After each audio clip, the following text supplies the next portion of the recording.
don't have mute on my headphones. 3, 2, 1. No, we're Lock live. and load. Yay. Lock and Load is on the air. It's Lock and Load Monday.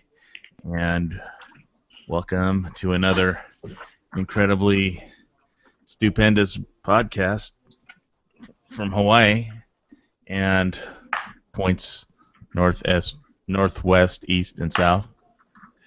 And so we've got Mr. Quadcopter himself, Mr. Quark, and we've got Foose, What up? who forgot his black powder. I know I forgot my Yeah. black powder on a Sunday. I kind of got upset with myself. I was at the range. I looked at my friend. I was like, "Son of a bitch, I forgot that." She's like, "Yeah, you did." Hey, But I went to the range again today. 5th day in a row. I took my 700 Earnhardt 700 out. You can kind of see right here. That's a 5-inch plate at 100 yards, and I think I missed it once. And that's because I freaking jerked the damn trigger. and did you bring your black powder out? No, because it was just me. I had no one to film. So you just could have had You don't have a some tripod? fun shooting it? No, I don't have a tripod. I don't have any camera equipment. And you just use your phone, right? Yes. Well, they Like- do make little clippy things on that. You can, like, clip to your cap. Well, I don't have a cat. You don't have a baseball cap? Oh, I thought you said cat, C-A-T. I was like, okay. No. No, you trust me, you clip anything to your cat, they're just going to run around trying to get it off. No, I don't have anything for a cap or anything. You So, should look it up. yeah, but that's... Because they make that stuff for iPhones like crazy. I know. I don't know. I just bought another AK receiver and had it had a whole bunch of stuff done to it, so I don't want to spend any more money this month. This was supposed to be my light month, and I already bought 1,500 rounds and that AK receiver, so... Yeah, I did an Hey, ammo run today, and they had, like I was telling the guys earlier, they had I hit Sports Authority because they had like a $14, $15 rebate coupon that they mailed out, or a little card, and then I went to the gun shop and picked up some more ammo, and they had a Smith & Wesson 500 revolver, and with a muzzle brake. And that went home with you? No. Why not? Well, it has a nice muzzle brake and it had no recoil when I dry fired it, You know, we would have so many more guns if they were tax deductible. Good luck on that one. The government should supply civilians with ammo and firearms. No, I would be good if they just supplied us with ammo.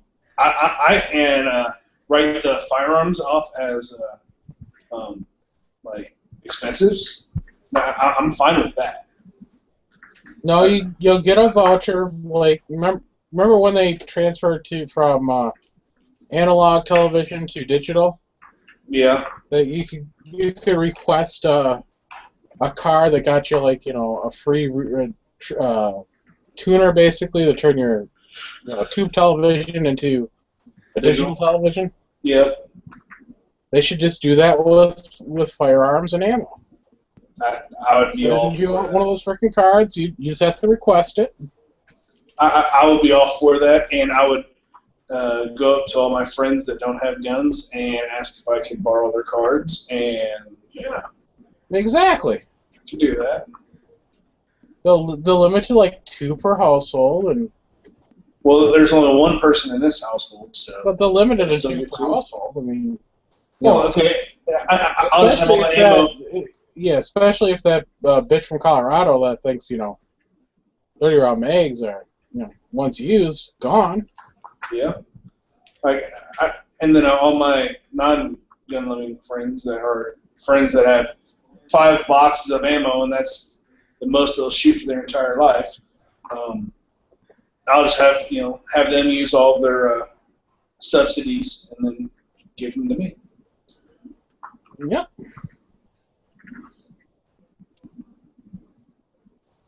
Yeah, imagine if the government gave each person, $400, and they could use that on whatever gun they wanted. Wait, are we talking a year or month?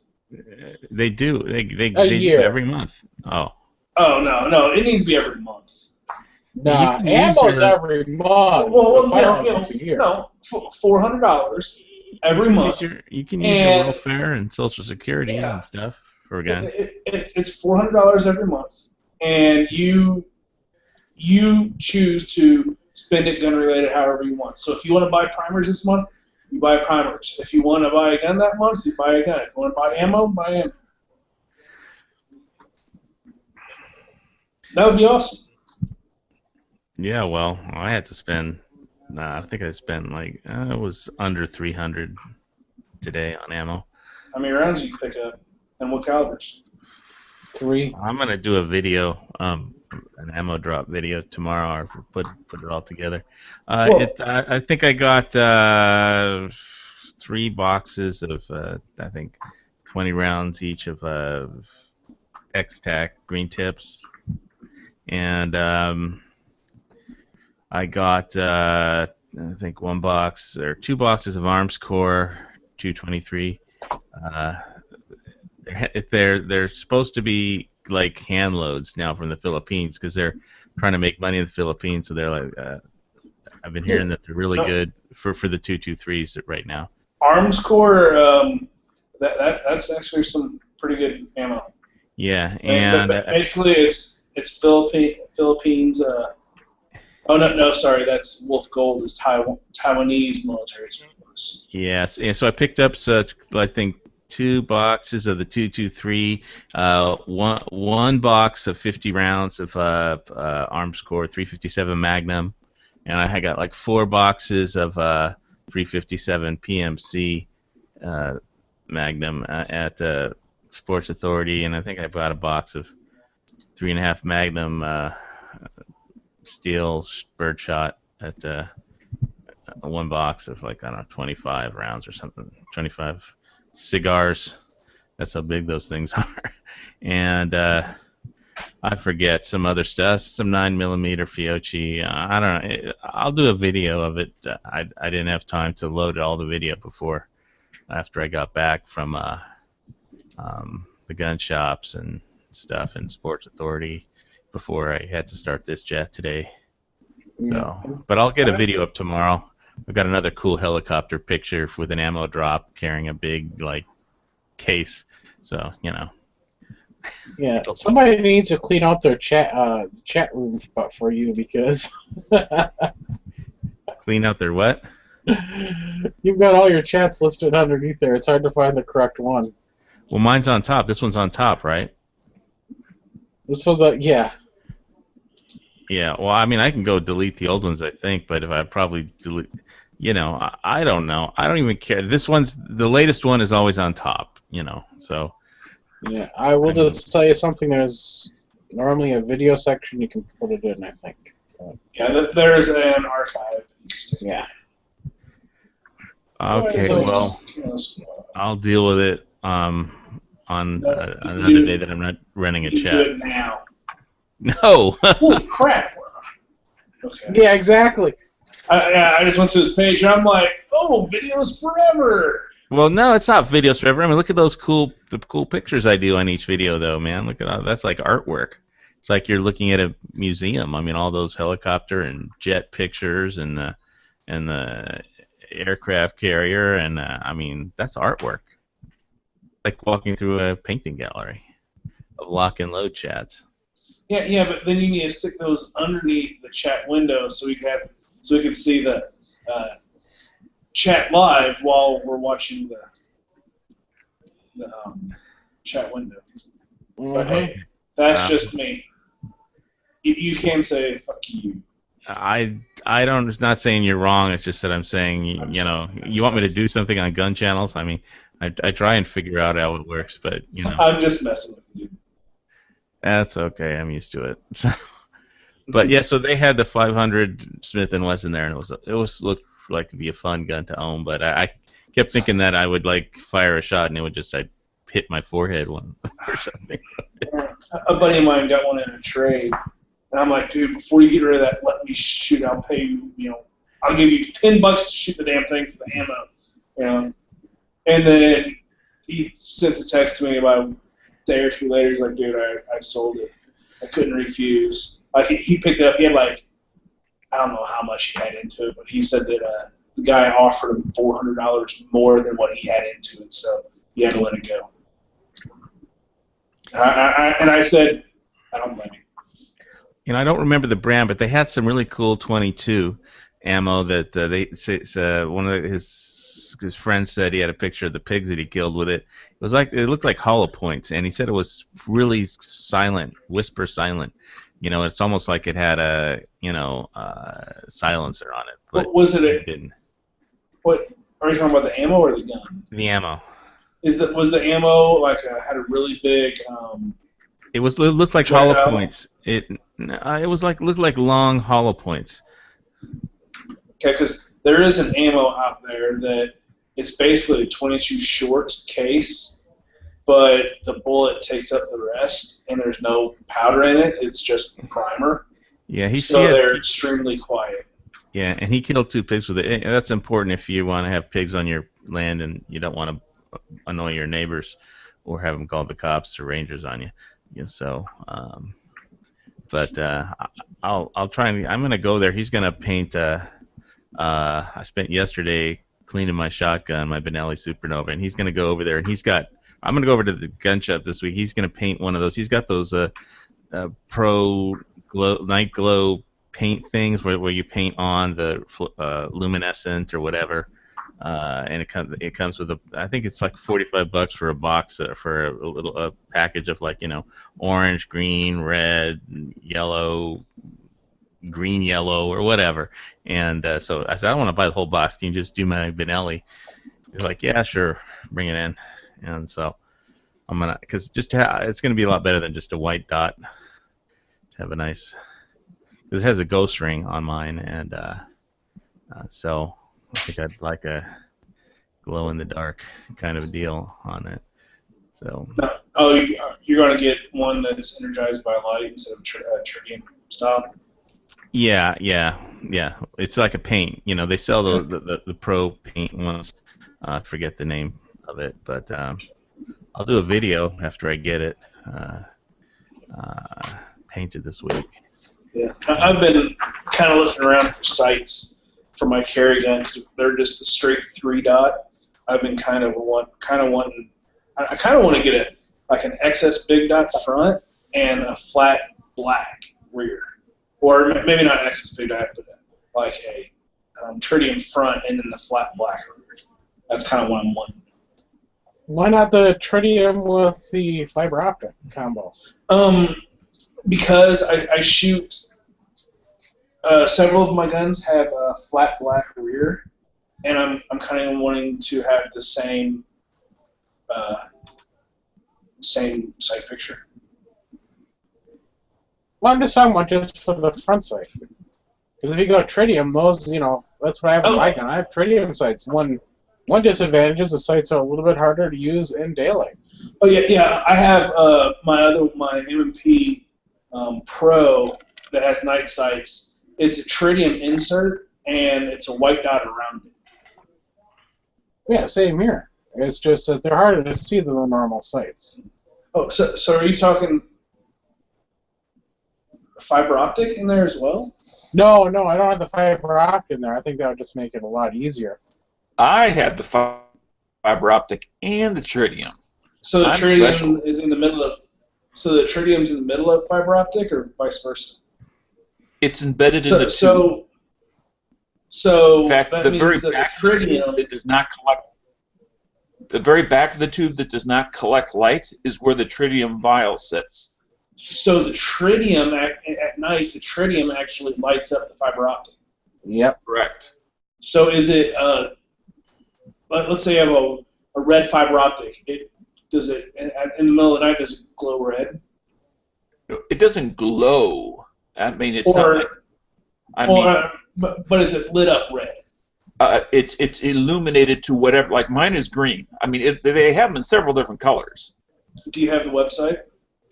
I don't own the company Well, myself personally. He's asking for the link. Oh, it's TrueGlow. TrueGlow, they're TFOs. In fact, there's now they sell the TrueGlow TFOs that I have. They still make, except they're on sale for like $69, I think, because there's currently a new version coming out called TFX or TFOX or something like that, of which I don't know much about. But one thing I will say positive about the company is on my Glock 26, which is the Glock that I have the most rounds through, between, I'd say, upper 3,000s, mid 4,000s as far as number of rounds through. The front vial broke loose about 3 weeks ago. yeah. And and this is over about 2.5 years. And I called up the company. They said send it in. They didn't make any promises. They just said send it in. We'll take a look at it. They called me up. They asked me a couple of questions, and they said, okay, we'll be sending one out to you. And Saturday, I got it in the mail, a brand new replacement. You said that TFX. Those are $172. Shit.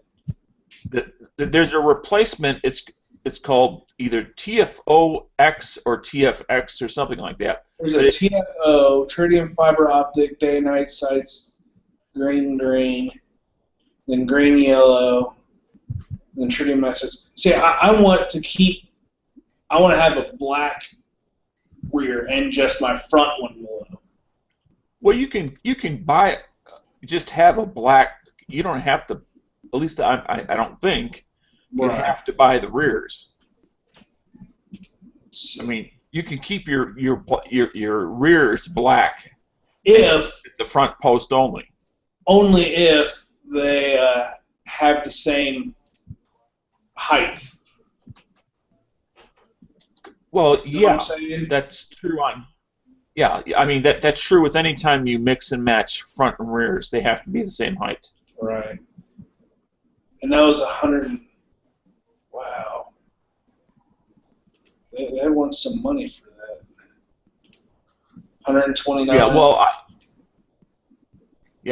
I know the new one because it's literally just out. I forget if it came out at SHOT Show or if it came out before that, but that they're going to be asking top dollar for it. But the TFOs, like I said, I've had them for several years. I've been very happy with them. They have a 10-year lifespan. The tritium does, and obviously the fiber optic part will last as long as it lasts. Right. There it is. Yeah. And there's a white circle around the tube. That's the extra part that's involved, and it seems like a lot of money just for an extra little white circle. Well, but in the day, that's like an overcast day. You'll use that outside white circle because your fiber optic won't pick up that much. Okay, but I can pick up even on an overcast, dark and dingy day. I can pick up that because it changes the tint of the green from a bright green to a dull green, as far as the sun going in and out. Okay. So it's not like I can't quickly identify my front sight. Okay. I mean, it's like anything. Once you get accustomed to what to look for, your eyes, you don't have to think about it. Yeah, that's one reason I'm wanting to get black rear and then just having the front dot, the front sight open, because that's what I'm used to seeing anyway. I've kind of thought about getting the XS big dot or the XS sights and not doing a big dot, just doing the regular one. I thought about doing that as well. When you say, oh, okay, XS. the XS sight, not the big dot XS sight. The standard. Correct. Right. Yeah, the standard one. But then you've got to dot the eye, and you have that same problem of trying to match the front and the rear again. But it's still. If you don't dot the eye, you're either going to be high, low, or to the left or to the right. Right. If you have blacked out rears, you just have to get it down in the. It's basically a it's a colored out version of a notch and post. Yeah, exactly. Yes. Except you can't really see the notch. Right. I've thought about because I mean, if I do this, I'd do this to both my. I don't know. I'd probably do it to both my carry guns, and I wouldn't get the excess. I'd just get the regular dot instead of having the excess big dot. But I don't know. Because I'm kind of wanting something other than just the white, because on my compact, that's the one I carry with me all the time. And yes, I carry a light, but that's in my other pocket, and I don't want to have to grab my light to try to see my sights. Whereas the one that's in the bedstand, I have a weapons-mounted light on it, and their tritium inserts. So how did we get into lights? I just said that. I don't know. I mean, we're talking about sights. Right, I mean, right, but I mean, because we're talking about lights too. But. Well, the reason I mentioned lights is because if it's a darker area or something, and I can't see just my white sights, the 3 dots, I would have to pull out a light to get some illumination. Okay. You know, and on my other one, the one I keep next to my bed, I have a weapons-mounted light on it, and there's a tritium 3-dot sight on it. Well, that would illuminate what you're looking at. It would not illuminate your sights. Right, correct. But if I put a weapons light on my carry gun, it still wouldn't illuminate the sights. Right. So I want something that are self-illuminating as well. Mm-hmm. You know, the one that I always thought, and I have no idea how reliable they are, and I know they're expensive, is those ones, I think it's from a company called Laser Max. I'm not positive, but I think. And it's actually part of the recoil spring assembly. So you replace your recoil spring with this buy from them. And, yeah, exactly. And it goes, right through the recoil spring assembly. So it's going to be, 3/8 to a 1/2 inch off of this center point of your barrel. But, but for social work, it'll be just fine. Except they don't have an MMP. Oh well, I also know that they were a couple years back when I first looked at them. They were quite expensive, which is why I did not go down that road. Let's see. I don't know what they're at now. I don't either. And it was only because they don't have Smith & Wesson. If the laser failed, you still had, you wouldn't go with stock sights. You would still go with some sort of night sights, but it would be in addition to rather than in place of, kind of like a Plan B. Right, but I'm not a fan of lasers. Yeah. I mean, they're great and all. I just something about lasers. I don't. Yeah. But today is Star Wars Day. Well, I like that yeah. I like that it doesn't hang off the gun. I like that it doesn't make the gun bigger. It doesn't really make it heavier. So it has a number of things going for it. I would think, and again, just because of all that mechanical action going on, that that might affect the lifespan of the device, but I have no idea. Mm-hmm. Yeah, $400. I don't have it, and I don't know anyone that does have it. What are they asking for them there? $400. Yeah, that's about what I remember them being. From from about 400 up, depending on make and model that you're looking at. Wow, yeah, some are 450. Wow, that's pretty ridiculous. And I don't remember how they actuate. Does it say there? It kind of looks like it stays. I mean, but you got to turn it off at some point. Because it's got to be, little tiny button batteries in there or something.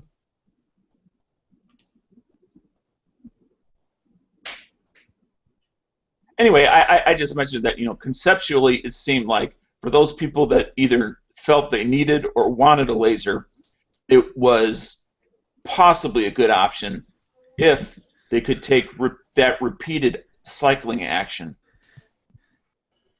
which, that's what will wear down a gun mechanically. Is most people don't fire, and maybe I'm wrong, but I'm just saying that I don't think most people fire 4,000 rounds or more in their handguns over a lifetime, let alone over 2.5 years. Wait, so operating temperature up to 120 degrees Fahrenheit. Whenever I fire that, I think it gets a lot warmer than 120. Well, I think that means sustained temperature. In other words, it would be go from your holster to being used to back of your holster. You wouldn't leave it out on top of your car in the desert. Yeah. Green lasers have a minimum temperature. It's like if it gets too cold, they will not work. Yeah, this is from positive 15 to 120 is operating temperature for the battery. So up where you're at, Dan, that may not work for you, just because of the cold in the winter. Well, I outside carry is not allowed where I live, so being concealed carry, it's going to be closer to my body, body heat, that sort of thing. True. And still, that's unless I strap it onto my walker. That could be a possibility. I don't think it's going to get quite that cold. They should have a discount for lasers on Star Wars Day, man. Exactly. Should.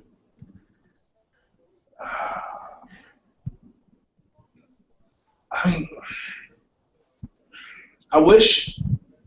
I mean, I found rear blacked out sights. But that price you're looking at on the TFO sites, that 125, that's the MSRP. I saw an ad online for like $79 just like a couple of days ago, because a lot of people, even though they're still making them, are trying to sell out or lower their inventory because they're not sure when TrueGlow is going to stop making it altogether and only make that replacement product. But that replacement product doesn't last any longer. It's still 10 years. And it's still just as bright.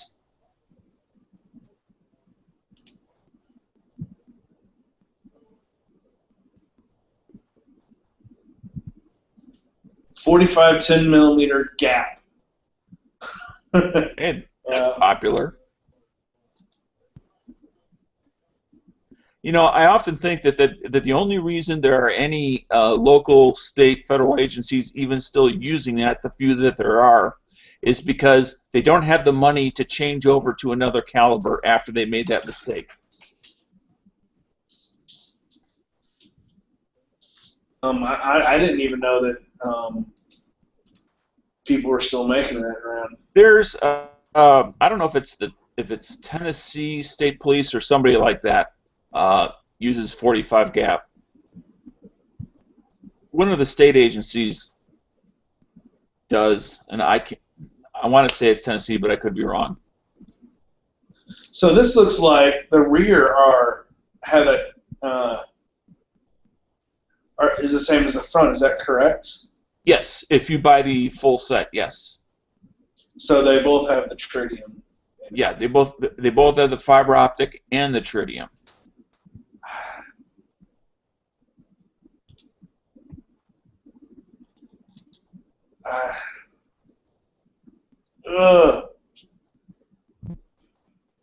I've even thought about just getting the front sight of the XS Big Dot and getting a blacked out rear.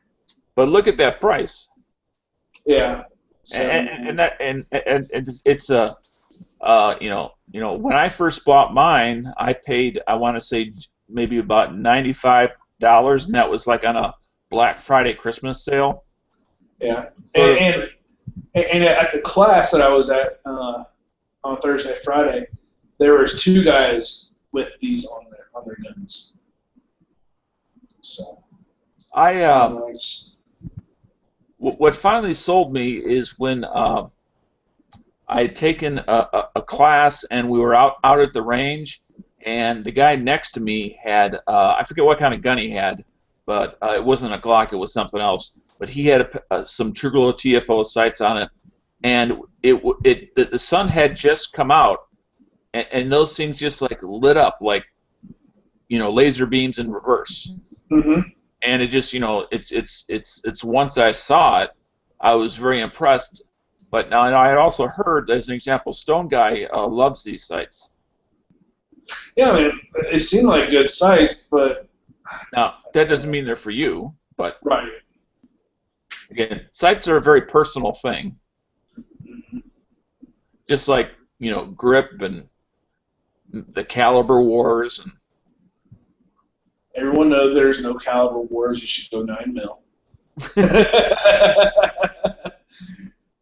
Speaking of that, how'd your training session go earlier today? I saw you set up a little something online there. Yeah, that was at a local range about half an hour away. That was a 5-inch plate at 100 yards. And I meant your internet Google training session. Oh, that one. Oh, it was good. We got her. I forgot to get her a Gun Channels account, but we got her Google Plus and all that stuff. And so she can. She can, yeah. Well, didn't she do that? Well, she was able to read the side chat and everything last night. Yes. I mean, because I saw her make a comment in there. Yeah. She could read the side chat. She didn't have all of. She still doesn't have, because she was running it on her tablet. She doesn't have all of the toolboxes and stuff that we do on PCs. Oh, okay. Like she just has a side chat, and that's about it. So yeah, that's a tablet issue. Yeah. Doesn't it run the same version as the phone? I think so. Actually, I don't even think the phone has a side chat, does it? There is a ways you could do it. You could see it. Do you have to do an additional app? No. Well, you have to run the Hangouts app, and whenever you could read the side chat, you can't see the actual chat. You'll just see the text base. Yeah. So, but yeah. So you guys hear about that Texas shooting of the 2 people who don't like cartoons? One cop took out 2 guys with rifles and with a service pistol. They didn't say what kind last time I checked. Just 2 AK-47s, you know. And naturally, some press guy on CNN assumed they were full auto, but somehow I think they weren't. But anyway, of course not. So it just goes to show you that three killed up in Minnesota. And I was just gonna say that's what's good shooting though. I mean, you know, it goes to show you training. You know, with somebody who's trained beats, you know, somebody who isn't. You know. And I think that's a great example of law enforcement doing right. I mean, we always hear about law enforcement when they do wrong. Yeah, and this morning, I was watching Fox News and they had that fake shooting, or the almost shooting. So some guy ran by the Fox News guy, and the police were chasing him, and he dropped his revolver on the ground because just for having a revolver, they were chasing him, of course. And so then they say the gun went off by itself, the revolver, when it hit the ground. So I guess it didn't have a transfer bar. Must have been an older. Yeah, but then the witness swore up and down that even the Fox News guys thought the guy was shot because he fell on the ground after the shot. But the police there was like a near riot, and the police were saying, "We didn't shoot. Nobody was shot. We didn't shoot anybody. He didn't shoot anybody. Nobody got shot." And they were already. This girl was swearing up and down how another black man was shot running away from the cops. It's like nobody wound up being shot, and it's like, does anybody ever hesitate to lie in public? Well, it looked that way to the Fox News reporter too, so that's what he thought, because the guy ran right by him with the cop chasing him, and then there was a shot. No, and the but guy, she the guy said hit the ground. another black guy got shot. Yeah, well, that was the black girl witness who, that she saw him get shot right in front of her, but nobody was shot. Was the guy with the revolver black? Yes. Oh, okay, I didn't know that. Well, this is Baltimore, so. Oh. I mean, in the protest area, so right in front of the Fox News camera. So, so Shepard Smith had to tell his reporter to shut up, stop, yelled at him on the air. But getting back to the Texas thing, I just really want to give kudos to, and I think it was a security officer, but regardless, kudos to law enforcement for not only doing right, but for it actually making it to the media, because we always hear about when they mess up, but we don't hear about all the times that they do the right thing and they save lives. In fact, and the one thing that kind of irked me a little bit is twice today on the radio I heard the commentator say, and he may have saved lives. What do you mean may have? There's no may about it. Yeah, well, what I heard was there's two either security or police officers or off-duty police officers that were out in the outside perimeter in a car, and guys rolled up with AKs, got out of the car, and started shooting. One cop got out of the car, took a shot to the leg, and the other cop in the car blew them both away, and they were firing AKs at them. So the bad guys were firing AKs. So. Well, I got a question for you guys. Now, granted, it would not be politically correct, but so feel free to disassociate yourself from my comment here at any second. I disassociate myself from whatever you are about to say. Go ahead. Okay, excellent. But for those of you that might want to comment, to ferret out some of our homegrown wackos, do you think it might be a good idea to have a roaming city to city, not all at once, cartoon contest? Cartoon contest. Yeah, that may work just awesome for the first one or two times, and then they'll stop going to it because they're not done. And I don't think these are homegrown. I think this is definitely part of a terrorist organization. I don't think these are just backwoods. Homegrown because they couldn't shoot. I mean, they need to be picked. Have you seen people in the desert shoot? They can't shoot. Well, they don't even bother to use their. I saw one guy in the Iraqi National Guard or whatever, and he had like a dragon off with a sniper scope, and he wasn't even bothered to use the scope. He was just firing in the general direction of the enemy. How dumb can you be? I know, but well, it just seems to me that you would think they wouldn't be able to shoot better than that. So.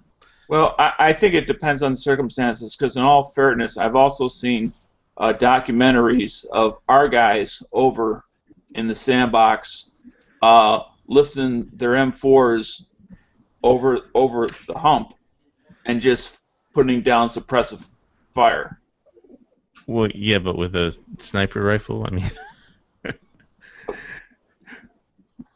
Well, anyway, I was just very impressed that the one officer who took out two guys with AKs. So. Oh yeah, absolutely. But so nobody wants to comment on the traveling cartoons? I think you can't go intentionally trying to provoke. I didn't say it was intentional. You said it was intentional. I'm just thinking artistically. Oh, artistically, yeah, sure, but I know what you're thinking because I have.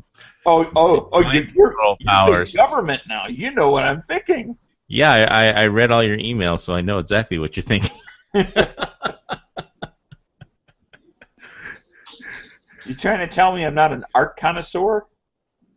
I don't know. I would really like to see a picture of what cartoon won. I guess I'd have to go research the website of those. No, the cartoon, the person who won was the guy who was outlining the chalk on the sidewalk.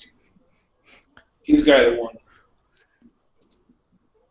Well, I mean, they may have. I would like to see the cartoonist artist that won. That's all I'm saying.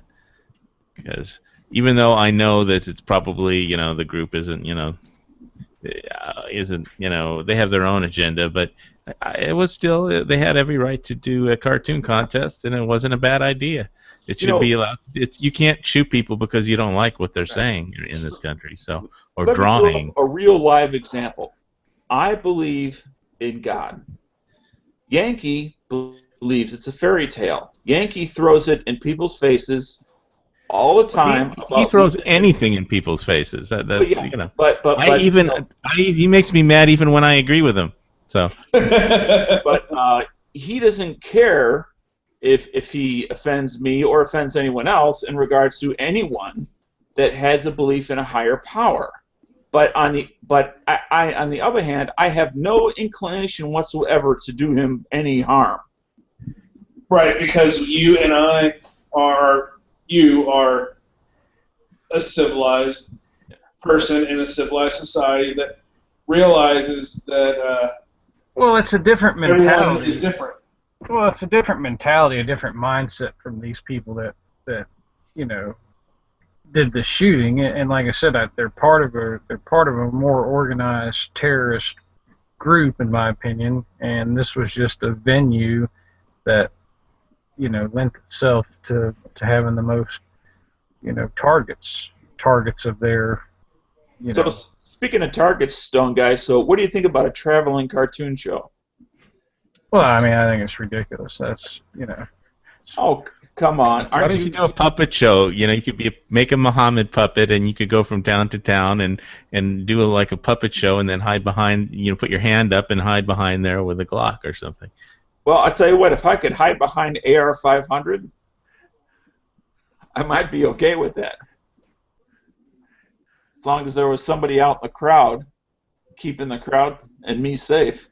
Yeah, well, if you had a SWAT team and 30 cops, then you'd probably be. I don't need necessarily a SWAT team, but just like down in Texas, they didn't have a SWAT team there. They had the appropriate number of people to handle a possible, 1 or 2 man issue. So I understand there was. Right. Sorry. I understand there was a shooting in Wisconsin. Somebody you guys were talking about earlier. I totally missed that.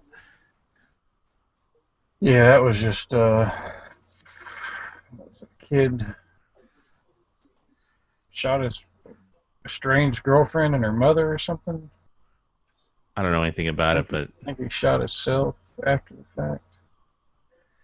I don't know. Cork was tried to bring it up, but it was.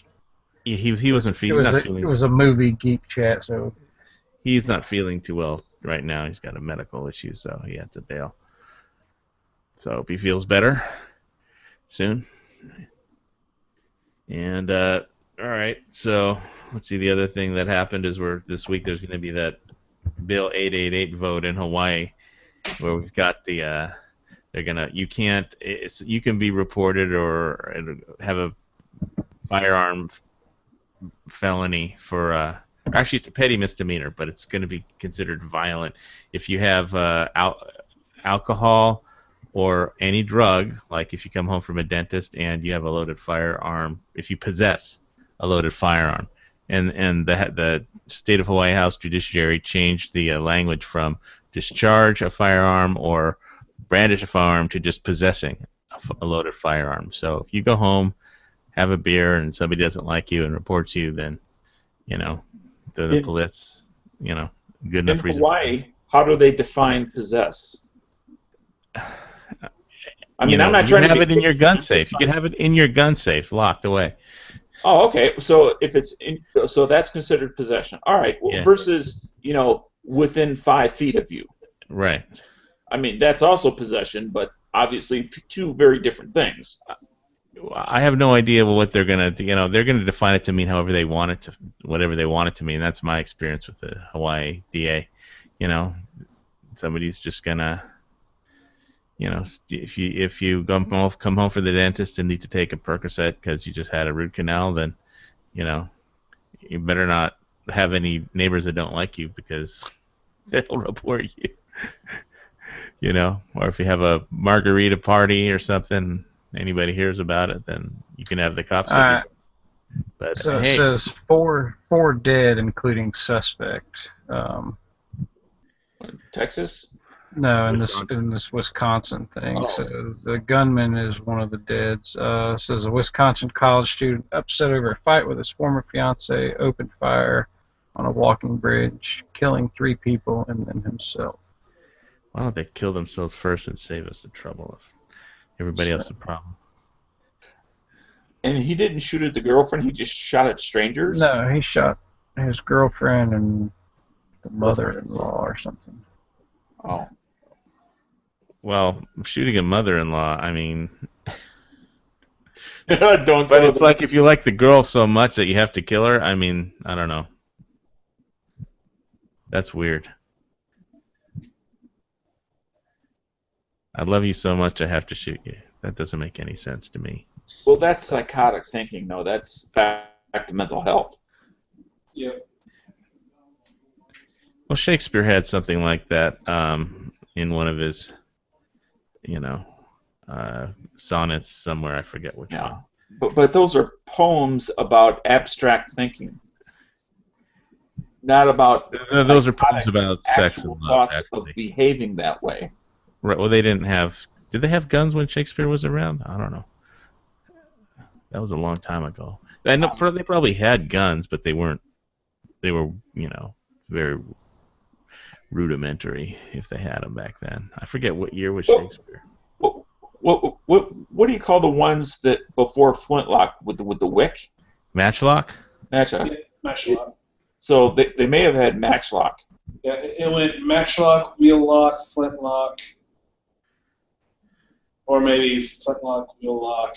No, it match, flint, wheel, percussion. I mean, I've only seen the wick lock in a movie, and when I saw it, it was almost funny because once the guy lit it, it was like, okay, don't move while this wick slowly burns. No, it stays charred for a while. It's just like a really, so it's kind of like a punk whenever you're lighting fireworks.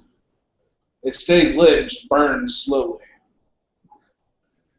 Right, but if the guy, again, this is in a movie, so I'm assuming it's not accurate. And like I said, it's the only time I've seen one actually used, which again may not have been real, but it looked like it took so much time that it gave the guy that was about to get shot plenty of time to run away. Well, I mean, you're usually they're made to use on a battlefield, though, where you're, one side lines up, the other side lines up, and, Yeah, Napoleonic type wars. Yeah. Well, I don't know. I don't know if the matchlock, if they had the Napoleonic type wars. Well, I just meant that as far as when they would line up on a field and then get on one knee and just stand and just. Right. I'm not sure. What I was saying is I'm not sure if those tactics were in play at that time. Yeah, I don't know either. Well, standing in place took place right up until World War I, and the only thing that changed it was the machine gun. I mean, that's why the British in the Battle of the Somme and the French lost, just under 1 million men.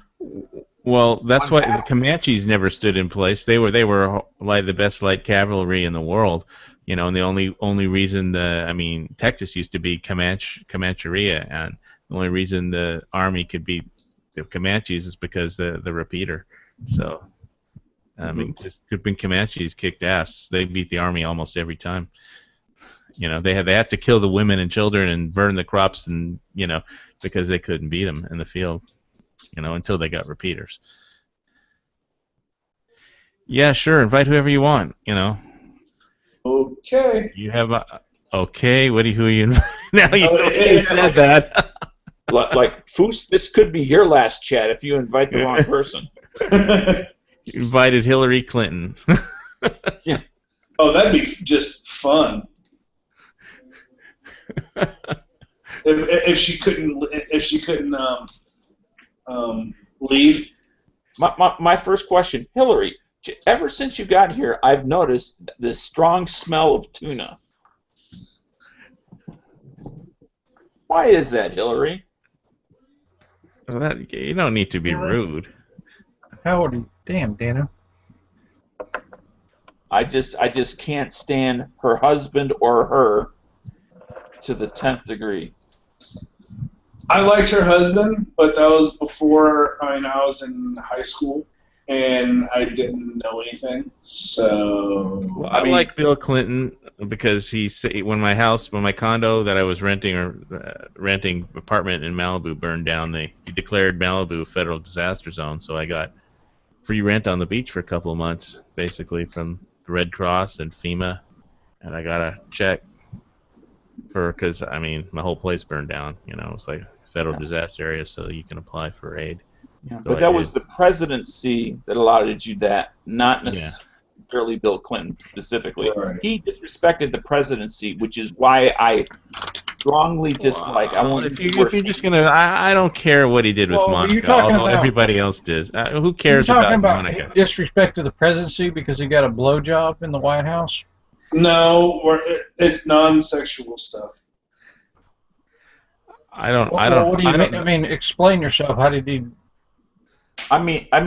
First of all, he was not the only one. He's the one we happen to be talking about. Well, you're evading his question. Yeah, what do you mean he disrespected the presidency? What did he do? Well, there's, as an example, there was that exact example that before he ever was elected, there was Whitewater. That was never proven to be anything that I could figure out. And he wasn't president, so that doesn't count. Okay, but that has to do with the moral of the person who were elected. That's not. How did he disrespect the presidency? Because I was alive during Clinton's presidency. Because there are So just say, if it just comes down to the blowjob, then just call a spade a spade. But well, no, that's what I said. That's what I started with. And you can give an argument for that. A president should be held to a little bit of a higher standard. And you don't do it in the White House, in the Oval Office. Well, and no, he's not the only one. And the other people who screwed around are just as bad. Well, I'm sorry. This is just like America is such a puritanical society sometimes. In this Europe, he would be more. If this was France or Europe, he'd be more popular. Yeah, right. Maybe it was because I served in the military, and he is the commander in chief. That I have such a high standard for the person. Yeah. But he's also a human being, and he is a man. The thing is this: we shouldn't have to set the president to a higher standard.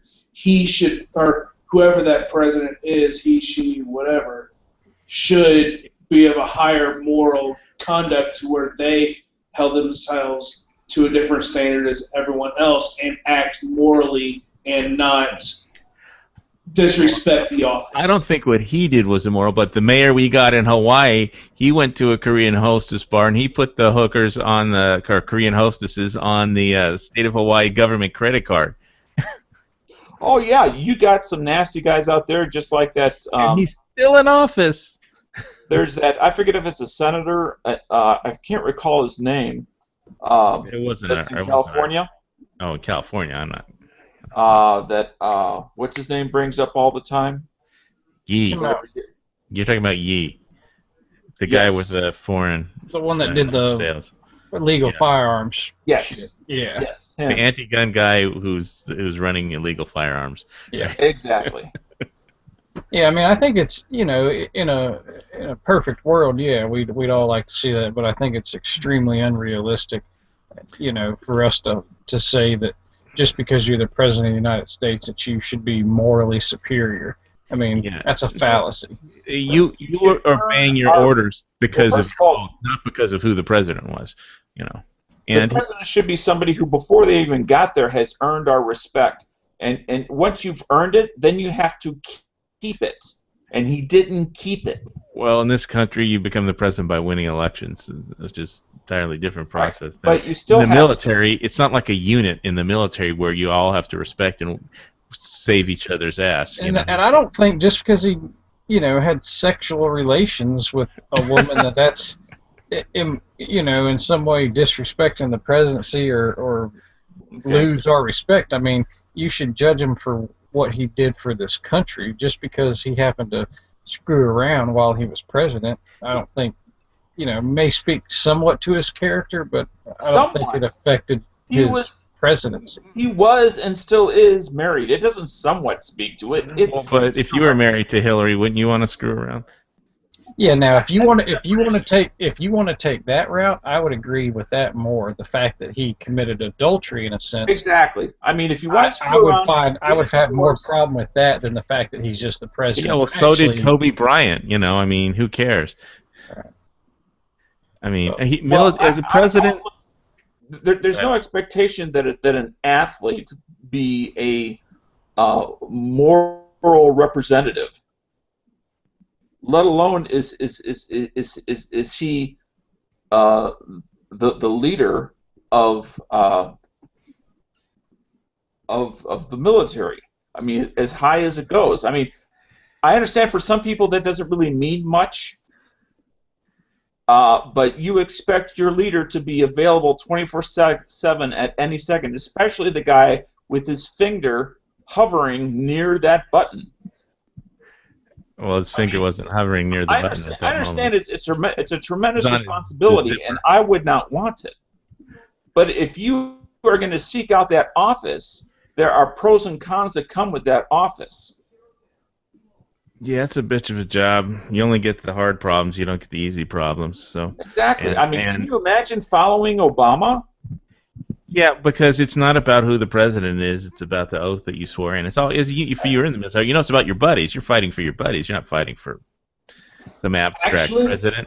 I would love to follow Obama in a presidency. You know why? Because I would get to do so. I would use the powers that he's. You go further. You go further off of the constitutional cliff. No. I wouldn't do that. I would use the powers that he has given, that Congress has delegated to the presidency, to get us closer to the Constitution, and then right before I leave, give all the powers back to the Congress that they gave up. Oh, you don't want to give it to the Congress. You give it back to the people. Well, yes, but I mean, I'm talking about all the. And how would you do that? By executive order? I mean, you're exactly. I mean, not just the current president, but going back many presidents. That's like who is that? Who is that? Debt. Yes. Imagine rowing a boat that's 90% full of water and just about to go to the bottom of the ocean. And now you want to jump in, take someone else's place to paddle that boat. How can you make all these changes when the boat's about to sink? It's like when Jesse James and his gang was at that house of the widow, and the widow, the bank's gonna. She's crying. They said, "Why are you crying?" Well, the bank's gonna repossess my house. He's gonna come by, and I need to, give him like $1,000, or they'll take my home. And she was feeding him for nothing. He says, "Oh, well, here's $1,000." And he gives the widow $1,000. The bank guy comes over, says, "Well, I'm here to repossess your house." He says, "No, here's $1,000. Just give me my receipt." So he writes her out a receipt, heads off on the road, and then the Jesse James gang ambushes him, takes all the money back. It's like almost exactly what you're proposing to do with the constitutional powers. Kind of, but I mean. There's so much stuff. It's like you're kind of being Robin Hood with the Constitution, but and then giving it back to who should be in charge of it in the first place. You use the powers that have been delegated to the presidency and the executive branch to undo itself. You can't do that with powers. It has to be. How are you going to even do anything when you can't undo the debt that's holding down every aspect of the country?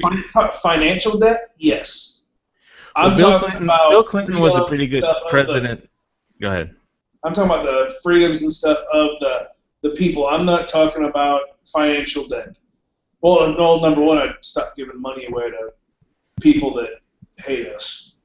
But that's a different story. And that when I said, money or water in the boat, my little analogy there, I was referring to financial debt.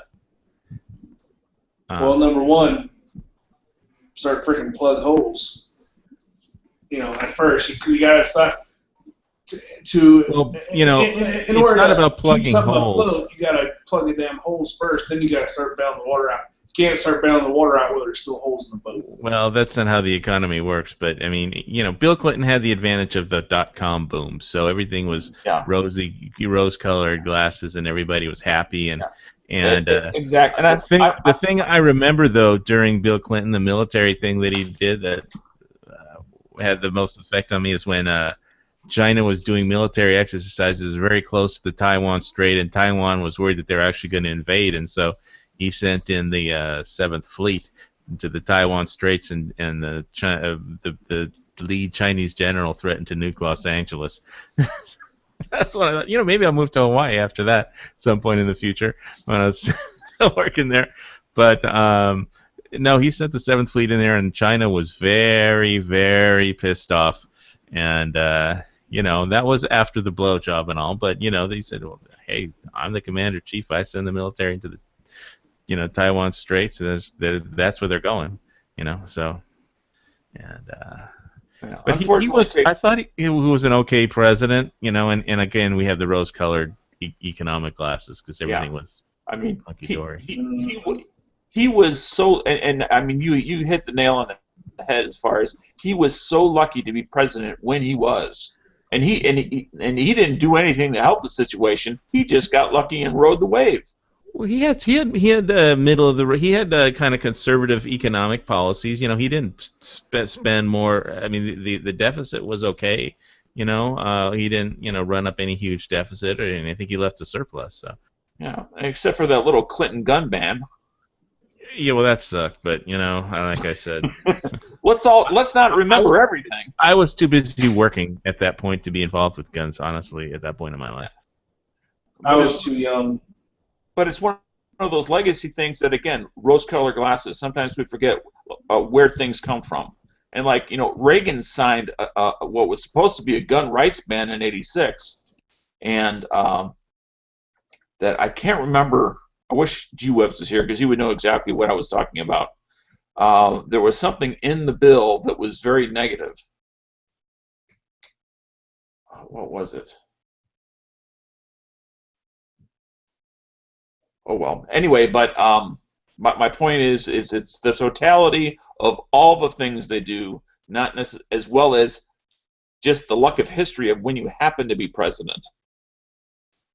I mean, we may not even have remembered Lincoln if he had been president 3 terms earlier,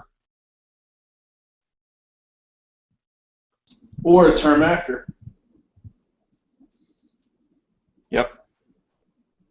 I mean, what makes and breaks a president is usually shit that happens out of his control and how he deals with it.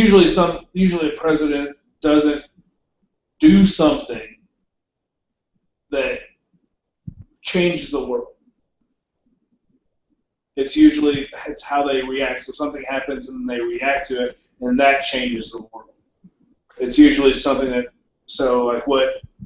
unlike the one we have right now, he's the only one that I know of that did something just to do something that changed us.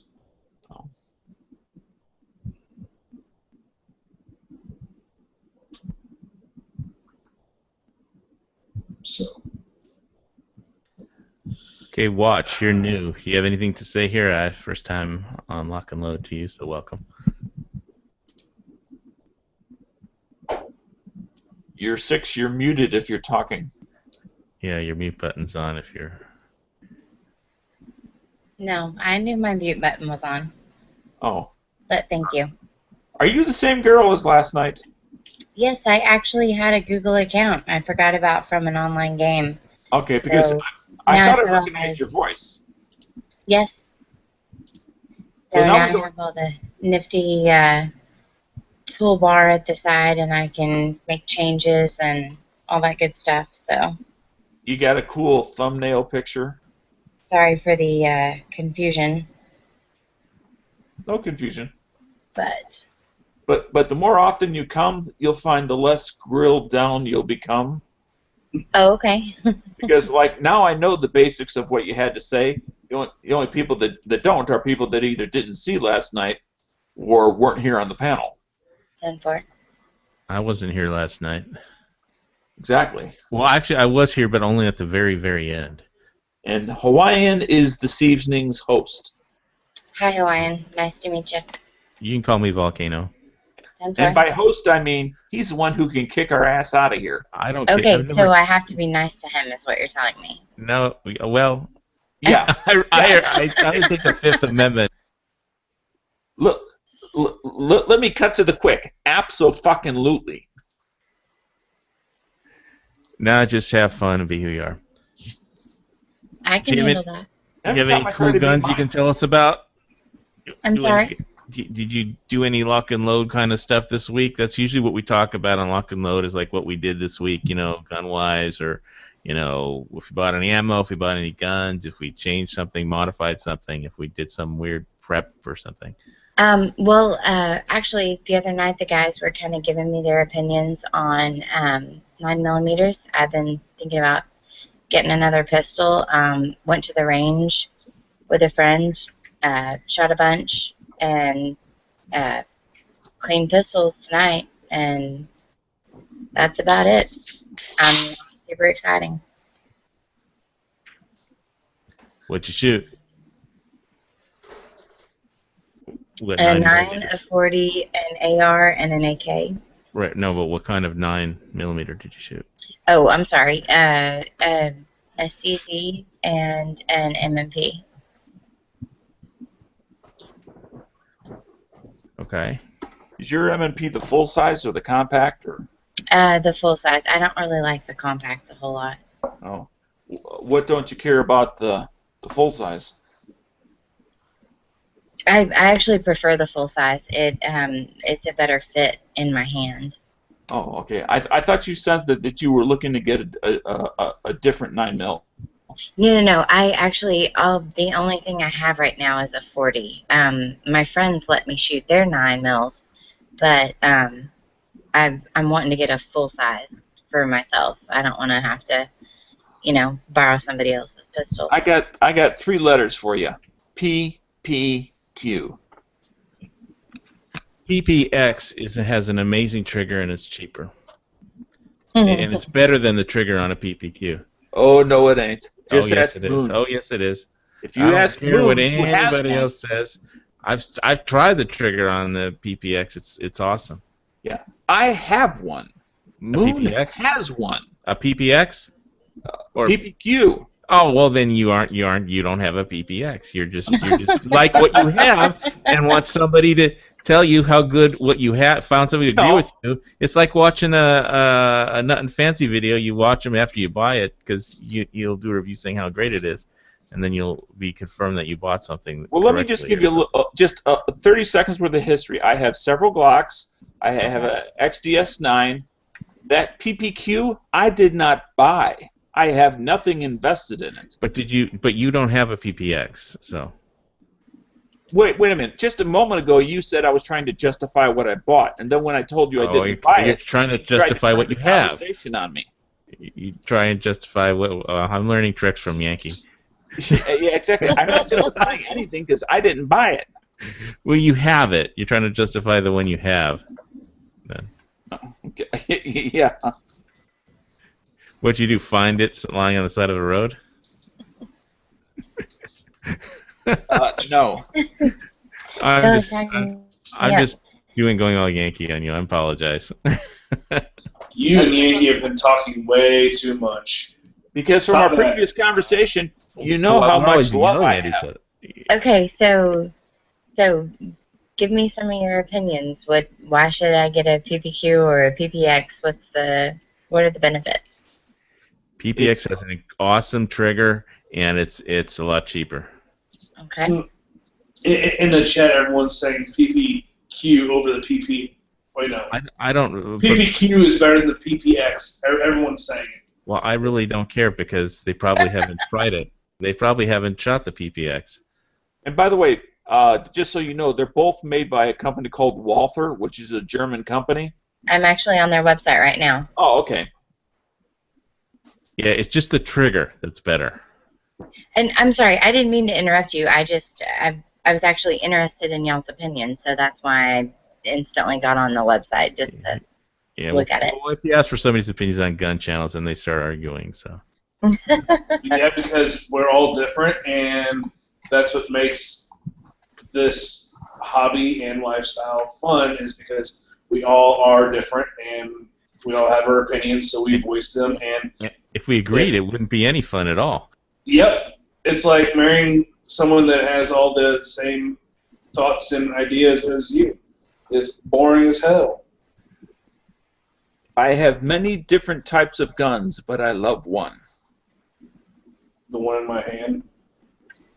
Hey, get out of here. Somebody is saying that the PP, looking at the chat, somebody says PPX is ugly.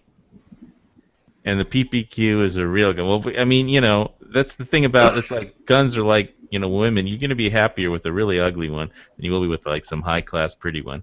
In the long run. I'm serious. Do you realize what you just stepped into? No. I'm just telling you from my experience. Pretty girls, you know. Pretty girls don't have to know how to work it, because they can get any guy they want. It's they're just hard. They know how to do shit. Or do you mean high maintenance girls? No, I just mean like. I don't know what I mean. I said what I mean, and if you don't understand it, then I can't explain it to you. Now that's backing out. That's like pulling a Yankee again. I don't have to explain myself to nobody. No, that's not what I said. Okay. I said I explained what I said. I said what I said, and if you can't understand it, then I can't explain it to you. No, that means you need to say it in different terms so we can't understand it. I can't. I don't. I don't know how to write in Braille. I'm just. You are here to you keep accusing me of being Yankee, and I always argue with them about everything. You're Yankee when Yankees isn't here. Yes. Because the idea of being in these chats is to share our opinions with others, not to state something that no one else understands. But if you can't understand it, then that's on you, not on me. If you're not willing to give it a second shot, that's pretty lame.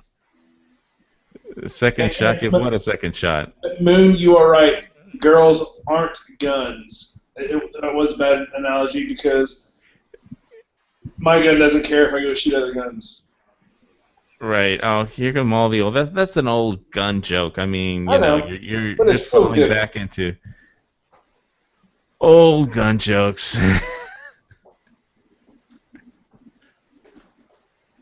Well, I like the PPX trigger. I think it's the best trigger, and the trigger is the best part about it. It's just awesome trigger.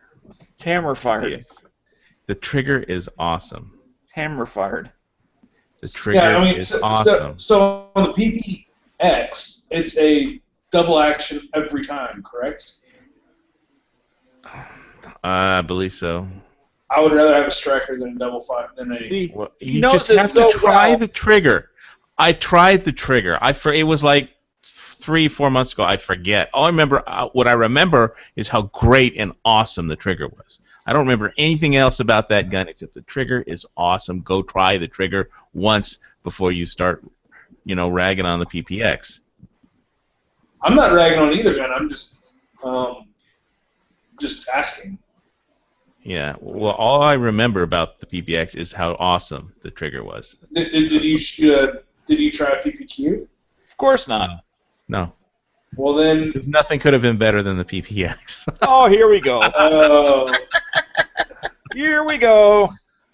No, because I couldn't afford a PPQ anyway. So, I mean, That doesn't mean. Hey, I guarantee I have a trigger that's better than a PPQ or PPX, whichever. you haven't even tried it. How do you know?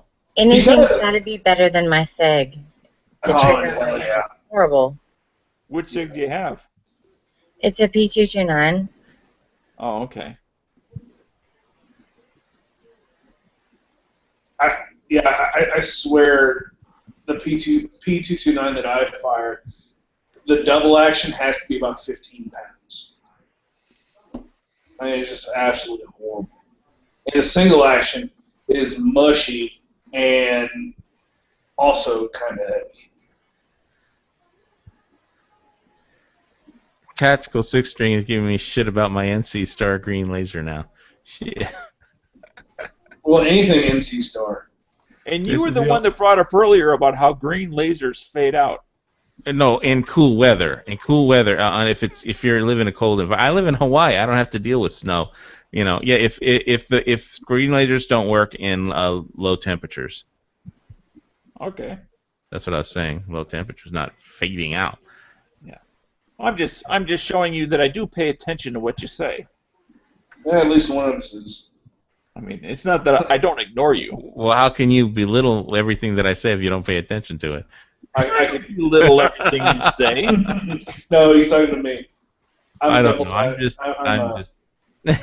I'm multitasking. I'm just messing. I like being a shit disturber sometimes, and I've been in a funky mood. So Yeah, that's why you. So what happened? I was really looking forward to your black powder video with your I know. powder gun. I know. I mean, you can get a tripod at Walmart for like $10-15. So. I have a tripod for a regular camera, but I don't have anything to go from that to my iPhone. Don't you just need to go from your camera to like a computer or laptop? No, I need to actually hold my phone. Oh. Oh, for taking the pictures, right? Yeah. But once I get on my phone, that's no problem. I can go wherever I need to. Then you just need to request a crew for some help. I do, but unlike me, people have to work. Yes, not everybody can be a bum. Understood. Yeah. Just for 2 weeks, though. Or another most of the week.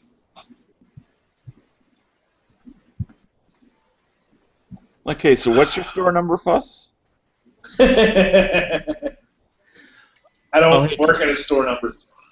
Can you That's guys tell me again? I was talking to what was the? Do you have the link for the Remington discounts? Can you put that in internal again? Because you were talking the other day about it, and somebody asked me, and I wanted to share that link with them. That came from Ballistic Expansion. I could try and find it.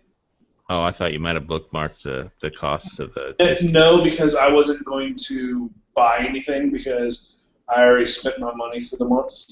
Yeah, me too. Well, I just did today on ammo, so. Well, yeah. You could try leaving him a message on gun channels. I mean, he'll probably see it in the next 24 hours. Yeah. Well, he might be on tonight, so Yeah. I'll see how long I can keep this fad going.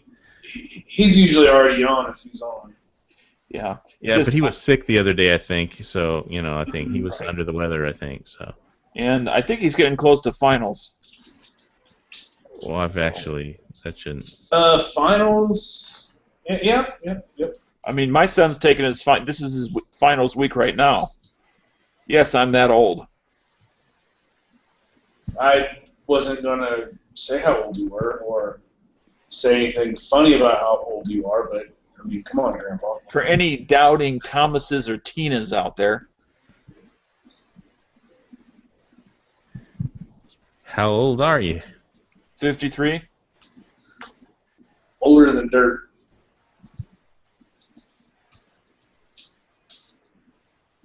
Well, you're older than me. Yeah, I kind of figured. Yeah, when we have conversations and we talk about like presidents and stuff like that, that's where I can start to figure out just by within 10 years, Yeah, but whether not. somebody's I'm almost as old as you, but not quite. Hawaii, check out the internal. I found it. Okay. USPSA.org, ROC. Yeah.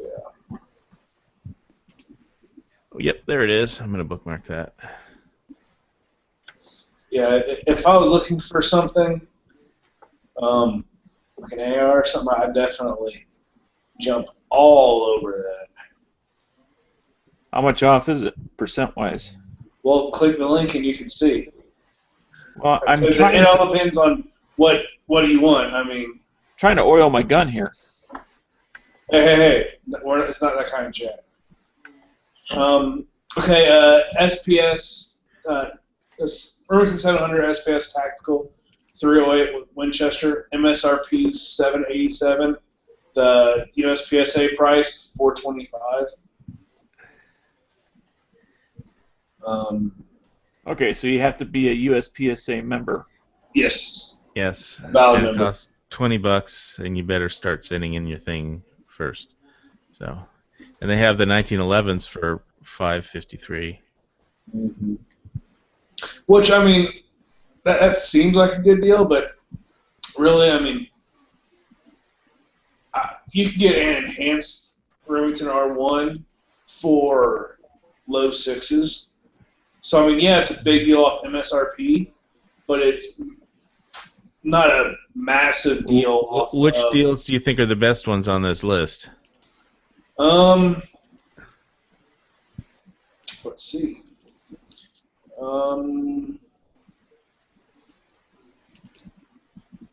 And I guess I'm gonna have to put Carry this in one's the lobby pretty chat. good. The 5-inch carry one going from 1,300 down to 765 is pretty good. I mean, the Remington tacticals, you could probably get that for $600. So you're looking at, yeah, it's 175 off. But, I mean, they're all better than what you could find on the street.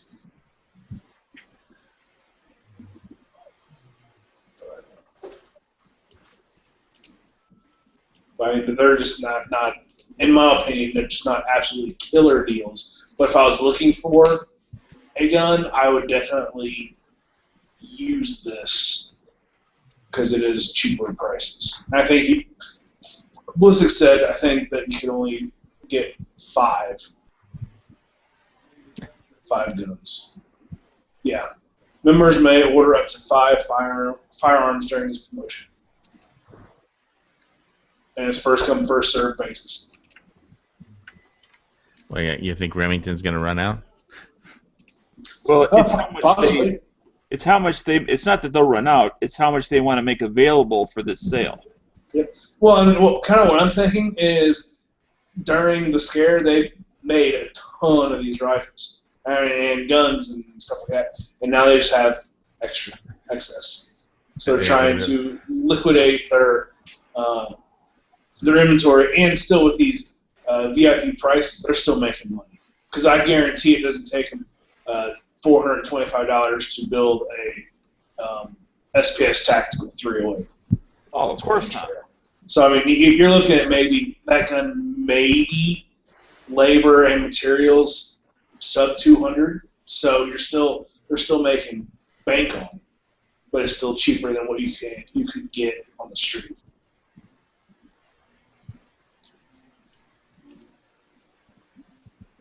So.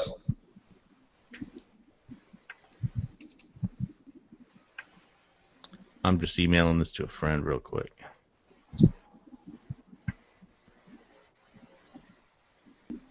I wonder how many USPSA subscriptions they're going to get just for this.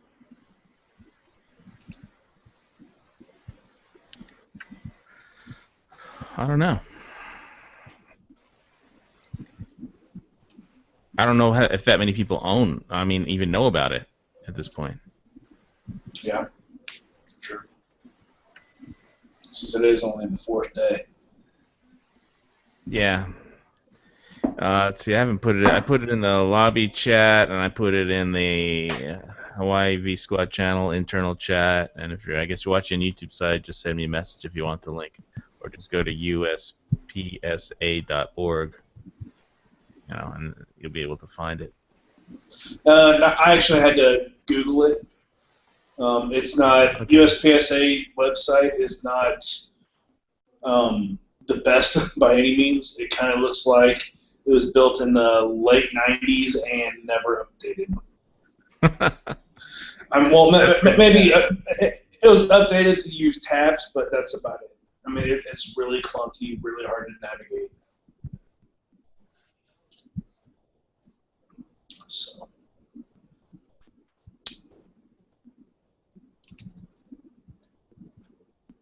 So yeah. Next topic. So when you first started the chat, I just heard a little bit, but then I dropped out for a minute or two and I missed it. How much ammo did you, or what kind of ammo did you pick up today? I'm gonna put a video up of it tomorrow, but yeah, it's see, I got 4 boxes of PMC 357 Magnum, and they never have 357 Magnum at Sports Authority. I mean, never here. I mean, they were shocked when it came in. There was 7 boxes, and I bought 4. I could have bought all of them. The guy would have, but I was like, nah, that's enough of that, because I still have plenty of 357. But so I bought 4 boxes of that. Then I got I got a couple boxes of Fiocchi 9mm, and then I got one big box of 3.5 Magnum steel shot birdshot for my Benelli Supernova, and 3.5-inch Magnum birdshot? Yeah. I've never heard of Magnum birdshot. Yeah, steel shot. Yeah, 1,550 feet per second. Okay. I mean, do you get a little extra? How much more distance do you get out of that? I don't know. Well, I'm just curious, only because birdshot is usually something that you get. As an example, Winchester White Box, you can get 100 rounds for $25. Well, but that's low brass. Yeah, well, 3.5 Magnum costs more. A lot more, I would imagine. Yeah. And that's why I wondered, performance-wise, other than the feet per second. Other than that, yeah. I mean, because unless you're getting greater distance, the likelihood of bringing down foul I don't see. It's also not a bad. Well, I mean, I'm not going to get into it anyway. I bought 1 box, but whatever, because I felt like it. Unless you're not buying it for hunting, and then that's different. Yeah, well, I got all kinds of different shotgun ammo at this point, and I spent yesterday cleaning my shotgun, so I just felt like buying a box of shotgun ammo, and since it can handle 3.5 Magnum, I said, hey, yeah, let me get it. I have one, but I had another. Then I have 2 boxes of that stuff, and so anyway, then I got some 3 boxes. Then I went to the actual gun shop because they didn't have any rifle ammo except any 5.56 or 223 at Sports Authority. They never do. So then I went to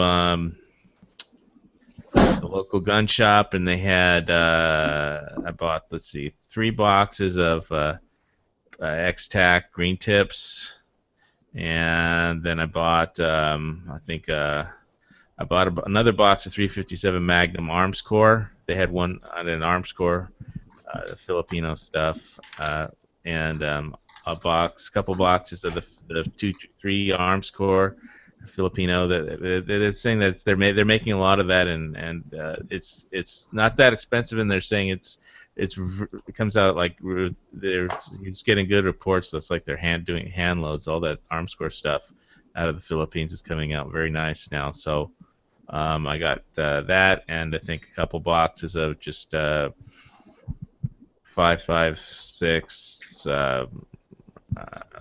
just 193, or I forgot, 1 or 2 boxes of that. And so I think that was my ammo score for this month, pretty much.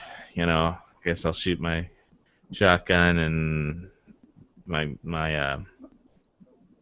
357 revolver. That's always fun to shoot. So, and my new 9mm. But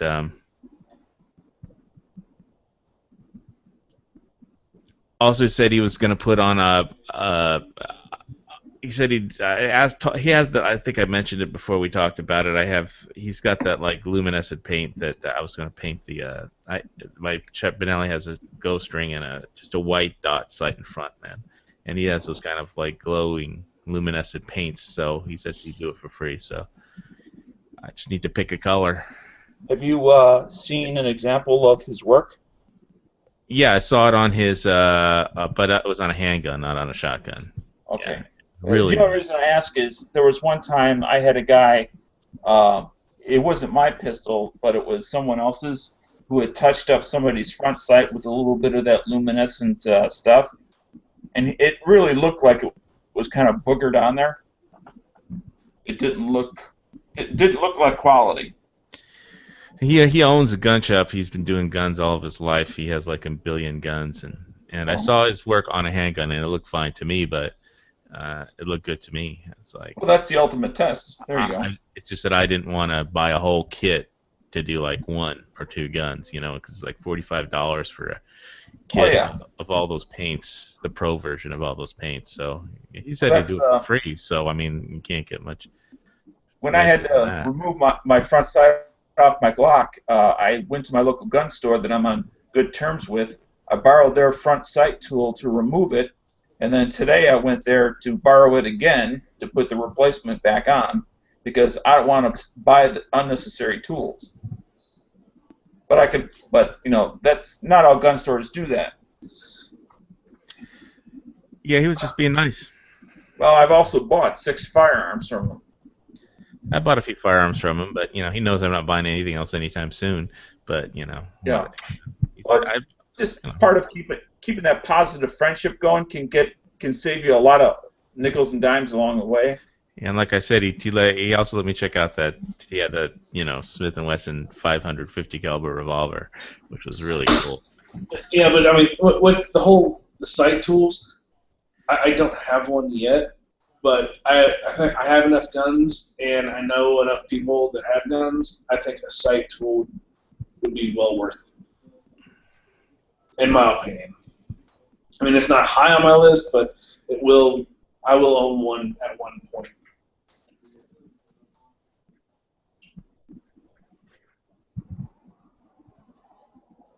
Yeah. So, what color do you think I should get the dot painted on my Benelli shotgun there? Let's have a contest. Oh, aren't most fluorescents somewhat green? Well, he has yellow, green, orange. I think there's red, and then they got light, medium green, dark green. It had like 5 or 6 different paint colors in a kit. I mean, what do you think is the best color for a shotgun? I know the white just isn't cutting it for me. I mean, that's another situation where it's what colors your particular eyes pick up well. I mean, as well as just personal preference. That's my 2 cents. Okay. Fuss, I'm sure you have an opinion.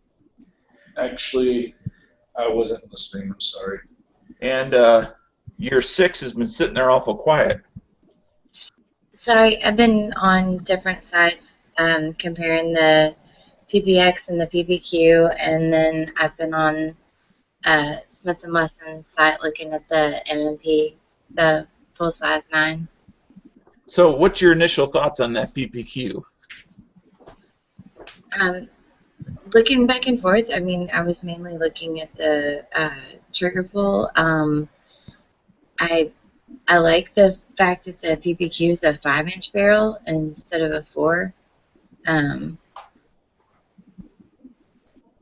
don't know. I'd have to have the gun in my hand to know for sure, though. Right. That's That's to the me, best that's the test. ultimate test. You know, It you is. hold That's it, the only fire reason- it, get comfortable with it.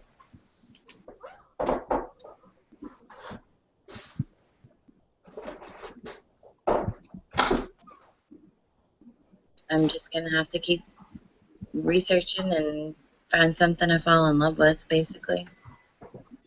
But Yeah, I love that trigger, man. All I can say is, yeah, try it out. Maybe you'll love it too. Yeah, there's a place, I think it's like about an hour from me, but you can go and try out different pistols. You just pay like a flat rate and buy the ammo. And I really need to do that just to, finally nail down what it is that I want. But now that this is your second chat, I'm going to ordain you a internet gun expert. So, which means now you're entitled to come up with an opinion based off of your feelings. So after you've read the Trigger feelings of the trigger. I mean, come on. No, feelings on what you read. Wait, this feels like a therapy session because we're talking about feelings now. Sorry, just kidding.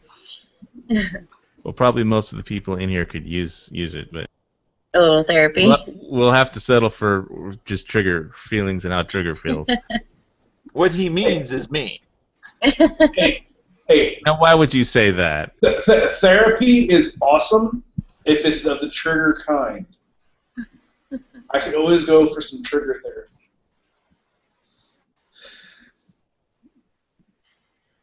Alright, I killed the chat again. I'm just going to shut up from now on. No, we need a new topic anyway. Go ahead, Watch. Don't be putting me on the spot. I thought you were still talking. Okay, No, I'm sorry. I got a question for you. Okay. Get ready, because it's a big question. How many bullets is enough? There's never enough. Of each caliber. There's never enough bullets. You always need more. Oh, that's a cop-out. Ah. I thought I was Because we kidding don't have with it. unlimited money, but let's say that you had a lot of money. What would be the magic number that you would feel, okay, if we had another crisis of availability of ammo, you would feel okay? I would need at least a warehouse full. I was gonna go with at least 4,000 or 5,000 rounds of each. Okay. Practical. I like that. I don't have that many of anything, so. Well, I've got just below that in a couple different calibers. I got more than that in some calibers and below that in others. Exactly. Which is why if there's a disaster, I'm gonna run to your house and grab a gun and some ammo. Wait, are you going to stay here? No, I said grab, like grab and go, focus. Disaster That's time. if I let you get to the house. Yeah, disaster time is not checkout time. Come on. That's where you get you do this before the disaster, so that you can put on your big I was gonna say big boy undies, but big girl panties, and be responsible for thyself. Yeah, she is responsible for herself by coming to my house and getting ammo that I've Well, you got. can't carry all that ammo anyway. Generally, I have at least 1,000 rounds for my 40 on hand, so, I mean, I could at least be responsible enough to get somewhere where there was more ammo and more guns. I'm just referring to availability, not crisis. That in order to enjoy the sport that you enjoy, whether it's just casually shooting or whatever, that in order for, because it may take more than a year for supply to work itself out. Unless Hillary becomes president and they start making you register your bullets or something. They Don't have laugh. tried such a long way. That is one reason. It is awesome to be self-sufficient and mold your own projectiles and make your own projectiles. So what are they going to do? Put a serial number on every primer? I'm at a level in my life that I have zero debt. But because of my income, I kind of need to keep it that way. But if Hillary gets elected, I will that day place an order for 5,000 rounds. That's it? Well, About 50. Well, I already have a certain amount that's greater than a box or two. Plus, if you're trying to be financially responsible, that might not be, 5,000 might not put you into massive debt. So, Right. I mean, it's not cheap. Right, but it's not No, outrageously expensive. So it's like you found a good medium. yeah, I mean, because Are you 4,000 buying rounds at with it? 9, you're looking at a grain. So it's really not all that expensive. It's the number that freaks out non-gunners. Anything over a box. That's why I You said- have That's why I said- 500? Mhm. See, I'm down to my last 273 on my rounds of my 40, and I'm kind of antsy. Like, I want more. So, Yeah. but before I got into shooting, I could understand where somebody says, "Oh, I've got 250 rounds." That would have sounded perfectly fine. Yeah, and that's Now- what, because I have, I shoot sometimes and I buy ammo lots of times, and it's like, if somebody says I have 4,000, I'm going to buy 5,000 rounds, and I'm like, you mean that's it? Like, what's the big deal? I mean, I got an email from, I don't know who it was, one of the ammo companies. They were selling a bucket of like green tips, for, I forget the price, but it was like a bucket of like 10,000 or 15,000 rounds, and just a big bucket, Oh, one of those 55-gallon barrels or whatever? Well, and that wasn't that big of a barrel. I mean, it was only 10 or 15,000 rounds. I mean, so a big 55-gallon drum would be a lot more than 10 or 15,000 rounds. Stephen, are you going to talk tonight or just lurk? I think he said in the side chat earlier. Are you talking about the guy that's got the baby okay. sleeping in his Yeah. arms? Yeah, his baby. All right. I'll cut you some slack. Yeah, don't wake the baby. I've had a screaming 4-month-old in my arms. It's not cool. I had a sleeping 1-day-old all the way to 18. Yeah. So you understand. Don't mess with the sleeping baby. Oh, yeah. Well, I just didn't know that he had a baby. I like the snoring wife. And don't let the old guy, the snoring wife. I'm not going to tell my story on that one. Hey, watch. Oh, no, that's probably more than you want to spend. I'm looking for that bullseye powder. Oh, okay. Yeah. And I found some on Gunbroker, but I don't want to pay the price. And I know you don't want to either. From the tone in your voice, I started to say I'm going to agree with you. So, Foos, what you need to do, regardless of what your real name is to write like a shopping list make up a shopping list of the make and model of both powders, bullet types, things like that, but with all the specifics in it to whoever, Watch Her 6 means, which is a really bad name for a female. It's Watch Your 6. Oh, okay. I got it. I had a game going on, and Watch Your 6 just sounded like a good name for the game, so It I is. stuck with it. It is. But then when she's going about her life that does not involve you, and happens to stumble across something that may happen to be on your shopping list, she can say, well, wait a minute, let me pull this piece of paper out of my purse here. And then she looks at the counter, and she kind of reads that, and then she looks at that little list that you wrote out for her, including the caveats of don't pay more than X. And they says, gee, this one is $18.99. He said, as long as it's less than 20, go ahead and pick it up. I want it. Yeah, true. Because short of the internet, it's hard to have people out there going to stores.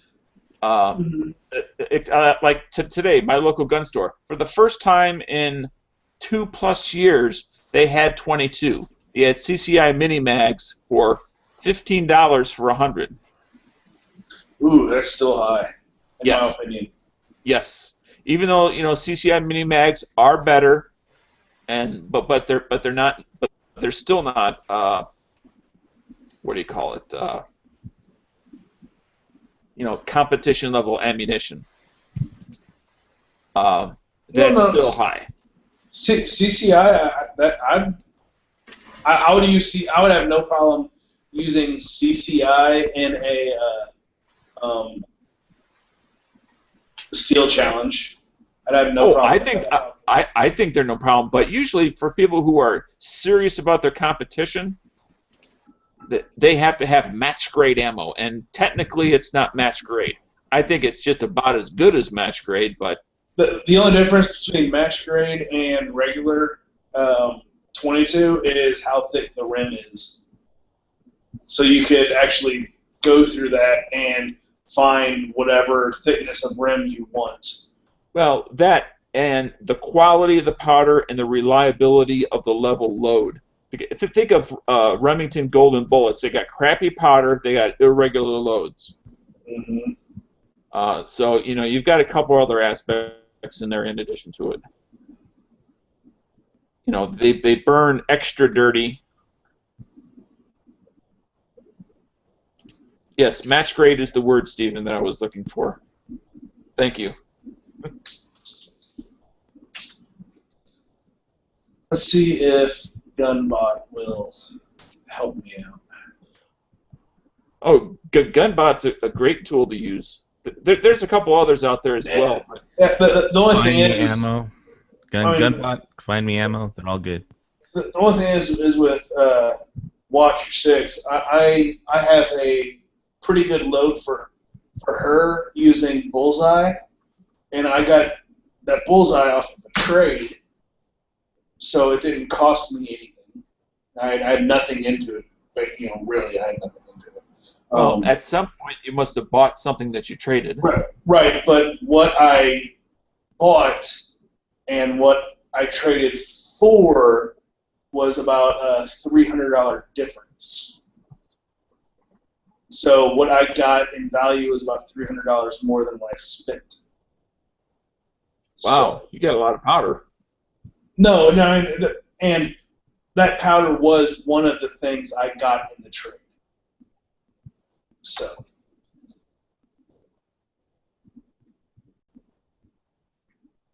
It wasn't just all powder.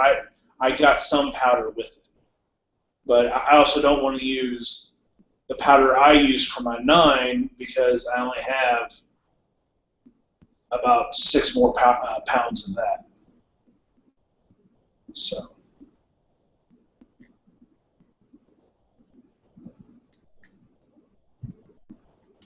You guys still there? Yeah, I was just listening. Okay. Okay, sorry, I disappeared. My contacts had to come out, so I missed y'all's last little combo. Oh, we were just talking about powders for your 40. 10-4. The last that you got, was that at the gun show that we went to, or was that for your 9? No, that was for a rifle. Oh, okay. That Ram Tac, yeah. Okay. It's been so long since we were there, I couldn't remember. Yeah, that was Ram Tac, which I have a ton of that now. So you're 6, you're 40. Have you only shot Fuss's homemade reloads? No, I used to Box get ammo? some Winchester rounds. Oh, But okay. Walmart, and my dad actually gave me some hollow points to try. But I prefer the reload. Actually, just Sunday, I tried the store bought versus the reload, and the reload was actually better. There was not a significant difference, but enough that I could definitely tell I prefer the reload. Difference in accuracy or the difference on your wrist? More my wrist with the recoil. Just when I fired it, I mean, just the second that you pull the trigger, it felt just a little bit different. I don't really know how to explain it. And I'm sure Fuss is going to correct me, and as soon as I say this, I'm going to guess that he might be downloading them. Fuss? Now it's time for Fuss to tell. No, I think Tara actually, our Watcher 6 knows this answer, so I'll let her. Well, I remember when you first started, you had 3 different rounds for me to shoot to see which I liked better. The middle of the road of the 3 was what I preferred, but I don't remember the specifics. I'm sorry, it's been so long. So you take this one. She wanted the most accurate, and she did like the middle of the road, but I actually went with a little hotter load than what she wanted, just because I was able to get a lot tighter groups with the hotter load, and it was closer to factory than that middle. Okay, so you are loading to Sammy specs? Yeah, it's the upper end, like out of the reloading book. It's on, I think it's like right at the top end of those specs. Yeah, the first round we had, it wouldn't even cycle her P229. So, and the second one, it would cycle, but it wasn't. I mean, it still fouled up a little bit though. That was another part of it, because you fired first and let me also, but it just, the way it was cycling, the middle one was the one that seemed to cause less issue, basically. The only reason I even bothered to ask was,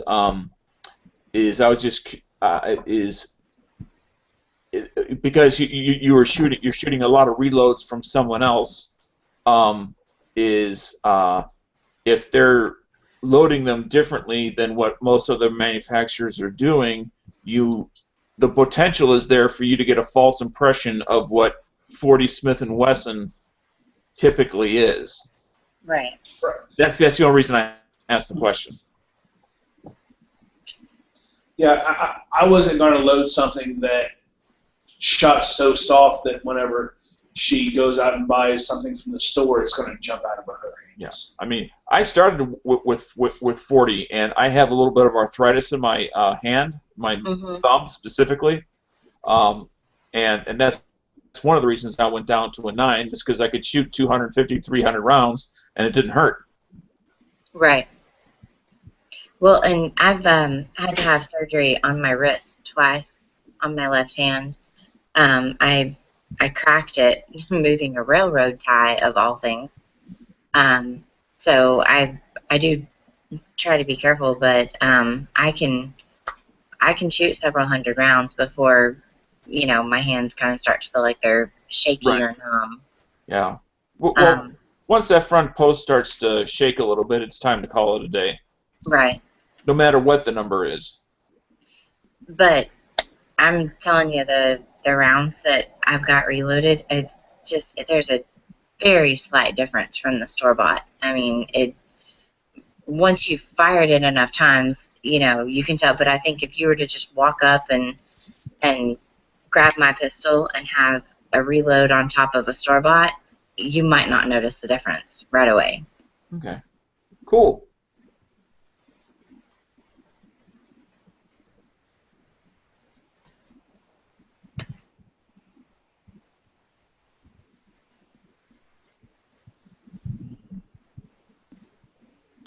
Hey, G Webs. Hello. Everybody got really quiet. That's What because the master came in. G Webs came master and of everybody was disaster. scared. Oh, I see. Oh, we're all shaking in the boots. Ooh. Should I be scared? I'm the noob of the group. No. No, I'm No. just kidding, guys. no, G's a mountain worth of knowledge, and he's awesome. Although I did have to question his dummy grenade in his picture. Jesus Christ, Dano. What do you mean question? You got a problem. Oh, Chris. You got a Yugoslavian problem. We need to exercise you. Like exercise a demon out of you. Actually, it's I not was just a curious Yugo? if that's what the dummy rounds look like for the Yugo. No. No, I think that's for a grand or something. Yeah. I can get you a picture of what the dummy ones for the Yugo look like if you want to see it. Actually, I would in case I go to a gun show and actually see one, so some guy doesn't bullshit me. Give me a second. You got the. I'm joking, Dano. I was making fun of the collector bug. Oh. It's not a bad thing. Jesus, look who you're talking to. I have like 4 different types of Israeli cleaning kits for a rifle I don't even own because they're all different.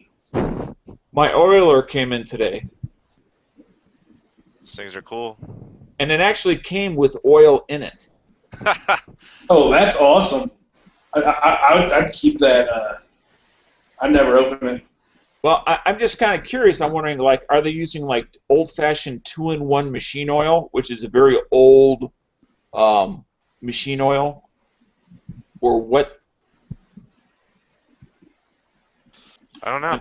I mean, that goes back to a pre-World War II type of common oil that was used between metal parts.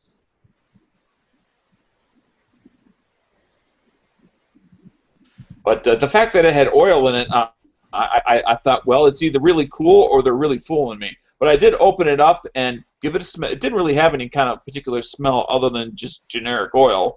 And I just put a little bit on a couple of drops on a paper towel to see how it looked. It was reasonably clear, a touch yellow. How was the condition of the pouch and the oiler? The pouch looks like it's 50, 60 years old. Yeah. I mean, it's not torn. It just looks like it's slowly rotting away. Is it leather? I want to say it's canvas. Oh, weird.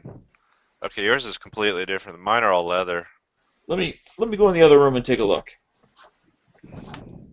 And by the way, there's a link to like Oh, okay. Well, let me click on the link first. Those are all links. They're going to vary depending on what their application is and what country they come from and what era they are. As long as they fit around your grenade launcher, it doesn't matter, though. They all Oh, yeah.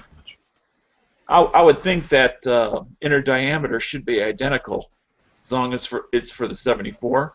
Well, it's like a 30 cal kind of thing. They all make them about the size of a barrel, and then 30 cal. I said 74. I meant 47. I had to correct myself before somebody else did. Nah, that would never happen on here. Here, it happens all the time. It was a joke. we only correct Dano though. We let everybody else be wrong, but Dano we correct constantly. Dano corrected you while responding to his claim of everyone else correcting him. You gotta keep him in line, right? Dude, it's like the Matrix. It was a correction inside a correction. Oh no, what's the one with the dreams? Inception. Inception. I never saw that movie. I heard it was weird. No, it's not weird. It's great. It's pretty good. You have to watch it a few times to get it all. 10-4. It's a movie within a movie within a movie. It's just a movie about people that dream and do stuff in their dreams, and then they figure out they can dream inside their dreams, and then they figure out they can dream inside their dreams, and then they dream inside their dreams inside their dreams. I do stand corrected. It was leather. Yeah, just throw on some like I don't know. I have stuff that I use for my motorcycle jackets that is like a leather preservative. Not preservative, but it's I don't know. Yeah, it's a preservative. Make oil. Reconditioner? Yeah, mink oil will work. Use Mink a little bit mink oil on it, and that'll re-energize that leather. I doubt it's gonna fall apart. It's just like a pouch for a I oil. use Obenovs on everything. They have the oil and they have the waxy beeswaxy protectant. And I did like 2 videos on like my old Loa hiking shoes. And there's one with just the oil. I oil it completely, and you see the before and after. And then like a month later, I put on when the oil had completely absorbed into it completely. Then I put on the waxy Obenovs protectant, and then it was like repelling water pretty much. Water would just beat up on it, and it's like impossible to hurt the leather. And the leather will last longer than the shoes because the Vibram soles the soles are not resolable. So, but if you want to see just leather reconditioned, I don't think there's anything better than Obenovs. How much does Obenovs cost? Not that much. Google it. Anyway, I have 2 videos where you could actually see it pretty clearly. I don't know. They have the oil, and then they have the waxy heavy-duty leather protectant. I mean, for something that small, you probably don't even need anything. I mean, I'm sure there's probably some home remedy too. Like, I don't, you never know. I mean, that pouch is, whatever, it's tiny. Leather is leather. It's just a cool piece of kit that goes along with the Yugo stuff.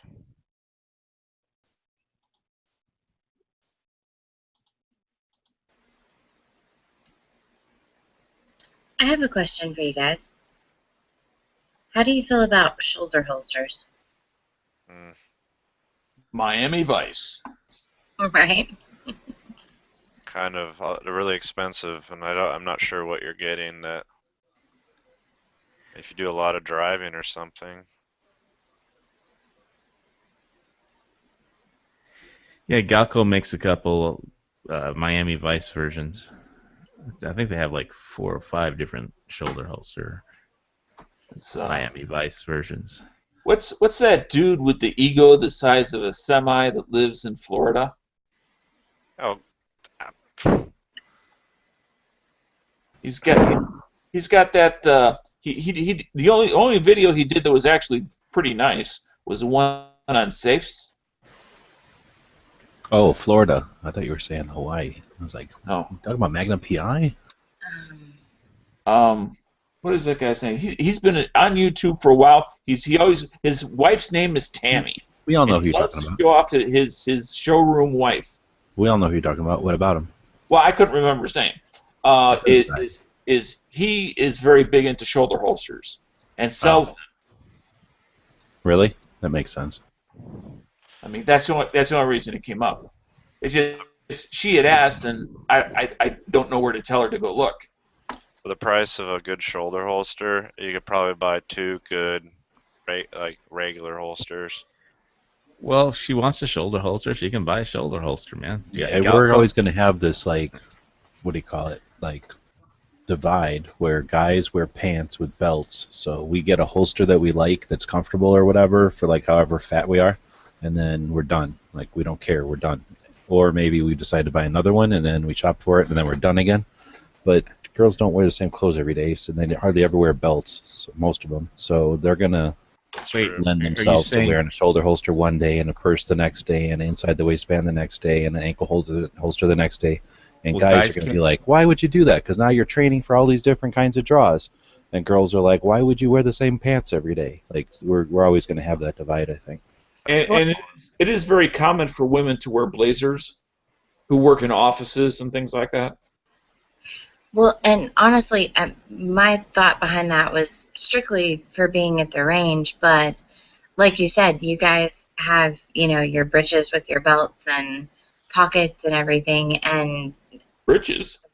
Something you got to consider depending on what kind of holster you're But like if I go out to the range with the pants that I wear and I put a belt style holster on, it's gonna be pulling my pants down. Like I'm gonna be sagging on one side or the other, and I'm not really feeling like being gangster, so I'd rather have a holster that doesn't cause my pants to sag.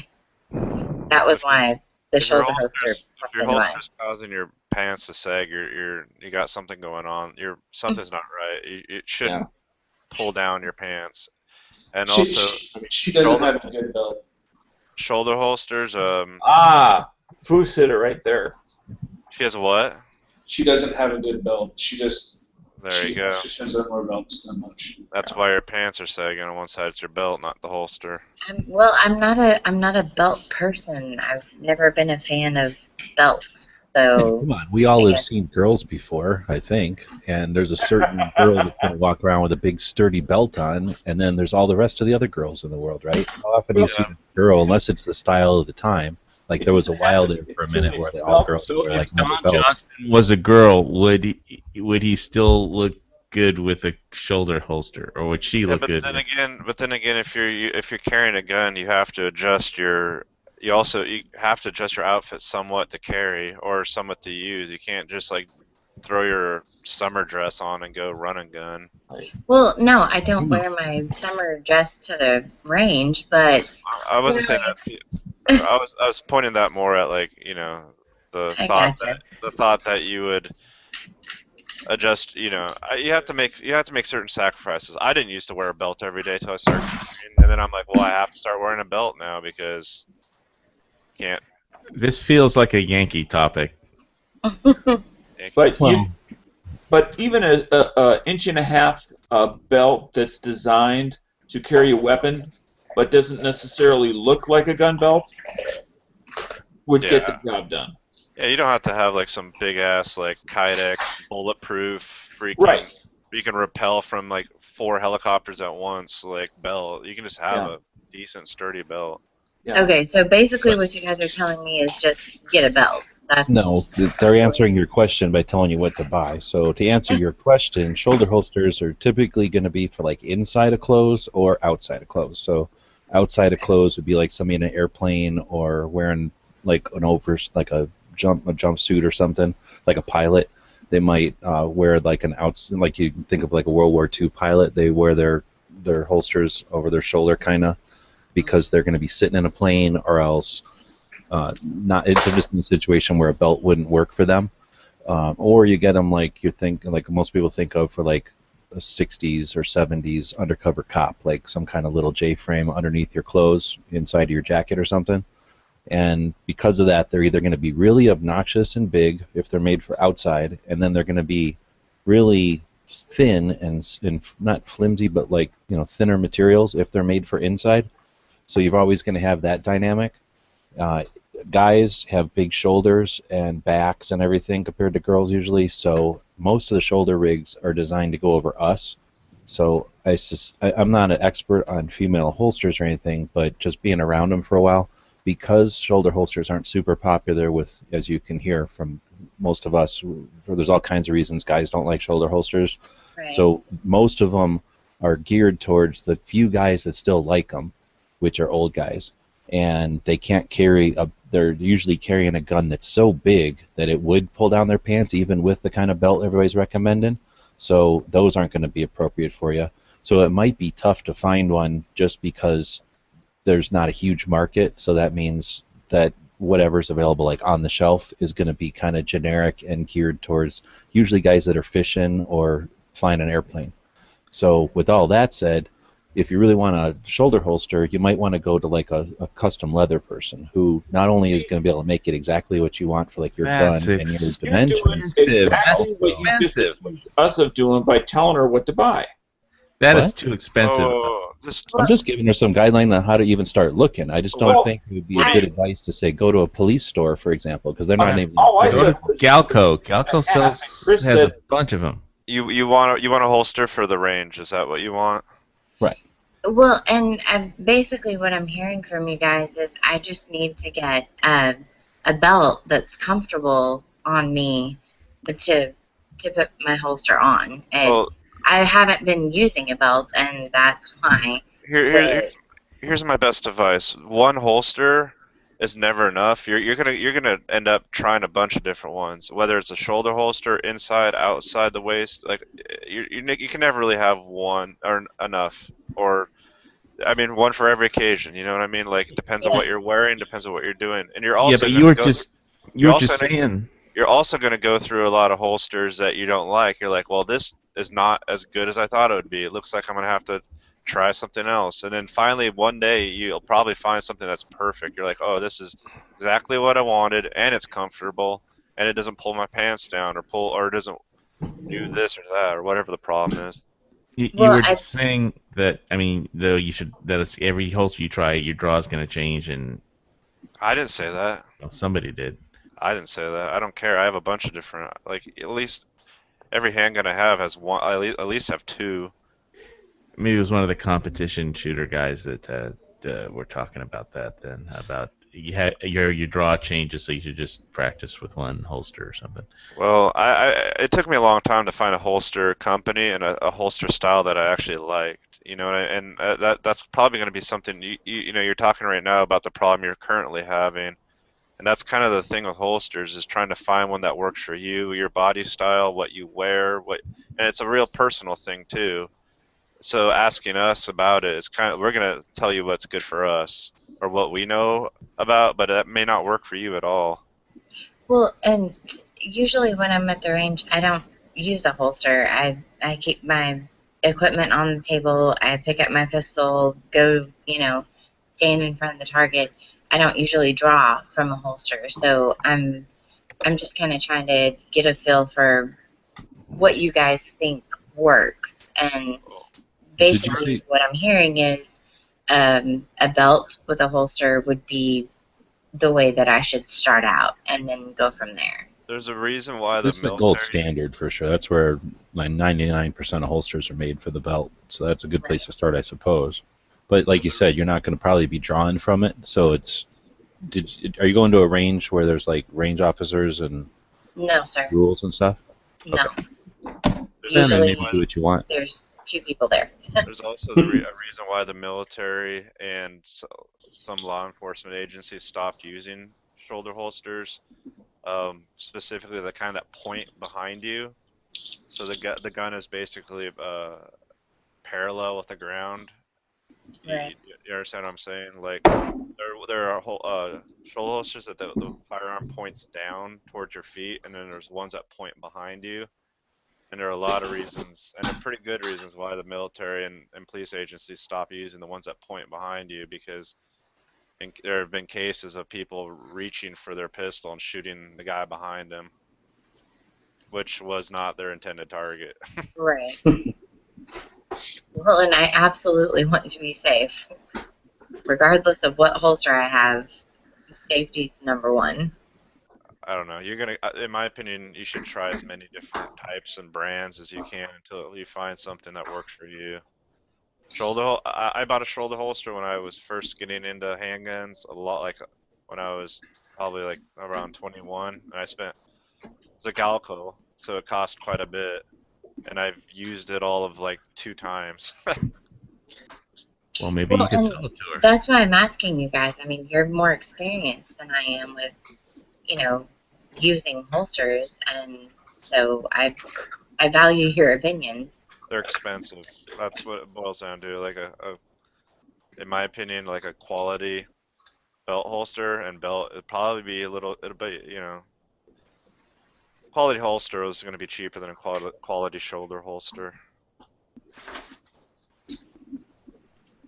So do you think they had John Johnson wear it just as like a fashion statement because it looked cool on him or something? That was the 80s, and I don't know.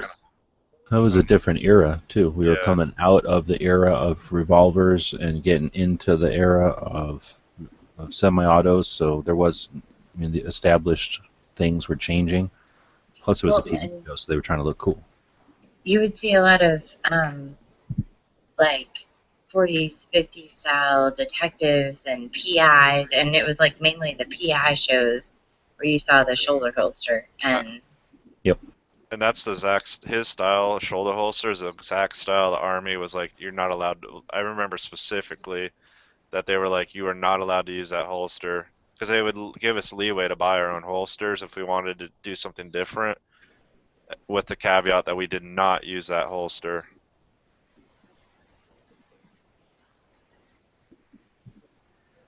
Yeah, but gotta take everything that the military does with a grain of salt. They're doing stuff for people that are everywhere from stupid to dumb, and they gotta assume what they're gonna do.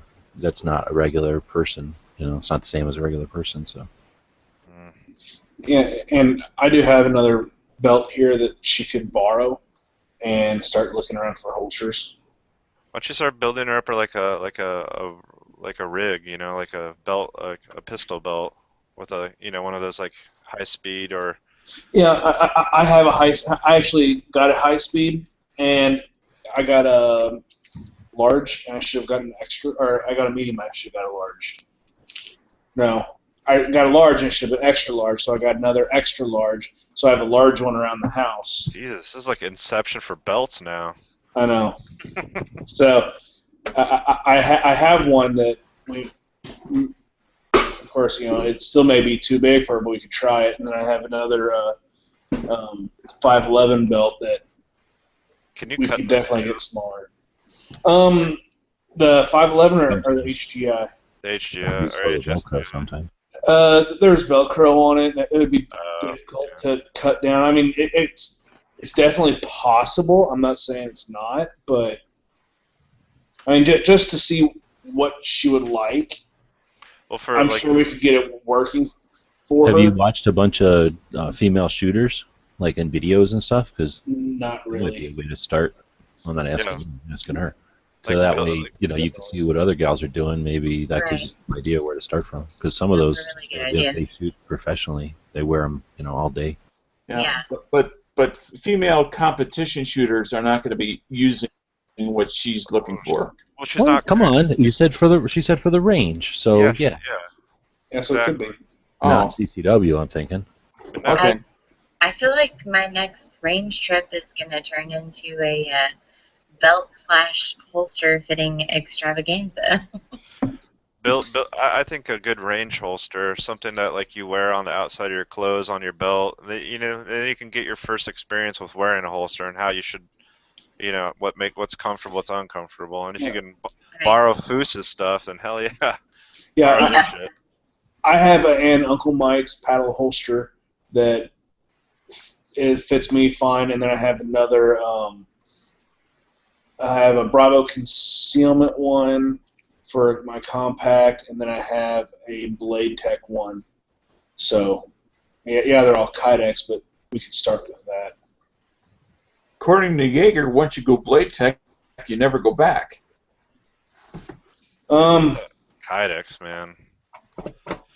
I like Blade Tech. It's good stuff. Yeah. I never went to anything else after it. Blade Tech is good. Unless I'm buying a For outside. cowboy holster for a single action, I'm all about any quality Kydex. I would agree. Well, Blade Tech ain't Kydex, but But right now, we're really talking like Ford, Chevy, you know, Nissan, Toyota. Oh no, that's You got to like figure out if you want, you know, a sedan or a hatchback or whatever. No, right now we are going to U-Haul and say we need a truck. We don't care what truck. It just needs to be able to do this for now, and For a we'll truck. see what we. Yeah. Yeah, exactly. So, yeah. So it gets down to personal preference when we start doing Ford, Chevy. There's all that this stuff. one rental company in California called Rent-A-Wreck. yeah, we got those too. They used to have those in Illinois. I thought they went all into business. all the time. I think. I thought it was a great concept. Yeah. I mean, you need a car. You want it, you know, low price. Not looking to impress people. Thank you guys for all your opinions. I really do appreciate it. you're giving us something to argue about. We should Yeah, be come thanking on. you. We already we should be thanking you. We've already run out of things to argue about. Now we have new stuff. The chat would have been over 45 minutes ago. No, yeah, Hey, Volcano. yes, sir. Yes, sir. What's that? Round balls. Round ball. I can't. I mean, You have a Lock box and of balls. Yes, I do. Are you No, getting rid of that stuff? You don't he didn't want get it? to shoot No. his black powder today. Yes. So if Forgot to bring it. if the next time Tara and I go out, I have everything right here with me. Well, I'll that'll take it scare out. anybody away from shooting. Yeah, What? I'll look forward to Oh, that no, video. no, That's not like for- that's like saying, oh, you've never tasted anything before. Let's start with like vinegar and like, horseradish. Like the most boring kind of shooting ever. No, I think you shot this black powder, haven't you? I got a 22 short and a 25 ACP. Well, those would be more fun than black powder revolvers. I mean, black powder's bad enough, but having to wait for a black powder revolver, it's like watching paint dry if you're not shooting it. Well, how about pinfire? At least those No. are bullets, as I'm saying. Maybe you haven't experienced loading the 6 chambers of a revolver, but I mean, unless you're the one doing it. No, I have It's not. a boring thing to watch. It In is fact, fairly boring. I had a boring. chance It takes to fire forever, black- and you have to do it. I mean, there's no other way. You have to sit there and do it, right? To load the thing to shoot it, and then takes you all of like 4 seconds, however long it takes you to shoot 6 shots, right? And then you I go had a back. chance to fire a black powder first time in my life this past weekend. I watched a couple of guys do it. It just didn't look interesting. Exactly, that's what I'm saying. Unless you're really into it, and once you get into it, I mean, trust me, I'm into it. But I can understand why people hate it. I grew up hating it because it's so boring. Well, no, that's just for me to take a video for. I mean, if she wants to shoot, she can shoot it, but we'll have other semi-autos. So What kind of pistol do you own? A SIG P22 what? 9? P229. Mm-hmm. Those all steel?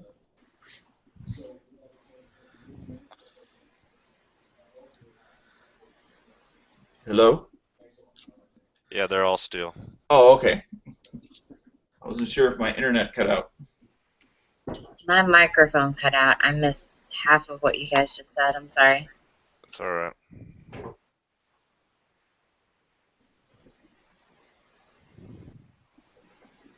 I We mean, weren't saying anything. she has a.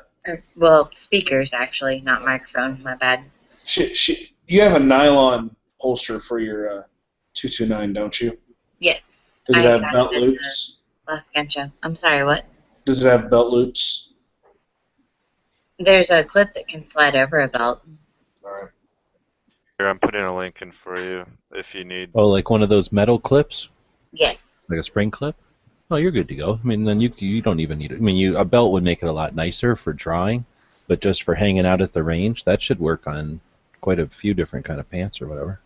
Yeah, with running shorts, not so much. Well, okay, yeah. But if he's got some belts that are fairly stiff, they don't really Yeah. need belt loops and stuff. That might still work, sort of like a cowboy Yeah. setup. I need to bust out a belt, basically.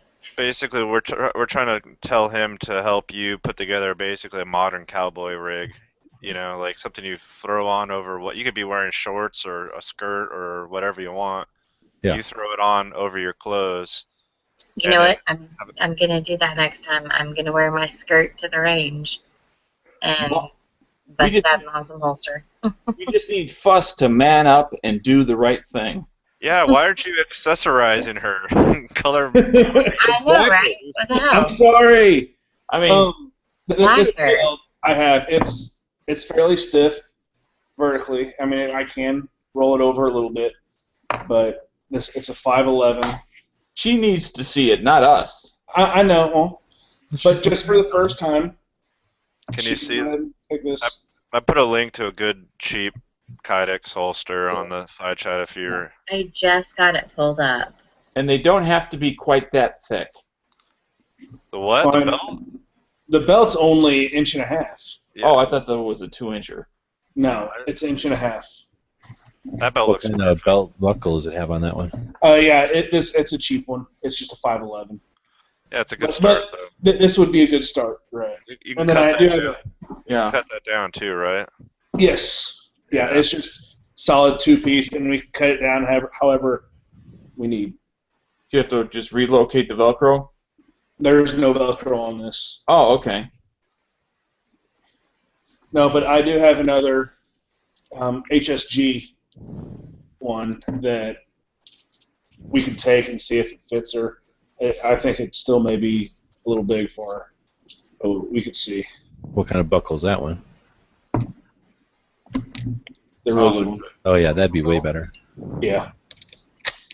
But I don't know if the belt would fit her or not. Hook her up That's to the the kind truck, where it has to go drive her through the around. buckle and then with the Velcro, right? Because of the way the belt Correct. is. Yeah. Yeah. Ooh. So. I know back in the olden days we used to just have, well, first we had those weird metal Alice belts, and then that's moved to like the Fastex, kind of like that clip style big giant plastic belt buckle on the Alice stuff, and that was great. But then they went to that kind of like what you're showing, and you have to be some sort of like wizard to be able to figure that out, especially if your belt, where your belt has to be long enough. If your belt's like anywhere near kind of tight, you're screwed. You got to be able to like fold that thing in and out and everything. Right, and no matter how tight you get it, you know, it always, for me, it always slips whenever I actually do that. Exactly. To tighten it, it always slips a little bit. So, I mean, this would be good enough for her because it could get tighter, and I'm a hell of a lot fatter than she is, so. Oh, That she's Just plump. bring a bunch of rolled up towels that you can put in there to make her. Well, this could, if we want, it'll go all the way down to there, if we want it. So there's no issue on this one. So, and it could be green or black, so it could kind of accessorize. But Oh, so I can be stylish. yes. Sweet. Because, you know, every time I go to the range, I'm so worried about being stylish. Especially where we go. Yeah, me and my one-man Wolfpack t-shirt, like, you know. So, Watcher 6, do you still feel it's way too early for you to possibly bring and introduce one of your female friends to shooting? No, I would just have to find one that would get into it. Okay. Some of my friends, they went with me to the clinic that we had last year and learned a little bit about gun safety, but they just didn't seem as excited about shooting and going to the range and sticking with it as I did. I honestly don't know any women that would have as much fun with it. I think they're still too nervous around guns. And I think you said this before, but why do you think that is? Well, a few of them have had significant others that have given them weapons that are too much for them. And I don't mean for that to sound sexist in any way, but if you've never shot a gun before and you're handed a weapon that you're not comfortable with, it would be really easy to get scared off.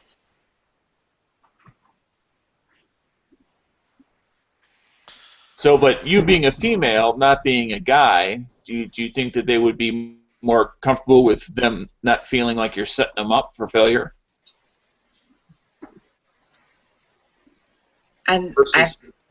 Versus some guy just having his ego and saying, "Oh yeah, let's have another laugh at this girl's expense." You mean if I'm personally the one that put the weapon in their hand, I would hope that they would trust me. Good. More so, because there's no way that I would give them a weapon that I thought was too much for them to handle. Mm-hmm. And Tara, Watcher 6, if you ever need, if it ever happens, let me know. You'll have access to all mine. Thank you. I appreciate that. Like those for all of us? If you come to Arkansas, sure. Oh, well, I already knew that. Never mind. Sorry. Now, just in generalities, the Show Me State is correct? No, that's Missouri. Yeah, what the hell, Dano? Arkansas is the natural state. Oh, okay. It makes perfect sense. What do you mean, what the hell? You make it sound like it just insulted them. You did. Well, I was born in Missouri, Well, then he's not as insulted. That's why he's such a fan of the phrase "show me." I thought that was his pickup line. That Well, I'm too. lost. I'm trying to figure out who's insulting who, but it all went over my head. That's gun channels. We're constantly all insulting each other. Yeah, exactly.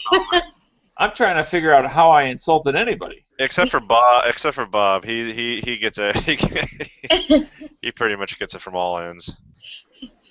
Dan, I don't think you insulted anybody at the moment. Okay. You're just in the room with a bunch of smartasses. If I don't insult Dano once a day, I go through withdrawals. You know, that's why Chris and I have this love-hate relationship. Oh, I always love you. What are you talking about, big boy? Yeah. Oh, you guys are smartasses after my own heart. Here's oh wait, hold on. Sorry, I'm looking for. This is like. Did you know PBR was a Kiwi? Yeah, I'm from New Zealand. It's a stupid running joke we have. Is everybody leaving for a reason? Yeah. What was that? We just lost 2. So Uh-oh. down the road. I actually had a non-holster question, and it was just like holster, holster, holster, holster. I was just, not going to talk about it, but everybody left before the subject got off a holster. See, they left because they knew fucking DB was coming in. So when you get to the point where you want to put together like a holster belt system, I put a link in the side chat of a really great belt. It comes with this padded thing that like it's the greatest thing. They're great. This is what I'd recommend for a belt, along with like the whole type of holster kind of or something either like the one I linked earlier or something like that.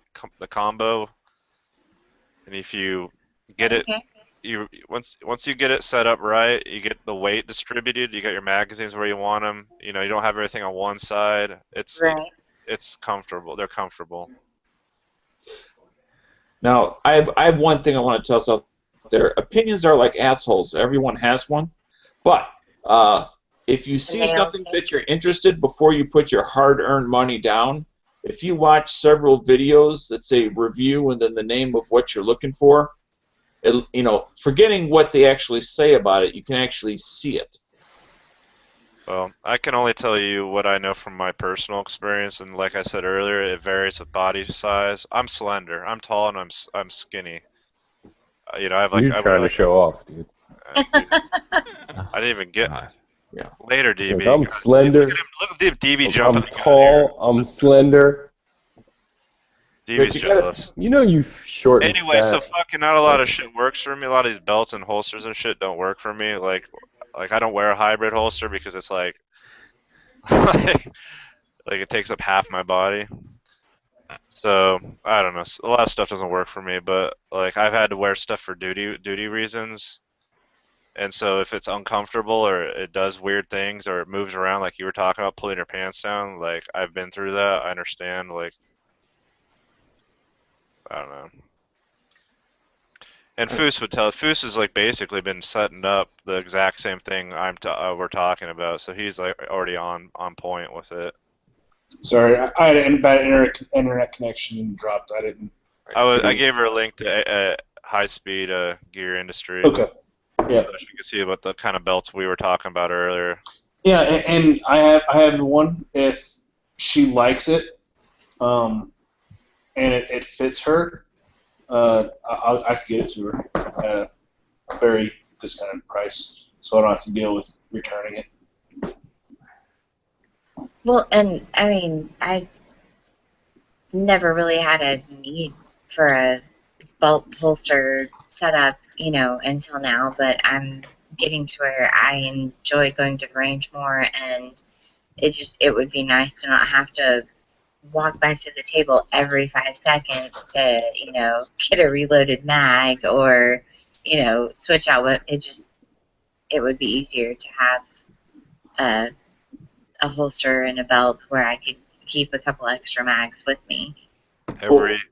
Every pistol should have a holster and every rifle should have a sling. Every finger should have a trigger. or Tara. Every Well, that could Dano, be every campaign Dano should for have you. a bedtime. Every trigger Well, should have a finger. Well, at the end of our last range, instead of just keep on going back to the table, what I did is I put my Every finger. competition. I put my competition rig on, and I just kept a couple of her mags with me, and we just did that and went out and shot, and she just grabbed a mag and So you're like a caddy. yeah. Pretty much. Nice. I like it. I was her bitch for that I want an ammo afternoon. caddy. But you didn't warn me before you came right up beside me and started shooting 2 feet from me. So I thought you saw a me. bit of an adjustment. Right. The gun- I saw you the when gun you were was in 2 feet front of your behind me and face. to my right. The gun was in front of your face, so it was okay. Mm-hmm. What a dick. Love that. I know. He's sneaky. Sometimes I can be. You gotta watch him. So hey, G-Webs, is you gonna be able to get Larry Pratt on? Is that still gonna happen at one point, or just gonna interview him? Is that still a possibility, or? I think so.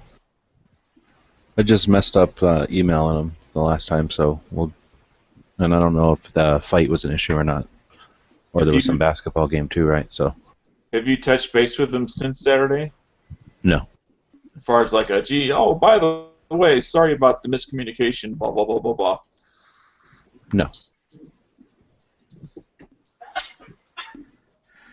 Well, anyway, I hope you get them. It'd be interesting.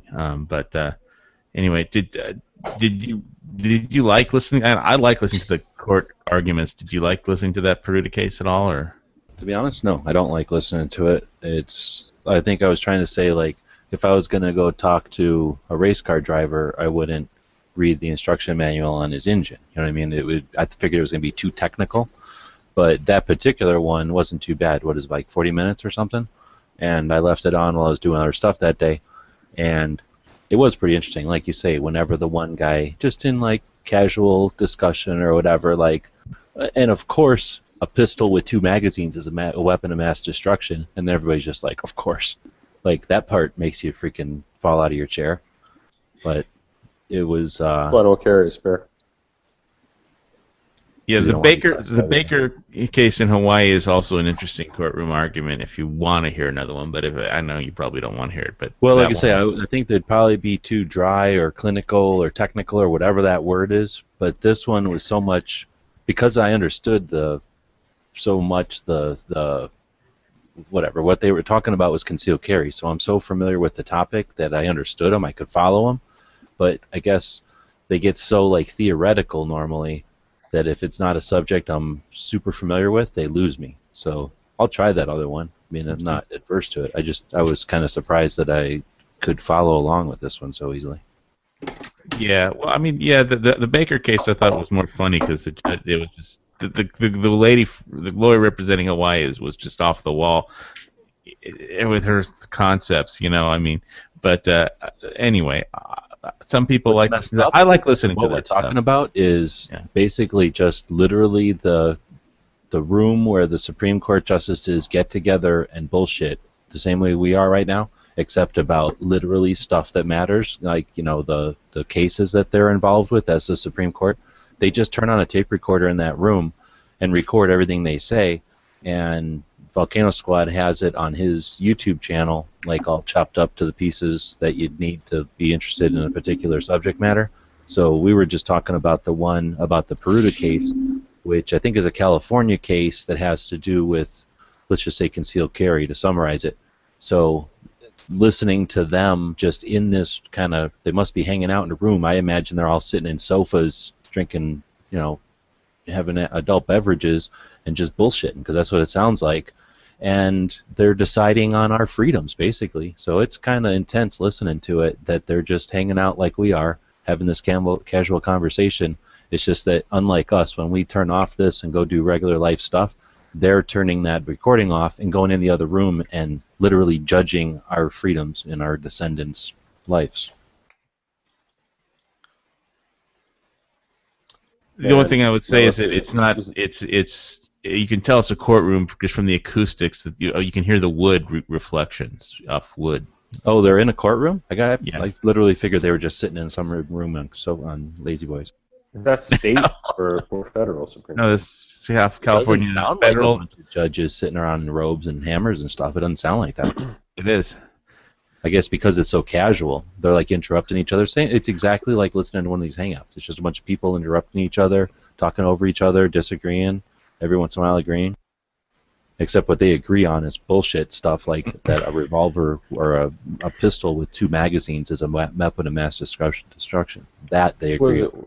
It wasn't Ginsburg and them, right? And Scalia. No, it's the federal Ninth Circuit Court. I guess it's not the Supreme Court, excuse me. It's the Ninth Circuit Court judges, but same thing at that level. So seriously, they think a pistol with 2 mags is Well, that's the way they said it literally. I mean, I'm assuming they agree that a lot of damage can be done by a pistol with a couple of mags, but the way they just casually use that weapon of mass destruction is the weird way to do it. That was the San Diego lawyer representing, Sheriff Gore. So. Wow. Well, it's just like the judges didn't step in and disagree. Like if somebody on this sat, like if I were to say, well, a pistol with two clips is a weapon of magazine, just weapon of mass destruction, like, then I would never get another word out, and Gun Channel G-Webs would ban me from the universe or something. After he got done telling me what an idiot I was, and nobody did that, and in court because I mean. But what's really funny in the Baker case is that everybody in the courtroom laughs at the gun control lawyer. So, but I'll leave that to if and when you ever hear it. But yeah, I like listening to him. But laugh at him because they're idiots, or laugh at him because because her gun control claim was so ridiculous. Can you literally give us a no? You have to listen. Well, if you listen to it, I don't want to ruin it for you. Well, I have a Second Amendment playlist. Too, man. It's the Baker's case. He watched the Peruta and the Baker's case is the Hawaii case. It's all before the Ninth Circuit Court, and I have it on my Second Amendment playlist. I'll look it up. Yeah, the Baker case. I don't mind the surprise. Like you can spoil a court case for me. I got a question here.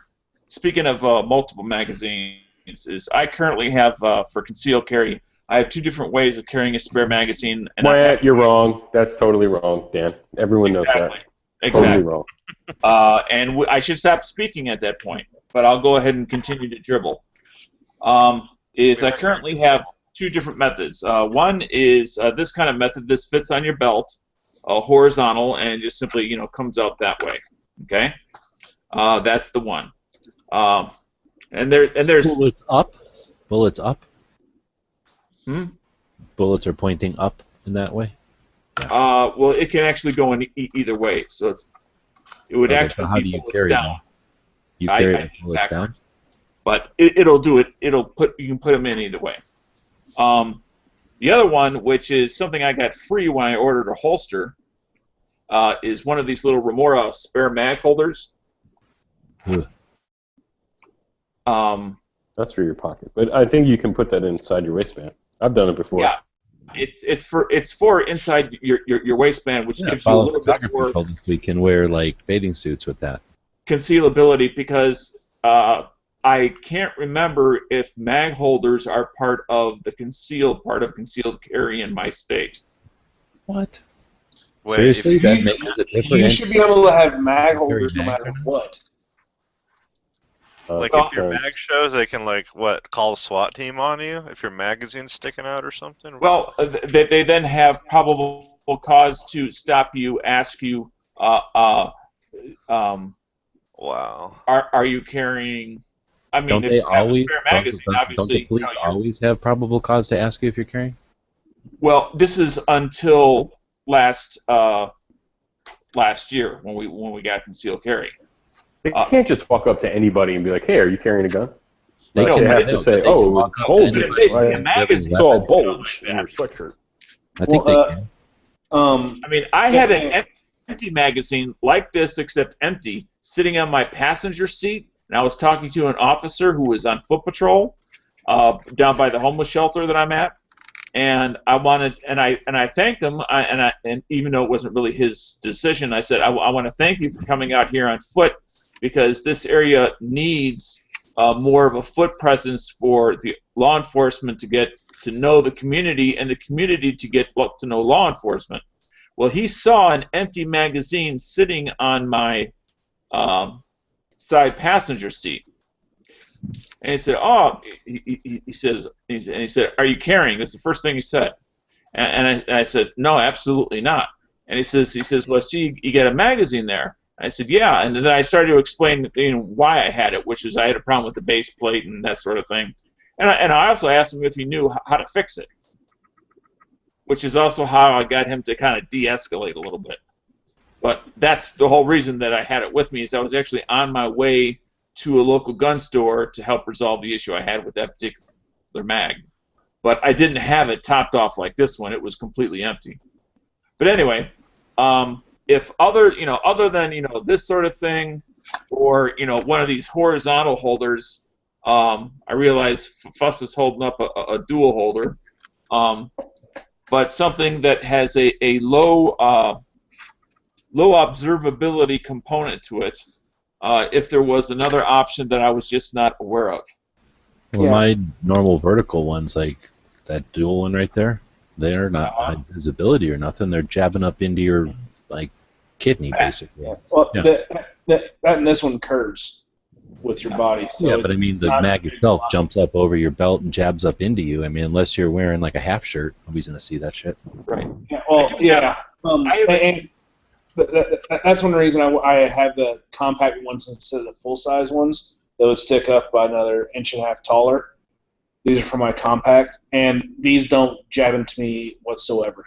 But if I had the full-size ones that came up here, then they would. See, I don't mind them jabbing into me. That way I know they're there all the time.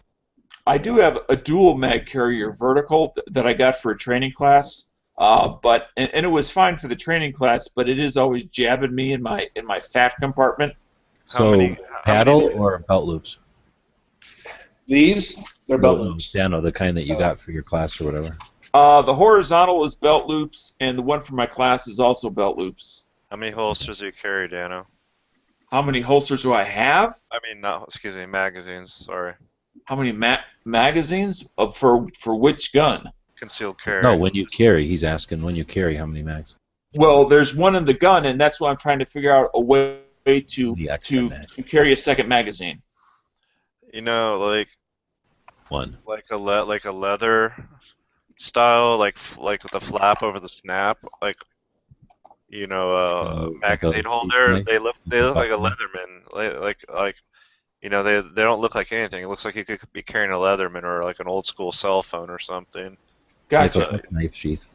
Yeah, the knife sheath. They don't look like anything. Although in Illinois, can you carry around a knife like that? Yes, but again, they can stop you. I don't know about a Leatherman. I thought they had crazy knife laws in Illinois. They do. So if they think that I'm carrying a knife, they can stop me and ask me about it. And that's they'll stop everybody because they figure people are going to carry knives just because they live on the farm or whatever, and they're like, "Hey, country boy, you can't come to the city with that knife there." I mean, for the entire life of every officer that's currently on the street, except for somebody who just came on board, guns and knives have been felonies. So that's the mindset that they're don't want to coming make from. it look like a knife, basically. So, I mean, I don't have to like it, but I do have to be aware of it, or it would be in my best interest to be aware of it. So you're down with the pocket version here? So you're down with sticking it in your pocket? Oh, no. Oh, so you want to use that Remora as a belt holster? I mean, if it would work, I guess I could. It just, I wouldn't do it. There's nothing holding it in there. I can't imagine why it wouldn't just slip into your pants and eventually fall down your pants and onto the floor. This particular Remora, it does have kind of a semi-tacky exterior to it. Yeah, come on. No, you'd inhale or reach for something or laugh or cough or something, and all of a sudden it'd be on the floor. Yeah, I keep that thing in my pocket. I was using it in my pocket. I wasn't. I usually put my mag in my pocket too, unless it's on a vertical belt thing jabbing me in my kidney, because I don't mind that. I meant that specific Remora thing, because that will go in your pocket, and that material's pretty tacky. It won't come out of my pocket. The spare mag holder. But you Yeah, can't put nothing else in your pocket with that. Oh That's hell it. no! Yeah, I pocket you carry can my use- J-frame in that Remora, and that thing never comes out with the gun. Oh, Well, yeah, I think I I've had did no it issue one with time. I have like I- a 511 shotgun pouch, and you can throw a ton of like compact 9mm magazines in there, like just tons of them. Are you ready got, for thinking outside the box here, Dano? Say again. Keister Well, that shit, homie. I was going to say ankle holster, but if you can't bend over, that might not be a way to go. Well, I can bend over, just not very quickly. Well, then what about an ankle holster? Seriously, that's not that much weight for your ankle, so it wouldn't be a burden, and it wouldn't like probably throw your hip out or nothing. And you don't need it usually like in the heat of battle. It's more like to top off if some shit happens. My concern about ankle is when I go down to pull something out, is to get up and run for cover. That's where I'm going to have a trouble. No, I'm not saying it's ideal. I'm just thinking as far as deep cover, deep concealment, I should say. Gotcha. It's You an probably- option that basically disappears. You probably don't carry like a bag with you since you have back problems. Like you don't have like a work. I don't know. It's not so like much a bag, but a satchel. a briefcase or I don't know. Like like if it Not normally. Yeah, I figured you didn't because you have back problems, but carrying you don't have. I mean, sometimes I'll just throw I don't even carry my shit on me. I'll just have. How do you carry your XDS? My XGS I keep in that Remora holster In your pocket. Okay. in my pocket. All right. Yeah. So then, what about inside? Because those mags are so thin. I see now these guys are doing inside the waistband holster carriers, Well, and if they I have a can little go slap. They have a inside the little waistband, snap on there. I'll change to my Glock 26. Okay. I mean, for inside the waistband, I will automatically go to a gun with greater capacity. Mhm. Does somebody make an inside the waistband magazine holder? Yeah. Definitely. What Philster has a bunch. That's Bravo, probably best. Raven, and shit. Exactly. Yeah, they all got them now. They got the I little guess it loop makes on it. sense if you're trying. I always wear a shirt over my other shirts, so I never tuck shit in, so I don't have to worry about it. I guess, but I guess if you're trying to keep all that from being seen, I could see wearing a mag inside the waistband. It's because it's starting to get warmer here. In fact, I was at the dentist today and the windows were open. It's only 70 degrees. I'm starting to get a little sweaty because I'm not used to it being 70 degrees. And that's why, like when you say that you usually wear something outside, I know it's a heck of a lot hotter down there. I can't imagine how you can put on 2 shirts. And it's just the same way the people in the Middle East wear them freaking robes and shit. The clothes don't make you more hot; they give you shade and make you better. Wearing a snug-fitting white cotton T-shirt under a looser-fitting shirt will make you That's the cooler shit. in hot temperatures. Yeah. And we don't I've been doing that my entire life. immediately. It evaporates immediately, so it's not so much. It's only to keep the sun off you. It's not bad at all. It's just the sun that kills you. Yeah, the cotton T-shirt will keep the moisture off your skin, and then the looser shirt over top shades the cotton T-shirt, keeps it from getting hot. You'll feel much cooler overall. They don't walk around with their shirts off in the Middle East. They bundle up in light cotton, like that mask. What do they call that stuff? It's almost like a gauzy. Like Shimog. linen? A Like- Shimog. Oh, Cotton. Yeah, no, I know what it's called, but the Shema, Kafia. I know what a shemagh is, but I'm trying to think of the material they use. It's almost like a It's fabric. It's almost like the Linen. stuff gauze is made out of. Cloth. It's a very light cloth fabric, lightly woven cloth. No, I was just getting at it because I don't sometimes like when my back's killing me or whatever. Inside the waistband's not the greatest, right? But if you're pocket carrying like a 6-round XDS mag, well, you'll forget it's there, dude. I'm pretty sure. Oh yeah, I've been carrying it around. If for you the past- if you inside the waistband it. I mean, like it's just really thin and light. So what's the deal with that Remora? You're looking for an alternative to it, or just Well, no, a replacement for it? I was just curious if there was something that I was not aware of that that works for other people. What's wrong with that horizontal one? Other than the fact that it's weird, do you cross draw it? You're right-handed, right? Yeah, it's the opposite side of my hip for my gun. So you're right-handed? I'm left-handed, so I keep it on my right side. So you get it with your offhand. Correct. How the hell do you point it backwards then? Like the base plate of the magazine is towards your butt or towards your front? That is towards my front.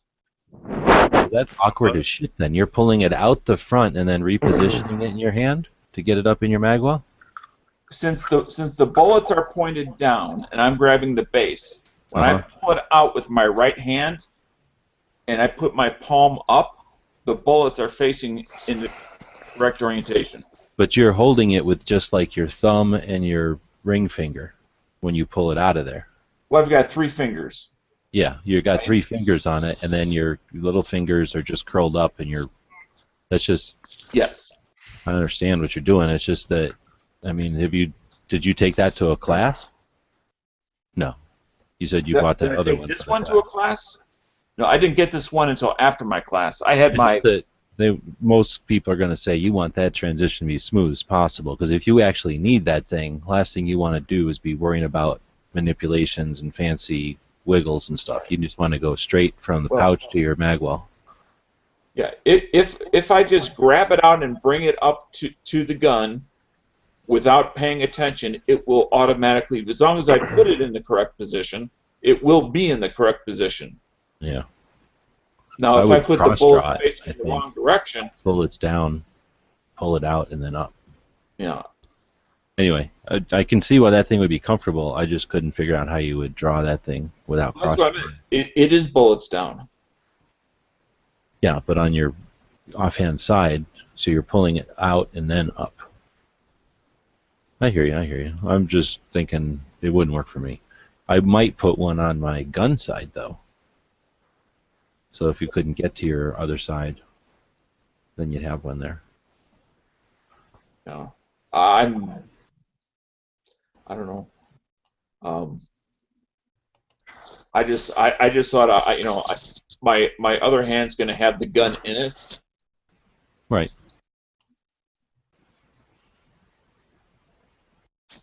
Yeah, I always thought those horizontal mag holders are for for when you're sitting down. They're for like appendix carry, I think. Mm-hmm. No.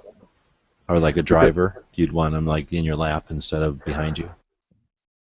And they're also, I thought they were more wearing in the front of your body, because if they were vertical on the side and you're sitting down, it really wouldn't bother you too much. But if you're trying to do appendix, then it messes you up. What I will say is they are so comfortable, I forget it's there. A lot of police wear their. If you look at their duty holsters, some cops wear their pistol or their magazines horizontal. I've seen them up front like that. I think that also lends itself, like say, to being used by the other hand if you need to in a pinch. Yeah, you can even a cop who's not fat, by the time you put all your crap on and your armor, you can't reach with your offhand over to your mags anymore. So they'll usually stow some over there, and then that tactic works for those of us that have more tactical padding naturally and have trouble reaching across for those damn mags. Tactical tacos. So we aren't like fat and overweight. We just have tactical padding. Mm-hmm. Yeah, bacon. Strategic tactical padding. Thank you. Intentionally. I need to remember that. So you're there. It's prepping, so that you're able to withstand lengths or time without sustenance. It helps you do ninja rolls easier too. True. Way faster. We're packing that force. And it gives you a lot more real estate. All these little skinny guys can put on like maybe one gun and like some mags, and then they're out of space. I can put on a tourniquet, stick, handcuffs, some other stuff. Man, I have to pull a wagon behind me with all my shit on it.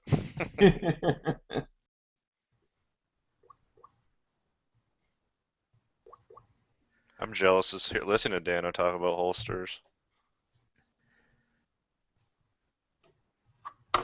I'm like what's his name from Caddyshack with the giant. Holy shit snacks!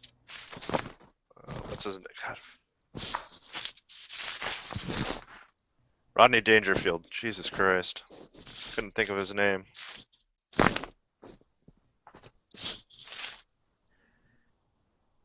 What was his catchphrase, his line that I always used? Oh fuck. I can't get no respect. Yep. There you go. I don't get no respect. Yeah, that's all right. It's really sad when you have to depend on me to come up with the answer. You're playing Look, the role I of can't Edge. remember everything about every movie, dude.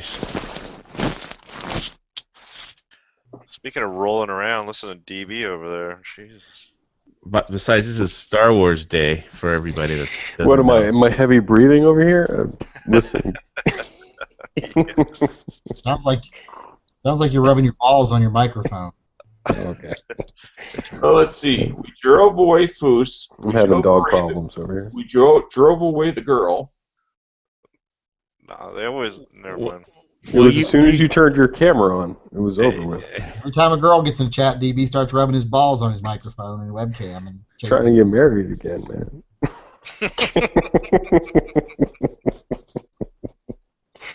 Trying to get married again. Yeah, shit is real over here, dude. I'm trying to like pick up this piece of cheese. It's not happening. Oh shit.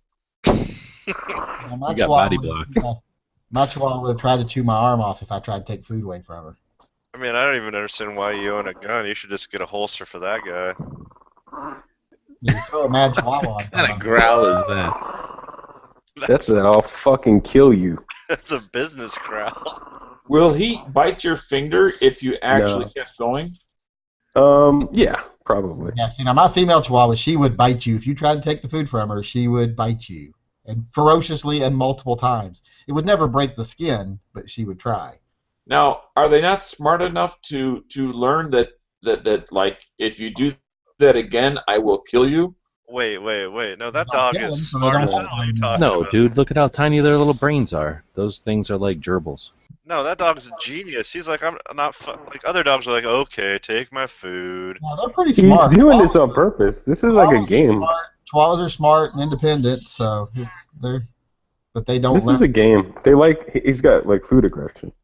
It's not my fault, but I kind of nurture it. Well, you have a human plate on the ground right in front of it. I mean, as far as dog goes, I think you're an idiot. I mean, haven't you ever watched That's like why. The Dog Whisperer or something? You don't put human plates on the Just ground eat in front the of a cheese if dog. he wants the cheese so bad. Well, You know- this is a human plate, but it's not very big. I think Oh, that that's dog- your excuse? It's like a dog-sized human plate. You giving It him a represents- complex? Look at this. How much? Yeah, not many dogs get fresh mozzarella. So What's with the flat white? What's with the plain white flatware here? You steal all your dishes from a diner? this is pretty good stuff, man. Why don't that dog eat the cheese? I know. Why aren't you eating off Because he's like? playing a game. That's my point. Like he don't want this. He would have ate it already. He's Oh. just playing a fucking game with me. Come on, DB. Yeah. Why aren't you eating your food off commemorative like Green Lantern plates like freaking Yankee over here? Cookie Puss yeah, or like- like Cookie yeah, like- Monster like that. Fuck you. I think that dog is smarter. I don't think he's stupid for growling. That dog knows what he's not fucking around. It's like, look how small I am. If I don't eat, He's not even. I'm taking it away. He didn't even want to eat it. He just wanted to, be stupid. No, whatever. don't you? I gotta get up in the morning. We'll see y'all later. Later. Put that dog in like Good night, Dan. 3 pieces of that cheese in one of those $5 mailers and send it my way. Oh, it's fun. It's fun for days. I'm surprised you don't own a min pin. I want another Chihuahua, but we can't get one because I had a mini tiny dog one time and it wouldn't shut up barking, so we got rid of it, and then I haven't gotten another little tiny dog since. well, the cat would likely kill if we got a baby Chihuahua, and plus our bulldog would either just pick her up in his mouth or pick him up in her mouth, not thinking, and squeeze him or step on him. So Yeah, that's what I'm worried about. because there was They don't poop when we all got our over? last one, she was literally the size of a small hamster when we went and got her. She could lay in Little my dogs are easier to take care of because they don't eat as much food and their shit isn't as big. No, Dude, their poop looks like big dog poop. Big dogs No, are better, no easier way. to take care of, as they don't demand as much exercise or attention. Have you ever This seen This dog dogs shit's the don't size eat of as like much. its shit is the size of a fucking a lighter maybe. That's a a big Great deal. Dane may take a big dump, but he doesn't do shit all day long. He's just like, you don't have to walk him, you don't have to do anything. We had St. Bernards when I was a kid, Boris and Natasha, and when they would take a dump in the yard, it looked like 3 homeless people dumped in the same spot. Oh yeah. They eat a lot too, right? Those big dogs. Some neighbors used to have these Go whippets. through like 30 pounds a month. They just run like 50 miles an hour or something And I ridiculous. supplement that with other food, like real food. In a previous lifetime, my mom raised Great Danes. It was like breeding them. It was weird. And showing them at dog shows. My folks' next door neighbors have a Great Dane. They're awesome. But I don't think they live long. No, they don't. And, They live like 8 they're- years, 8 to 10 years. Yeah. And they're a pain to feed and all that shit. Hey, why are Sig magazines so fucking expensive? It's ridiculous. Which one are you looking for? I'm just looking at them, like trying to gauge it, see what they're all about. Which gun? That Pro. Oh god, I don't know. I don't even think does it take the same mag as the 2022 or whatever it is? The Cork gun? I think so. I don't know. The old Cork gun. Old Cork. Newport is a Walther. Yeah, the new Cork gun is not a SIG. But what's the guy's name? I just ordered something from him. It's pretty awesome. Oh fuck, it's really cheap. But right now he's got like the last of the Italian. They're SIG mags. They're branded SIG, but they're the Mechars. Oh yeah. But they're the SIG is they're like so fucking cheap now. They won't even let Mechar make their mags. Oh, nice. They're making Checkmates, making them, I think. I'll tell you this guy right now, because this guy's awesome. His mags, he is the mag guy. Do you have his name? Yeah. Yep. But he has some of the, I don't know if you have a 226, or if you're going to get one. Someday. But when you do, you might want to, oh yeah, Greg Cote.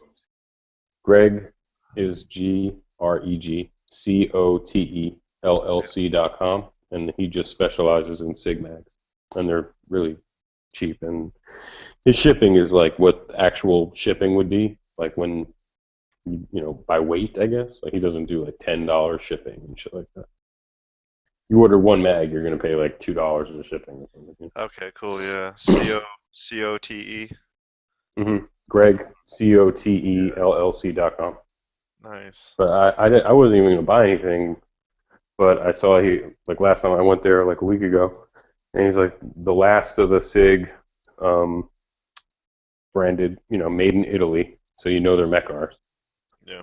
And they're $27 or some shit like that. So like they're cheaper than whatever SIG's doing now, which is Checkmate.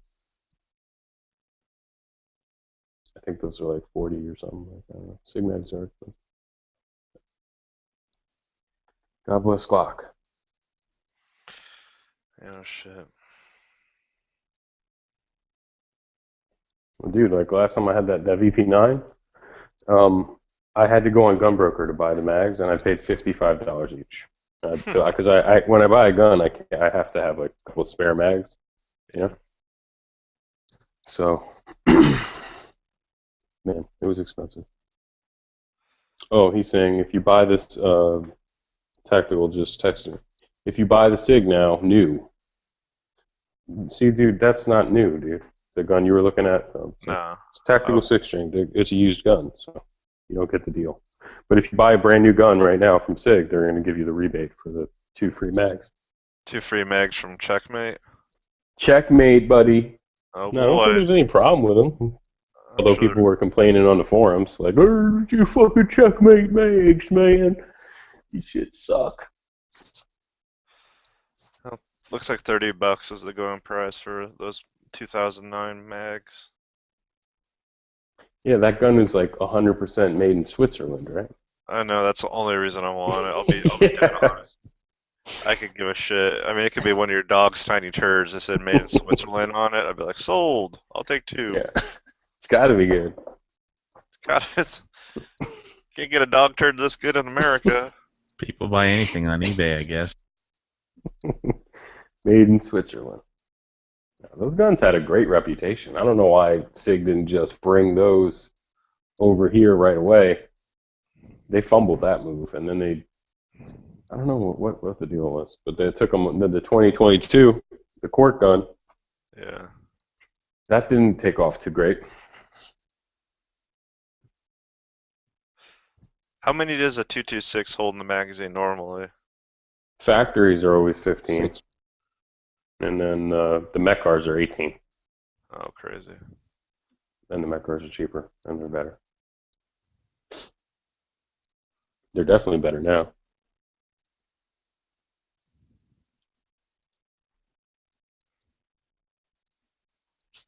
He's got Mechars too. He's got like 3 different kinds. Great coat.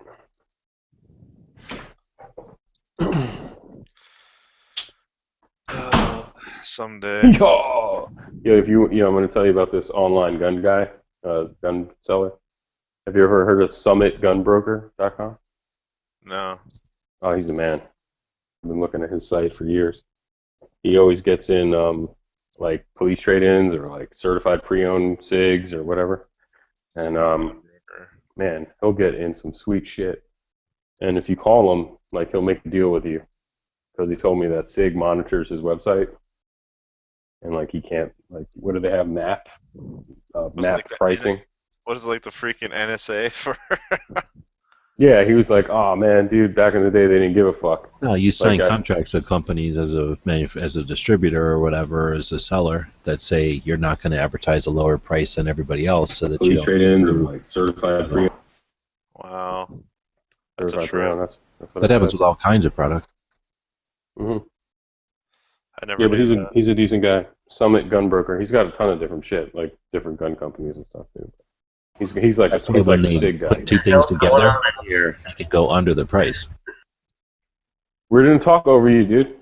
Dude, no. 6 Hour right now is running the buy any new SIG pistol other than like a 1911 or something. You get 2 SIG factory mags. Checkmates. They don't make mags. Whatever. And Okay. what else was I gonna say? Technically, they don't make Mike mags. is killing me now. And the mech cars only hold 16 rounds. No, I got them right here. I got one. For the 2022? Oh no, I'm like the 226 guy. I don't know. Oh, well, that's only 15, the 226? Yeah. Oh, From the factory. interesting. Yeah, because on the 2022, it's only 16 with a mech car. And they have the extension, but the extension is like, they never even put any thought into it. They just put this block on the bottom, and it looks like a piece of shit. He was thinking about buying a used gun for $370. Well, you could buy that brand new for $380. No, they don't make this no more. This is the SIG that's Pro. the one with the rail, and yeah. Yeah, it was 100% made in Switzerland. Well, the thing is I don't think that will ever be historically valued. I'm just saying personally, unless you just absolutely like that. Because the new one also has the chamber-loaded indicator, and of course the rail. And I only paid $409 because I wanted the flat dark earth one, but it would have been $380. But the new one has a MIM barrel. They're all MIM. I love MIM the world. MIM the world. What? No, fuck that MIM shit. I'm just kidding. I don't know. The new one's fine too.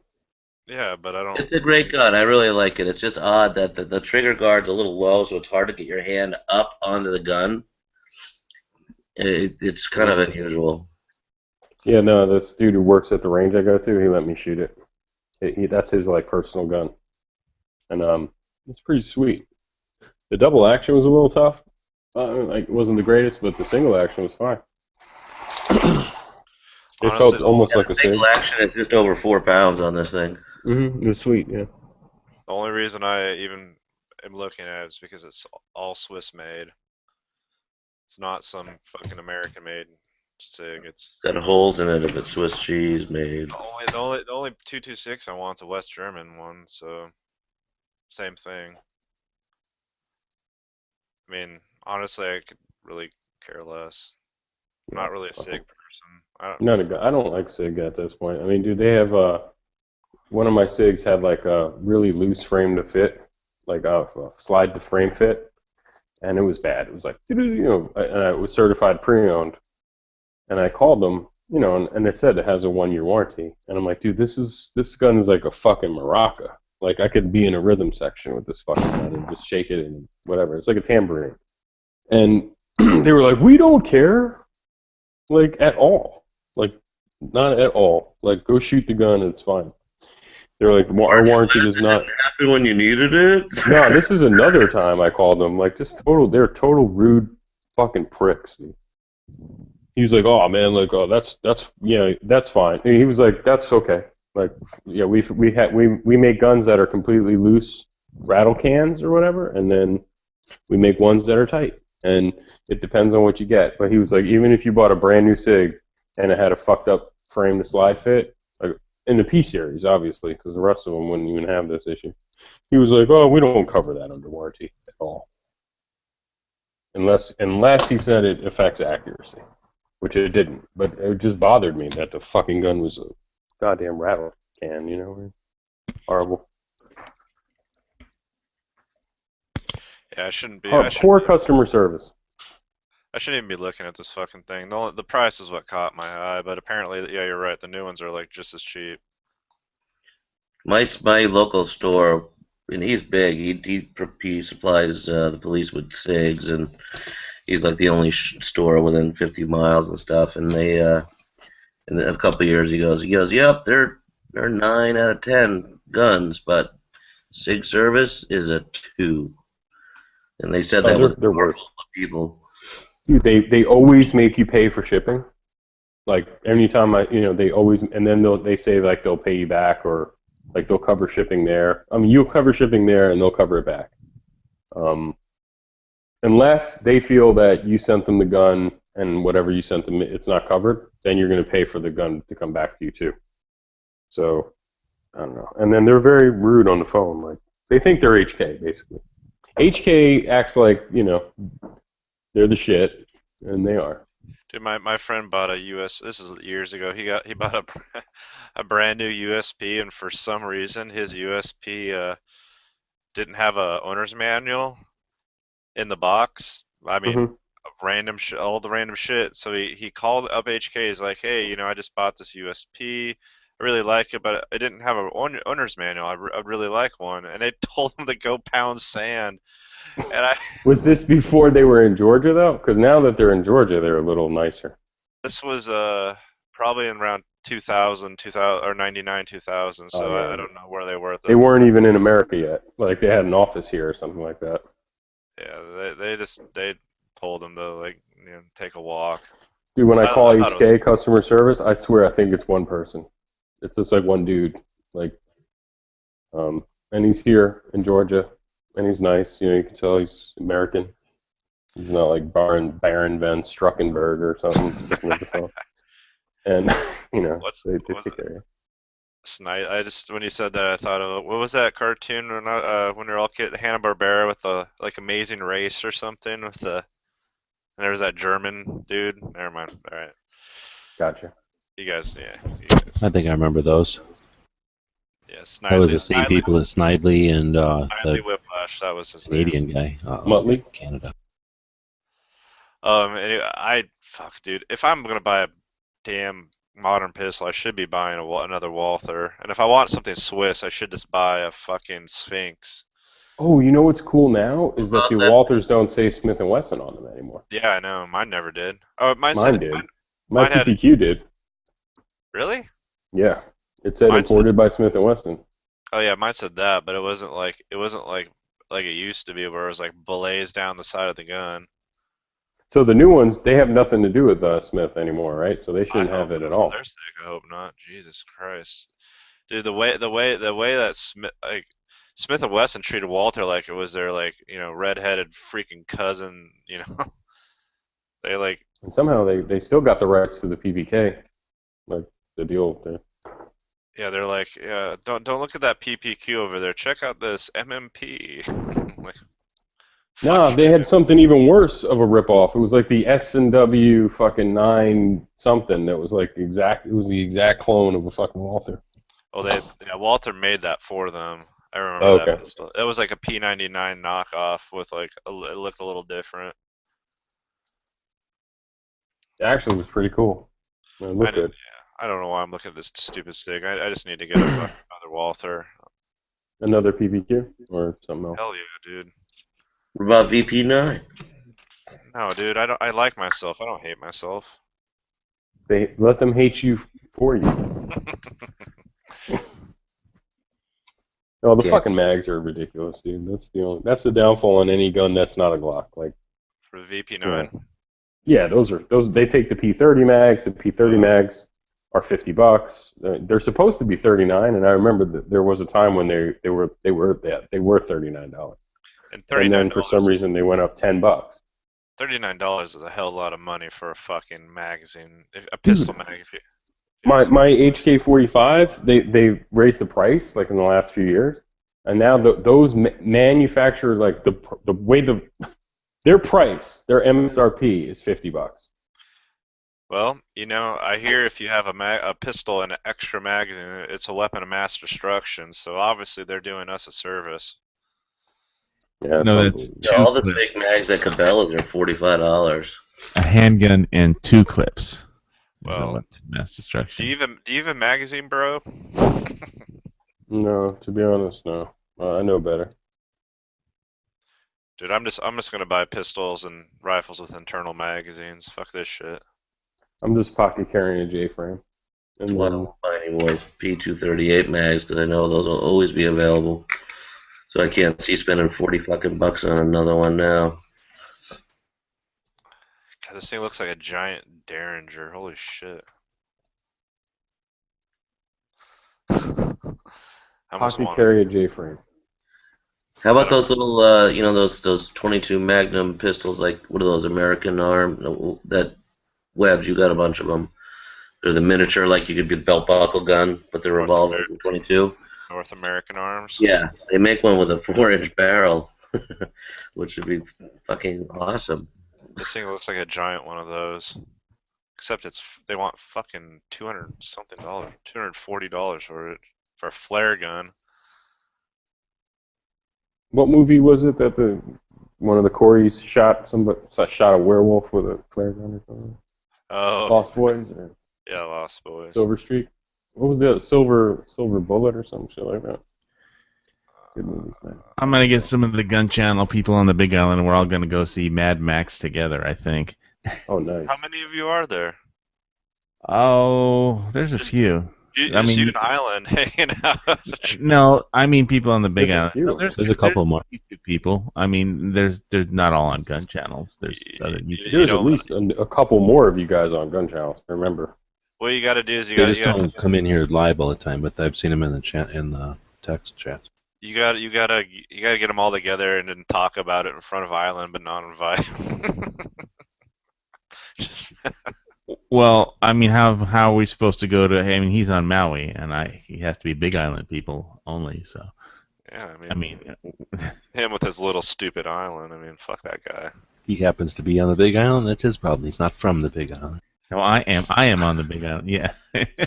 Well, he's gonna fly over here just to see a movie. IMAX 3D or no?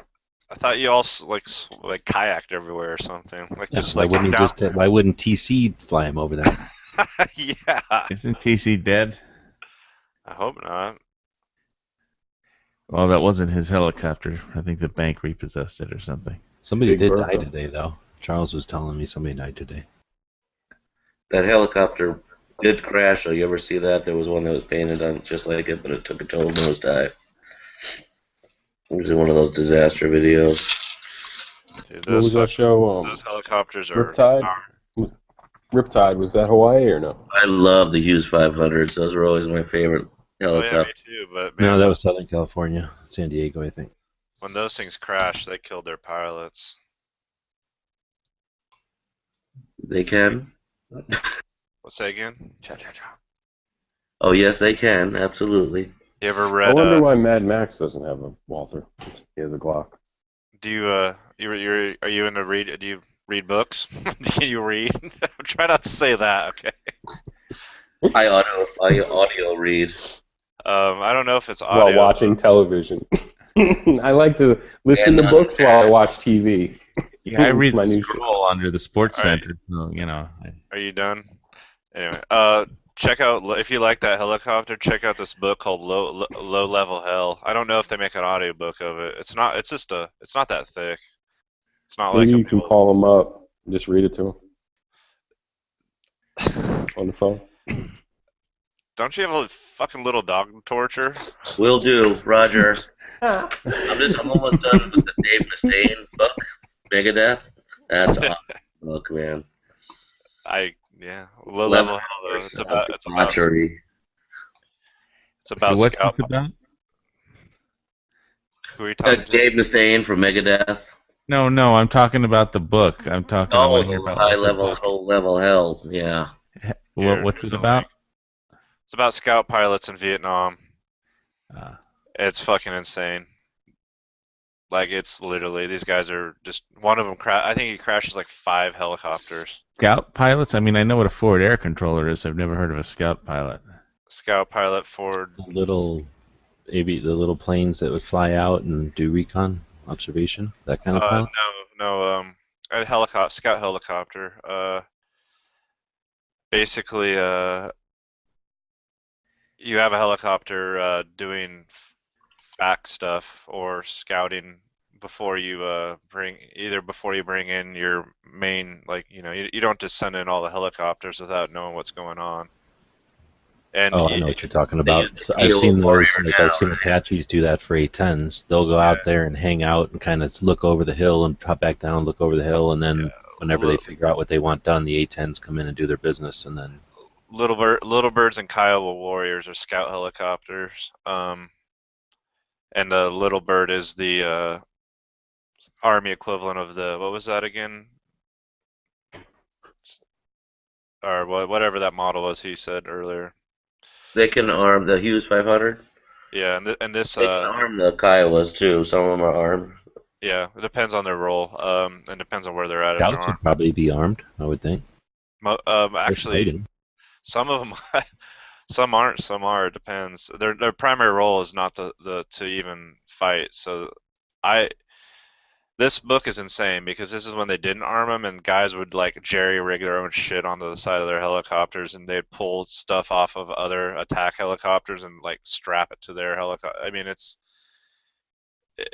this book is like it's like basically helicopter cowboys. It's amazing. And one guy like crashes like 5 Little Birds before and walks away every time. Like, it's insane that he lived.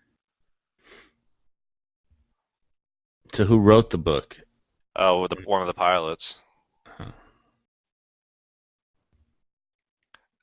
I think his name is Hugh Mills. Yeah, I'm looking at it right now. Hugh Mills. But if you're into that stuff, it's like, it's also an older book. I think it was written back in the... I can't grab my copy. It's all the way across my room, but it was written a little while ago, so, like, it's got that Soldier of Fortune vibe. I have to be really interested in the subject to actually do the reading part. That's... I'm almost at the point where I like to do more writing than reading nowadays. I mean, I do have to write that screenplay that we kind of channeled last month. Well, if you're in that helicopter, that particular model, then this is the book for you. Yeah, no, that's like a thing. That kind of subject, something that I think is cool. That'll hold my interest, and I'll want to read it. I get it. It's worth it. I read it like a couple books back, and I was it's intense. Well, you can get it used paperback for $6.94. Yeah, it's fucking cheap, dude. Yeah, every time I get something used on Amazon, like 8 weeks later, oh yeah, sorry, that was out of stock, by the way, and they're no longer available. Here's your money back. Jesus Christ. Well, it says there's 22 of them, so. Well, there might only be 21, and I could be late to the party. There's a mass rush for these books? After this chat tonight, I bet there will be.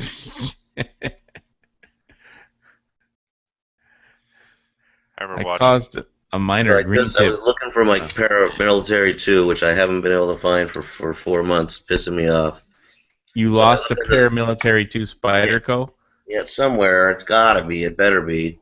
What but I also, about 6 months ago, I lost my $100 set of Smith sunglasses I had just bought. I mean, I was calling stores, and I even gave my friend shit the other day. I'm like, maybe your son did take them. So I was just looking under and I saw a week ago, I said, fuck it, and I ordered a brand new pair. I got them for $80. I mean, whatever. I needed them. I love the sunglasses. I just found them. It's not the Parrot 2, but now I have 2 pairs of fucking sunglasses. Well, you better find your paramilitary too. I mean, I Yeah. always wear that thing. It's never off of my pocket clip.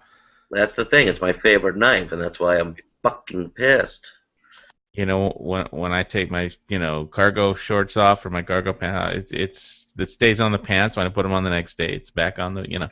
Exactly. Well, that's one of the things that might have happened with it, because I do my work pants like that with the knife pocket, and I just, maybe it fell out somewhere. I don't know. It's like one of those things. It's got to be around. It's not the easy thing to lose. I mean, I go wherever my spider goes. That's my, I'd never go anywhere without my paramilitary. I tell you, I did get Too that good of a knife. Tenacious. And it is a nice, for what it costs. Those Tenacious are a decent little Spyderco for the price, for sure. Obviously, it's no Parrot 2, but for whatever, they're $40-something. It's good. Well, the paramilitary 2 is more like 120 here, but. Oh yeah, that's what I was saying. But the Tenacious was actually a nice little alternative. It's smaller than I thought, which was cool. I got mine free from Weapons Education. He bought it for me. Little DB's cousin. What about Cajun Blaze? You not sub to him? I've subbed to him. I am subbed to him. I think that's his favorite knife too. Yeah, I love the paramilitary too. Kind of the opaque handles. I love that, man. It's fucking awesome. Oh, which one's? Oh, the Digicam one. Yeah, and I like having not the black blade, but the nice stainless. I got the black one now.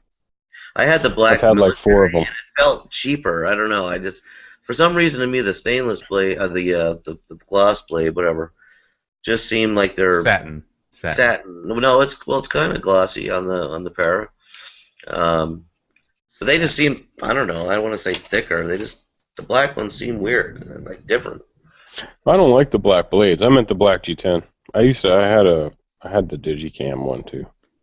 Yeah, I don't like black. I took it out. A sick pattern though, because the G10, those grips take Duracoat like unbelievable. So I'm trying to think of something other than Digicam to do. Well, Digicam works well in the rainforest. I did a video just hiking with it and put it up against the rainforest, and it'll kind of disappear in the shade. That's probably why I can't fucking find you. Wait, do you live in a rainforest? I might. In your house? I do leave the house on occasion. Oh, you've lost it outside your house, then you're fucked. I mean, that's the problem. I could have. I definitely wear it when I go shooting, and I go shooting in the woods. Those clips are tight. I mean, it's not going to just fall off your belt. Your I know. I'm confident it's around. I'm still 98% that. I lose them in the car. All the time. I moved twice this say winter. that. What'd you say? I always lose them in the car, getting in and out of the car.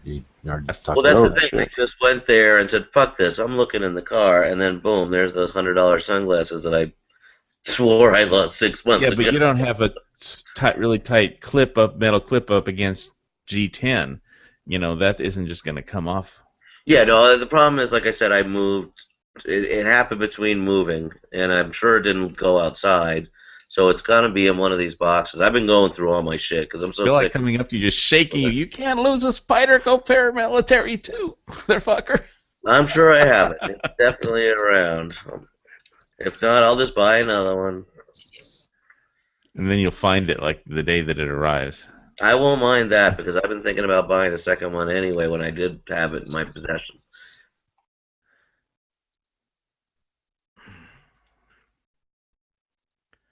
Yeah, I like the idea of having 2 of them. I was going to keep one in the car. And then then I wound up with 3 of them. And then I sold 2 of them and bought a fucking Emerson. Blah, blah, blah, blah. Same shit. Exactly. Collectors, bullshit.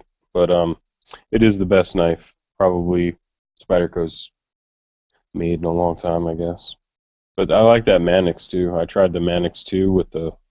And the lock system is one of their strongest systems. People don't think so, but it is. Oh no, the Parrot compression lock, they said is one of their strongest or second strongest lock they've ever made. That's according to him. Hey, thanks for putting that link in there. Just a heads up, I guess I should have said standby. Every time we talk about a book like that, like you talked about Low Level Hell earlier, I throw it into the Amazon bookstore place. So if you guys are ever looking for one of the books we talked about in one of these things, just go to wherever it is that's under support gun channels, and then there's that bookstore. You guys can find it there, and if you want, buy it there, but at least you can find it there if you're looking for a book we referenced without having to listen to the whole show over again. Where's the link on gun channels to that? Under more and then support gun channels. I suspect I probably got a link to the bookstore under the book channel also. I just don't remember if I put that in or not yet. Like I said in the past, if you want me to, I mean, some separate time or like through email or something, if you want me to just give you a shit ton of links to gun-related or military-related books, I'll go through my library and just pick out all the good ones. I think we should. I think it would be cool is having like a channel. I think we already have like a book channel, basically, like a what am I trying to say, a library channel. But we should do a live show every once in a while, like on a periodic basis, because I feel the same thing sometimes. I'll go into my room there with all my books, and we hardly ever talk about books, but there's a super bunch of them, and we go over some of the stuff that people should know. Like you should have learned this when you were a kid by reading a damn book. Yeah, it's I read a lot, and I don't know. So not sometimes it's maybe you don't even want to read, but you have the book for reference, so you can pick it up and be like, oh, okay, well, look at this weird marking on this firearm. Yeah, I can exactly grab it and see what it means. You don't need to waste your time knowing stuff when you know you have the book that references it, so you know where you can find the answer whenever you need it. Yeah, don't waste brain cells. No, I mean that's valid. That's why libraries exist. So if you want to know stuff that ain't in a regular library, then create your own library. Get the damn books. And they're so cheap now on Amazon. And if you can go through and give a few pennies to gun channels, that's a plus. Oh, then it's literally pennies, so that's why I don't even push it or nothing. If you're going to use Amazon anyway, then yeah, do it. But literally, like a $2 book will be like 3 or 4 cents. It's hardly even worth it unless you're a massive website, which we ain't. But at least it sorts them all and puts them in one place that hopefully is kind of easy to find. I made a place in the bookstore called books that we talked about in live chats, so hopefully it's easy. Well, I mean, I don't know. If you wanted to set it up to where we could have like a page you could scroll down through books and have it like maybe the books in categories like firearms, like military or other, like fiction, nonfiction, and we could put our own reviews next to like on gun channels so somebody could scroll through. I think that'd be neat. And then get sort of like what we got in the question and answers place, so then that way people can get used to like, oh, okay, I like this guy's reviews of books, like I trust this guy's advice or whatever, then they can see what other books you recommend and that kind of shit, or what books you don't recommend. I'm literally about next week I have to go buy another bookshelf because I need more room. So did you join that thing that's in every gun magazine where you join the book of the month, the military book of the month club? No, I remember those as a kid, but I didn't have the my allowance wasn't that enough. Oh, okay, yeah, they were usually big ass books, like reference books almost. But to give you a sample of how much topics there are out there, it's crazy. Yeah, I've actually bought a bunch of those books. Like, actually, this book, Low Level Hell, reminds me of one of those books that you would get in like some kind of like military book of the month club. It has that feel to it, like like Green Berets by what's his face. I just watched We Were Soldiers last night. Oh yeah, so, that's also based off a book. Yeah, We Were Soldiers once. Mel Gibson movie. Did you read the book there? I'm assuming. Yeah, We Were Soldiers Once and Young.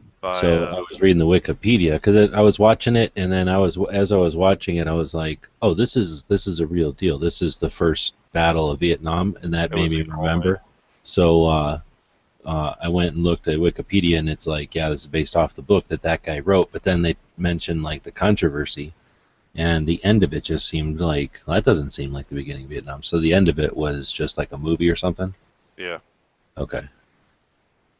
Yeah, the book is completely different. Are we talking about Ia Drang Valley or? Yeah. Yeah.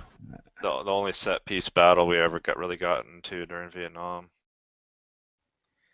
The set piece as in like World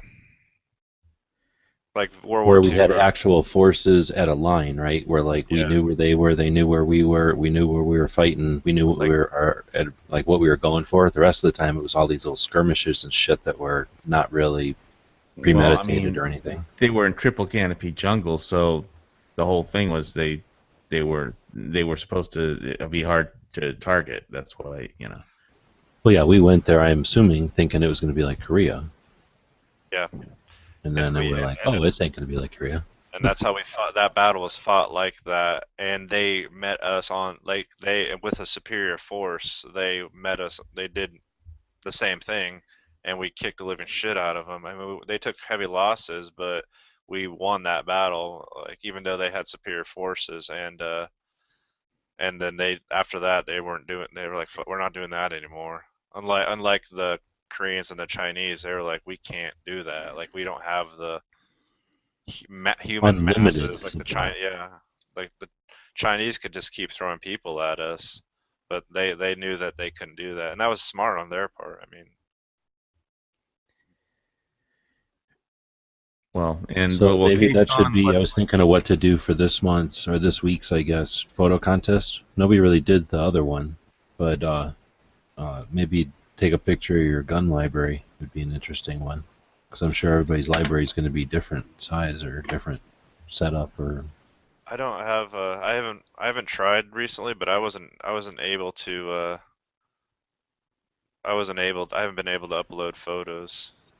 yeah, it's broke, so that's the other problem, is I have to buy the new one. I just haven't done it.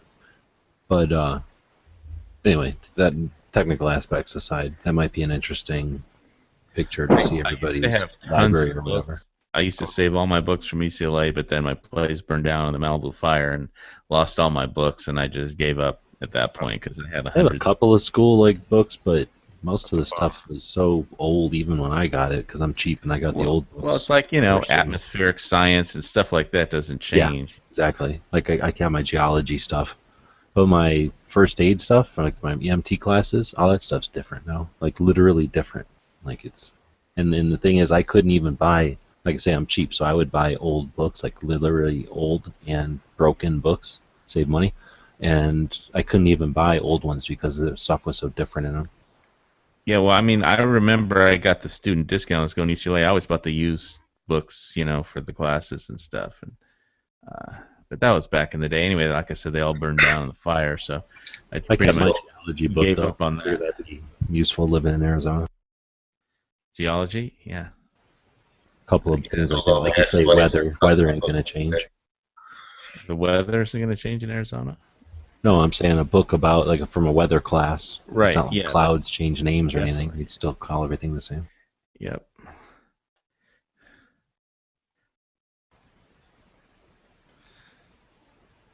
I don't know. I've got a bunch of Spanish, like, language books, because I figure world goes to shit.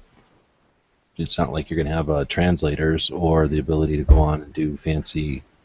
I took German in high school and at UCLA because I figured that was the language I wanted to learn, because being Jewish in Poland when the Nazis attacked and overran Warsaw, and I said I will need to know what the enemy was speaking.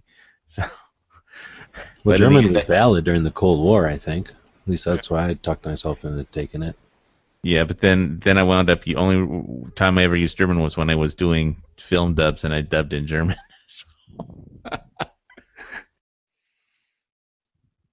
I found it useful when 99 Luftballons came out, because like 6 Well, of us they had an knew what she English said. version of that too, but you know, I mean, yeah, the German director was like, "How come you speak such good German?" And I was reading the script, and even though I was just the engineer, it's like, you know, I mean, he was amazed how good I could actually speak German. That's because I wanted to be able to spy on you and kill all you guys if I had to. So. the hell? Yeah, but yeah, if you want to do a book related stuff, I'm down. I don't know if anybody else is, because a lot of these guys have an aversity to reading, but some books have pictures. And I don't care. I'm not doing. I don't think anybody should do chats for just the people hanging out, because just like the podcasts and stuff, you do it for the people that don't hang out or don't know that even comment. So I figured do it, and then we might find out people are down with it too. And if you're into like redoing like a library, like some kind of library thing where it's got like a review, like a way for us to easily review it in gun channels, I will add to it. And Right on. I appreciate that. That's one of the reasons I'm building gun channels. So if you notice, like the media thing in the menu, right? I want this to be like a massive index of all gun media. So what I'll do then, instead of just making it a channel, if you're down for doing that, I'm going to go try to find something that basically something that's designed to do that. So just like you're talking about. I'll let you finish. Go ahead. Also, it'd be cool too if you posted something in the library, it showed up on the main page too. You know what I mean? Like, like I post this book, here's my review, and then it also pops up on the main. Right, so people see it. The feed, yeah. I don't know. The main page feed or whatever you want to call it. I was gonna say that one book that I read a long time ago and actually kind of wrote a screenplay off of once. It was Blood and Thunder, and it was recently the author was on the last. Bill O'Reilly's doing all those Western Lies and Truth or whatever, and he did one on Kit Carson, and that's pretty much what it was about. Blood and Thunder, because all the books they wrote about all the dime novels they wrote were called Blood and Thunder books, and but it was a really good historical book about the Old West and all the Indians and stuff, and a lot of the Indian tribes, and it's a very good book if you want to learn about the Old West, going back to Kit Carson, and General Kearney, Stephen Kearney, who commanded the Army of the West, and all the ancient history and stuff that just you didn't know. It's very good if you're into the Old West, or if you want to learn about Arizona and stuff, and all the Indian tribes. It's called Blood and Thunder, and they interviewed the author during the Kit Carson things that O'Reilly was doing it, showing his Kit Carson one. It's like, yeah, I know this. I read it like 3 times backwards and forwards and backwards. Nice. And I had seen it on the C-SPAN book discussion a long time ago, and I thought it was really interesting. Like 7 or 8 years ago, or whenever the hell it was, and so yeah, C-SPAN book channels. I watch that for interesting. I always tune to see is this an interesting book. If it's a topic I'm interested in, then I'll listen to the book discussions, because they cover the a lot of the book events, the authors talks during book shows. They have some of the authors and stuff, and you can't do any writing if you don't do any reading. So, but at some point, when you are writing, you don't want to stop and read shit. I mean, you just once you got a roll, you don't stop to do anything. So you just. You don't take a shower. You don't eat. You just I'm on a because when you get on a roll, you don't. It's like, it doesn't happen that often. So when you're just flowing, it's all flowing. It's like you don't want to stop. So I get it. It is interesting. When I was listening to the last couple of books I've been listening to, whenever I go to write stuff afterwards, I feel like inspired, and I am very articulate with what I'm writing, just because I'm listening to someone reading a book. Because it is interesting the way it makes your mind think a little bit more visually in your head versus just blah, like you said, you can't write unless you're reading. Well, the best book I've been on basically all I've been buying lately are either Pacific Theater or book like specific like books about guns, like like the gun. I've bought for me, collectors only books, about like how like everything about SKSs, everything about AK, But No, at for a certain point, you accumulate so much knowledge that you don't need to read any more books. So I think because it was like I used to have when I was running my audio studio, I used to have stacked up, in the bathroom, in the back of the studio, and more at my house, just like about 5 years of mixed magazine and audio media, and if you've actually read like 5 or 6 or 8 years of like a trade technical journal, then reading another couple years or buying another 1,000 books isn't going to make any difference. You already know everything you need to know anyway. So yeah, well, I mean, I've been reading like the history of the Pacific Theater, and it's I may have a pretty good grasp on it, but everybody's got a story, and a lot of their stories are very interesting.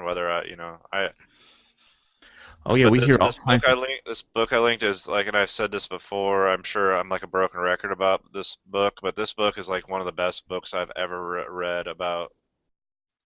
This book and With the Old Breed are probably the two best books I've read.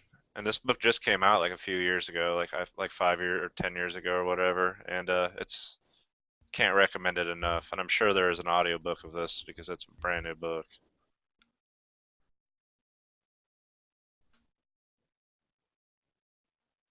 I mean, if you want to feel like, I mean, if you just want to feel proud to be an American, this book will this book. I would be amazed if this book didn't make you proud to be to have a little bit of a swell in there. It's just about the Navy, though. Yeah, Well, it was a Navy war. I mean, but different kind of Navy. yeah, well, it would World be. War II? It wasn't a Navy war. It was over in the Pacific. Well, even there, it was half Navy, half Air Force. Unless you call Navy, Army Air was it all Force. Navy Well, it or wasn't really any Air Force then, was there? It was the same. It was No, it's Army true. Air. It was Army. Navy aviators anyway, probably not. No, Army. they're Army Air Force, Army Air Corps, or whatever. But on air, well, that's true because they would take them over to places like those islands where we would have bases, and those were probably Army Air Corps, Yeah. especially Yeah. bombers and stuff. It was all Army Air Corps. And Yeah, the they would all. aircraft carriers would just have little fighters to keep the aircraft carrier protected, right?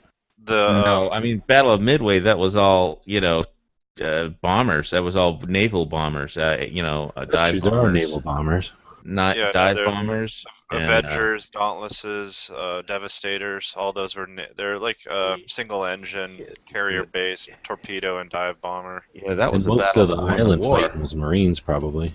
No, all the island planes are a mix of Marine and the Marines would be using Navy Navy planes, and they're also they would load Army Air Corps aircraft onto aircraft carriers and cargo ships and bring them to the islands, and then from there they could fly them. And, once they took another island, then they could. Yeah, but fly even if you think of like Baba or was it Baba Black Sheep Sheep Marine. Squadron? That guy was Marines. Yeah, but Boeing. no, there were Army Air Corps pilots out there on the islands too. They were never ship based, whereas the Marines could go between being ship based and being island based. Yeah, but it was island hopping, and it was a naval strategy. I mean, Yeah. Plus, they'd have to move all those planes from Europe. Trust me, man. The most prolific plane of World War II was the P-38 Lightning. It shot down more. I mean, that was like the plane that killed. Like most, you look at the highest scoring aces in American aces in World War II, and they were P-38 pilots. And that was an Army plane. The Navy didn't run it because it couldn't land on a carrier. It was too big and it was too heavy. The battle that won the war was the Battle of Midway. I mean, that destroyed the Japanese carriers. It destroyed the Japanese air wing. There was nothing left of any significance. That was the turning. That was the turning. I wouldn't say that was the win. They got 4 carriers sunk, and they lost most of their pilots that they could not replace. No, that was the Mariana Turkey shoot was when they lost all their pilots, and they still had 3 or 4 more carriers that got. They didn't have any pilots left. They had pilots. They did not any good ones. Oh my god, dude! I'm literally been reading about this for like years right now, and the Midway was a turning Point. That's when like we took the first, like our first major victory. And that then was the Mariana, Navy. the Mariana Turkey shoot is when we took like all their carrier. Basically, they still had carriers before with pilots before that. And After the then that Mariana was Turkey Navy. shoot, they had the carriers still, but they had no pilots left. And all these were Navy battles, naval battles. Yeah, but all right. So what does Army have to do with it? I mean, Because they were on the islands, dude. The Navy was on the boats. The Army was on the islands. The Navy transported Army planes out to the islands, like Mustangs and P-38s, P-40s, P-39s were transported out to the islands. And then when being they on would an take... island doesn't do any good if you don't have naval control. The reason the Japanese lost is because their naval had completely but they lost. couldn't like keep the carriers hanging out next to the islands, like protecting the islands the whole time. So when the Navy would move on, the Army Air Corps would stay like there, and they would base off of those islands, fly sorties off the islands. Trust me, like there was a... Stop saying that. The Army was a big part of the naval war in the Pacific Theater. Well, yeah, but the pivot point was naval control because you couldn't get resupplied. You couldn't get. I mean, Unless they, you got I giant wasn't planes arguing with a that, lot more dude. gas tanks.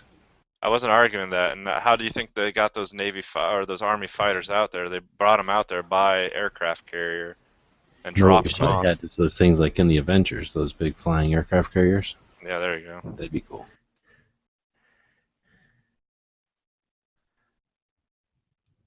We could make those, I think, except instead of having to waste all that effort with the engines, you just have like a giant helium cloud that you put that on top of.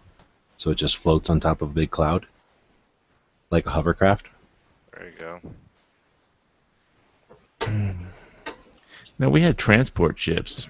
They didn't all come on aircraft carriers. What about those iceberg aircraft carriers that we made? They melted. No, they took a long time to melt, though. That's Yeah, why we so- have global warming. I don't know. How did we get here? Here's the top scoring ace for America in World War II, and he flew in the South Pacific, and he was Army Air Corps, not Navy. Army Air Corps to Army Air Force. So Army Air Corps is pre-World War II, and then Army Air Force was during World War II. Then after World War II is when I think in '47 is when the Air Force became its own entity. Yeah, but did he run up his kill total?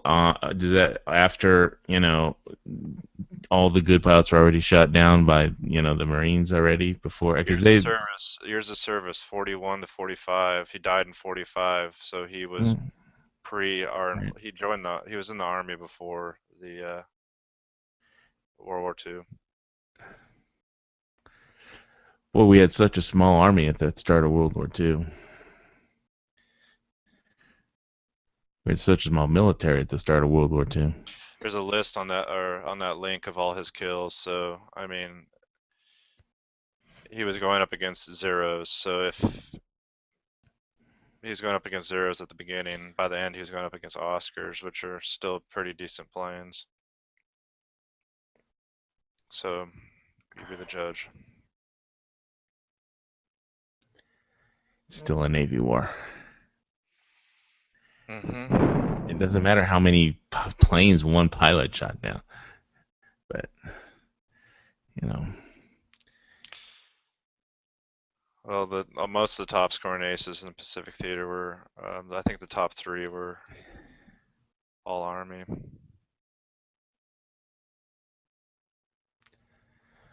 well, they probably didn't get. Did they just not? What were the rotations like, though? I mean, for the Same as everybody else. It was just a matter of skill and luck. I mean, honestly, like they talk about like being in the right place at the right time had a lot to do with it. I'm not going to argue that, but well, Hawaii is called the Pineapple Pentagon. I mean, there's actually was it Fort Shafter? I forget which one. There's a. Have you ever been to Pearl Harbor? no. You should go one time to check out the museums there. I definitely want to. I have some pictures and a video. I'll have to try and find them, dig them up for you. Next chat, I'll bring them along and be able to load them. I know I have them somewhere on a disk. But yeah, they've got a complete museum, and they used to call, I think it was this one building, the Pineapple Pentagon. So, because that's, I think they, declared martial law. Well, but I have to review the history again. I forgot. It's been about a couple years since I saw the video that I got there at the museum. Right, so I was wrong. The first two were P-38 pilots.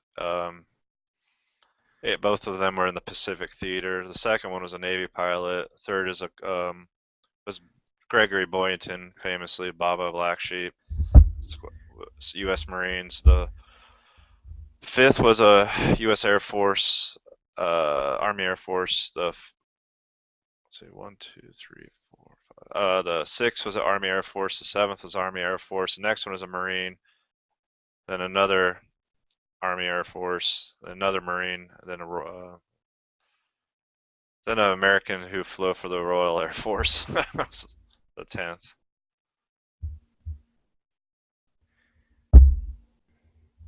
We used to have there used to be a store here that sold coffee and just food and stuff called Bong Brothers. Nice. Well, I'm sure their bong was a little bit different than this guy. Well, I don't know. Maybe they're related. They're in Hawaii, so I don't know. Maybe he had brothers. I don't know. Definitely. I was gonna ask where he came out. Where was he born? Where did he come from originally? Who? Where? Richard Bong. Where's he born?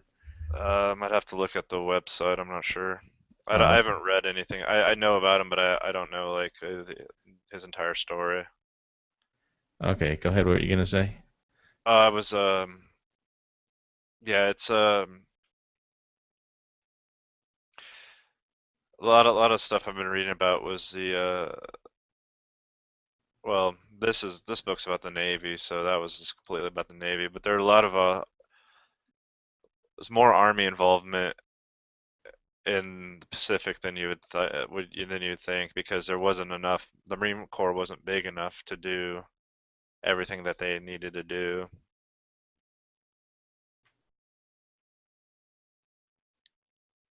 And I think MacArthur was in charge of it was it Nimitz and MacArthur? In charge of what? The world? The Pacific. Pacific Theater? Yeah, it was. It was Halsey, then Nimitz, and MacArthur, and then Halsey Roosevelt, was Nimitz was Halsey's boss. Halsey was in charge of Nimitz was his boss.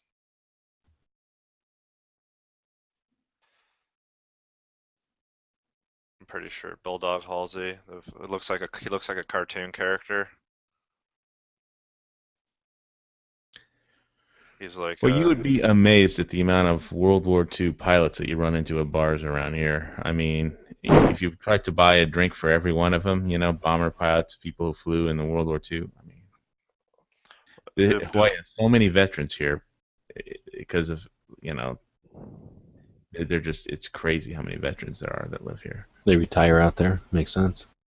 Yeah, and it's also the main job for people that live here. I mean, it's the easiest job to get is to join the military compared to, pretty crappy economy because of Democrat entitlement history that we have here, problems that we have here. So a lot of people, you want to get a job, an honorable job, join the military. They'll give you one. All right. So it's just amazing how many people that, They're probably up there in their age. Unless you maybe old folks homes have bars. Well, did you watch that that video I found the other day where it was that guy who was at wasn't at Midway? He was at. Oh, that was the Mustang pilot. Yeah. Yeah. Who was in the last. Well, anyway, but he was in the last run or whatever of World War II, and he's 92. So you figure, Yeah. I guess it doesn't tell us how old he is, but it tells us that, how. I mean, we don't know how old he was, or did he say he was 26 when he did that run? Can't But- remember. His But anyway, you know what I'm wingman was saying? the If last- he's at the end and he's 92, it would be a stretch to think anybody from the beginning is still kicking, at least kicking to be able to be as coherent as that guy was freaking eloquent, you know? Yeah, that guy was. I watched that video. That was really awesome. Thanks for posting that, by the way. Yeah, I don't know if you saw where it came from. Are you familiar with He was that place? He was on that website. Yeah, Yeah, I saw that. I saved it. I've never heard of it before, but it looks like it's devoted to just archiving that kind of stuff, which is fucking awesome. It's a good Yeah. service. Where did you post this video? Because I must Oh, I have just missed did it on it. the main page. And I was going to say, do we have a place for... I'm going to make a place for, like, Tales of the Gun, because I'm going to call it that anyway, that to just put, interesting stories like that. How about gun stories? Call it gun stories, 'cause Tales of the Gun's been done. Like I know it's been done, but I own that one, so I like to use Okay. ones that I own. like interviews with people and stuff like that. Yeah, exactly. Interviews. Nice. All right. Because So there's did- been a couple of things like that are interesting, and I think it's important that, I mean, not just for military guys, but obviously for military guys, because they've got stories that sometimes they won't tell the regular people. I was just watching whatever the movie is that comes after Restrepo the other night, and like those guys are saying, like they're like, what did you do when you went home on leave? And he's like, well, whatever. I hung out and I partied, and they're like, did you talk to anybody about your problems? And he's like, why the fuck would I tell my ma about my problems? And why would I tell my dad? Because he's the only one who would even understand. Why would I tell him? Because he would understand. And I don't want him to worry even more than a regular person, because he would totally understand. He's like, no, I'm not going to tell any of those people. So I'm just thinking there's a lot of vets that, they live their whole lives not wanting to put that burden on their family. And when they're old, what I'm saying, it's time they can let go of that. And it'd be awesome if that could be done in front of a camera more often. Because like they always say, those who learn from history, right? So if these little kids out there at least have the opportunity for these little grandkids and great-great-grandkids to hear what their grandparents said, because, we never had that opportunity. It was lost. If we didn't hear it ourselves, And it's not just soldiers. I mean, there's another, watching the book thing on C-SPAN the other day, and there was like like I was mentioning in the last chat I was on, whenever it was about the Japanese fighting soldiers during American fighting for Nisei, the Hawaiian Japanese soldiers that fought for America, and then the mainland Japanese soldiers that fought for America, and how on the mainland all the Japanese were interned in a concentration camp basically, and when their parents actually left the concentration camp finally after the war, or even a year or two after the war, I mean, they wouldn't talk about it, until actually the whole thing. They never talked about being in the concentration camps here in America for Japanese until the civil rights movement happened in the 60s, and then their kids would ask them, well, what was, because the civil rights and was just coming back around, people were talking about stuff like that, and they didn't talk about it before, because when they got out of the camps, their homes were seized, their businesses were gone, and they had to just start all over, and usually right where the concentration camps were, out towns right by them, but they never talked about that stuff until the 60s, and then their kids would ask them, what did you do in the war? So we were locked up, so it was just really interesting to read about. People don't talk about history for a lot of reasons, and and they do talk about it for a lot of reasons. So it's not only all that stuff, we could also put interviews with like I don't know, that dude that owns Rifle Dynamics. He always does really cool interviews about gun stuff, or like Masab Ayub. He always seems to be have really interesting interviews, or other people that maybe weren't in the military but have something cool to say. Yeah, I was just thinking as we were talking about World War II, like having some of the stories of like Rosie the Riveter, and some of the stories from on this side of the fight. I know there's a movie about the people that ferried the bombers over. But can you imagine the stories about like getting those bombers made? Like, Oh can you yeah. imagine what the hangars would have been like, and I mean, I can kind of figure out like a sewing machine factory that starts making rifles.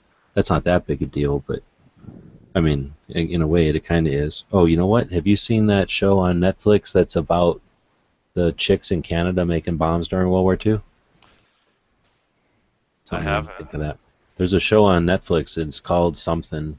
I don't think Netflix made the show. Some cable channel made the show, but it's on Netflix, and can't for the life of me remember what it's called. But you can tell by looking at it what it is, because it looks like that Rosie the Riveter kind of propaganda poster, Yeah. movie poster.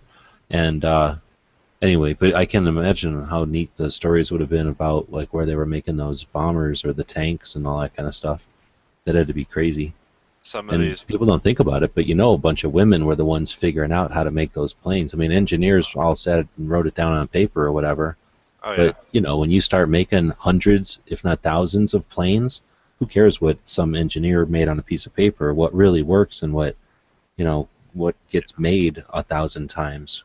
That's the people who are making it that figure all that shit out. So that's freaking our grandmas figured all that shit out. That's awesome.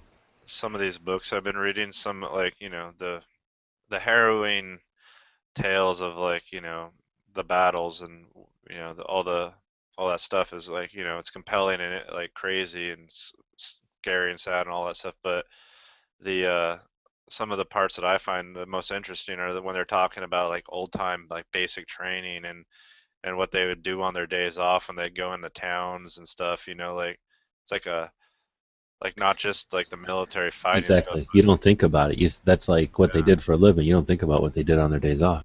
Yeah, that I always thought that was like almost more like just as interesting to me. They had something interesting on the military American Heroes channel about I think the OSS is training camp, Camp X, and Fairburn Sykes was like the hand-to-hand combat instructor or whatever.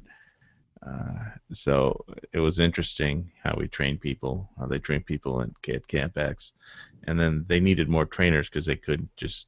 They needed more people than OSS agents, and they could just train at one camp. So they had to, try and teach people how to train other people, to fight dirty, basically.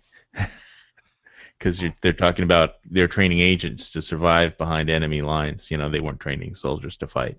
So that book that I linked in earlier about the Navy battle, they talk a lot about where the ships were made and how they were made and the reason they were made the way they were at the time, like why this guy decided that he had to design this ship like this when he could have designed it like that.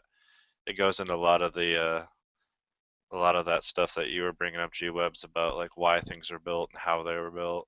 It doesn't go into like huge great detail, but it's important, I guess, because the crazy thing about that battle is why the types of ships that fought against each other, and so he goes into it like in some detail to make you understand like how rinky-dink and tiny and cobbled together these boats were.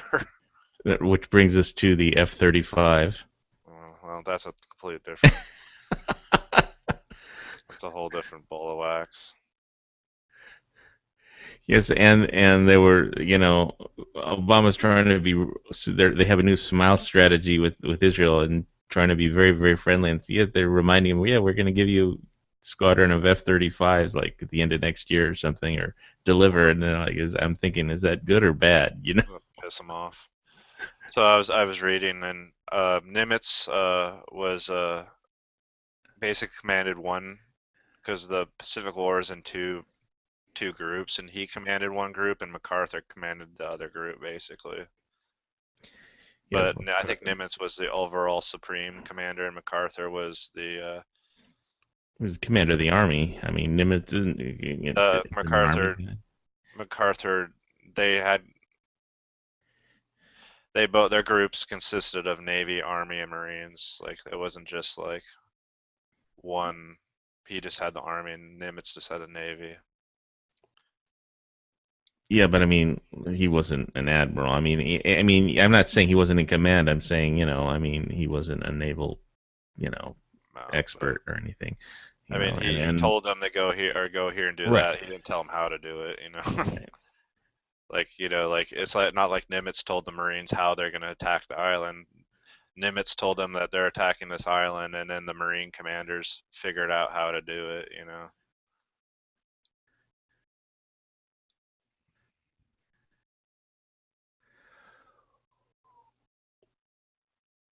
Well, Hawaii is a very interesting place to visit. Pearl Harbor, the museums and stuff would be you probably will enjoy it Oh if you yeah. ever get the chance. Someday I'll do it. I'm probably won't do it just for that one reason. My best friend's got a sailboat, and he keeps talking about wanting to sail over there. So like, it's just a matter of getting my ass on his boat, taking the time off work and stuff like that. That's a nice long blue water sail. Yeah, I know. You let him sail it over here, and then show up, fly over, and hop on the boat after it gets here. But getting mooring is really expensive to have mooring in Hawaii. I mean, there like isn't any like on the Big Island almost, and they like tripled the rates or something recently, and you can't do liveaboards and unless it's everything has gone nuts and price wise in Hawaii, especially moorings. It's almost like forget it. That's crazy.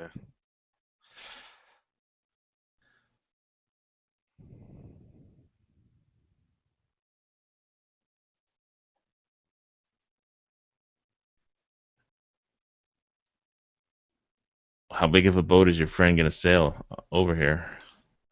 Fuck. It's like 40. It's not. It's big enough to be able to do it. I don't know how big it is, to be honest with you. Oh, It's seaworthy. well, if it's not, leave me your book collection.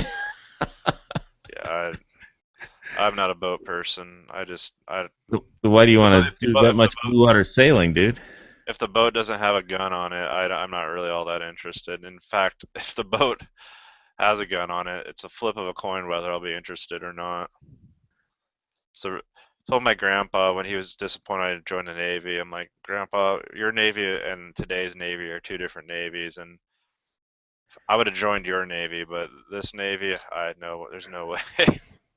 Well, if the Chinese took out all the satellites, which they're trying to, they're working on doing, figuring out a way to do it in a war, then it would be it would be like everybody's blind, and the communications would be a lot more like World War II than things currently are, without the satellites. Radar now is like radar then seems like, from what I'm reading, like their radar was like shining a flashlight. It was like rudimentary is like a pretty that's a pretty nice way to put it.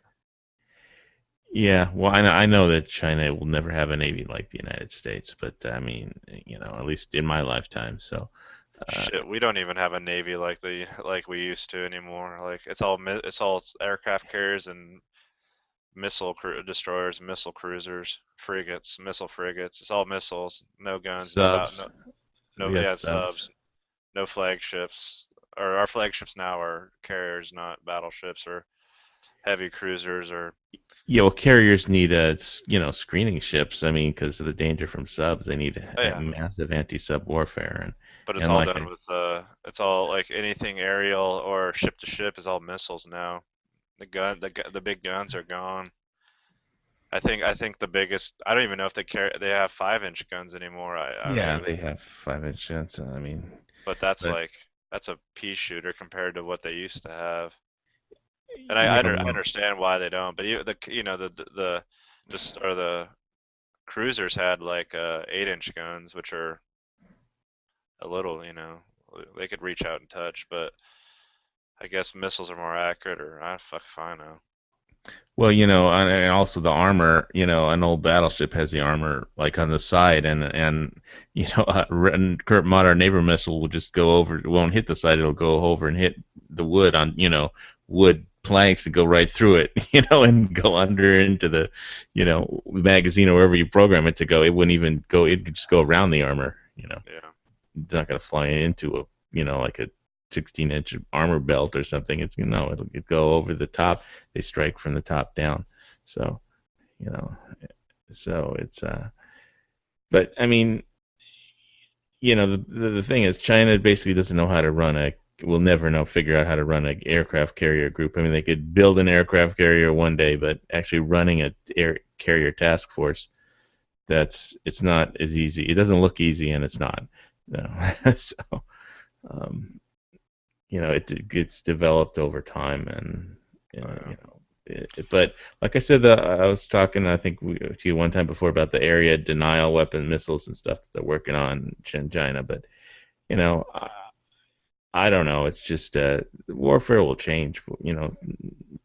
With the Navy, they might have to stand off shore further as area denial weapons develop over time, but until the anti-satellite technology works, just basically until communication can be interrupted, I don't know. It just seems like I don't see anybody contesting the seas. I mean, America's pretty much dominant naval force, and there's been total freedom of the sea, freedom of economy, and it's been good for just economic, trade worldwide, but I don't see that would change. I don't know how big China is going to get into fighting over the Spratly Islands over oil with the Philippines, Japan, and Vietnam, but That'd be stupid if they did. well, they're I don't know what's they're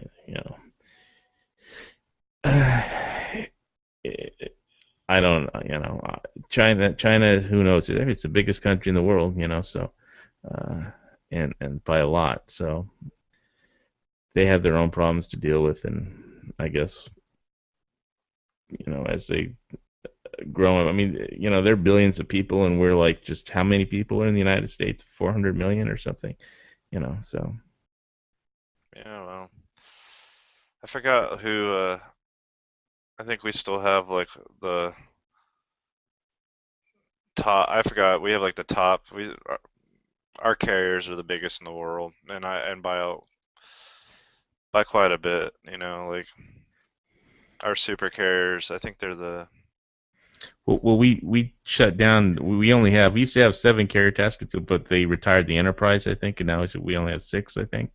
Or I forget what the number was. Or we used to have 12. There's this website, like where are the carriers, and so have you ever seen that website? It's like it'll say where all the carriers are. So, but I know we just retired one of the carriers. I forget how many carrier tasks because I haven't looked at it in a while. But there's a website that it's called where are the carriers, because that's the first question the president asks in a crisis. So there's the website that shows where the carriers are, and it's not classified where they are or anything, but if you look at the like, I think Russia's got a big one too, but if you look at the type of aircraft carriers that we have versus the type that they have, theirs are all the God, what do they call when the deck swoops up in the front? They're not like our carriers can like ski jump. Say again? Ski jump. Yeah, like ski jump. All their carriers are like that, basically that style, which are like, honestly, they're easier to build. They're not as advanced. Ours are still the most advanced and biggest, blah blah blah. Like, Yeah, it's like the old days when they used to just build the deck above a destroyer, just like put stanchions up and pave it like a road. Yeah, the ski jump or whatever you want to call it. you can only land planes in one direction, blah blah blah. They can only take off, and like they only have like so many, like ours can, like I forgot how many planes one of our like Nimitz can launch at once. It's like I want to say it's 2 or 3. Yeah, I think it's 3. Where theirs can only launch one or 2 planes at a time, depending on the type of deck it's got.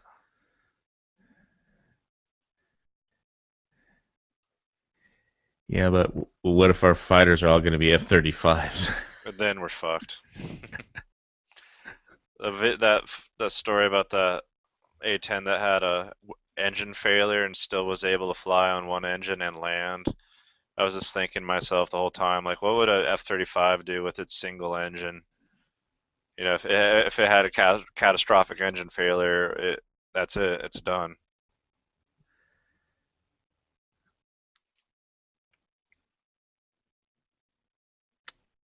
Well, they have so much money that they have to figure out how to make it work. So. Yeah, well, at whose cost? You know, they're not the people that have to fly the fucking thing. I mean, if it works, it works. But to think that this plane is going to be the Swiss Army knife of military aircraft that's a dream. Well, I hope they just at least make it do one thing right instead of everything bad. Because even if as long as they get to do one thing right, then it'll be, at least useful, as opposed to doing everything half-assed. But we'll see. Time will tell. They keep throwing money at it. Who knows? Somebody may figure out how to fix all the, deficiencies. I just don't understand why.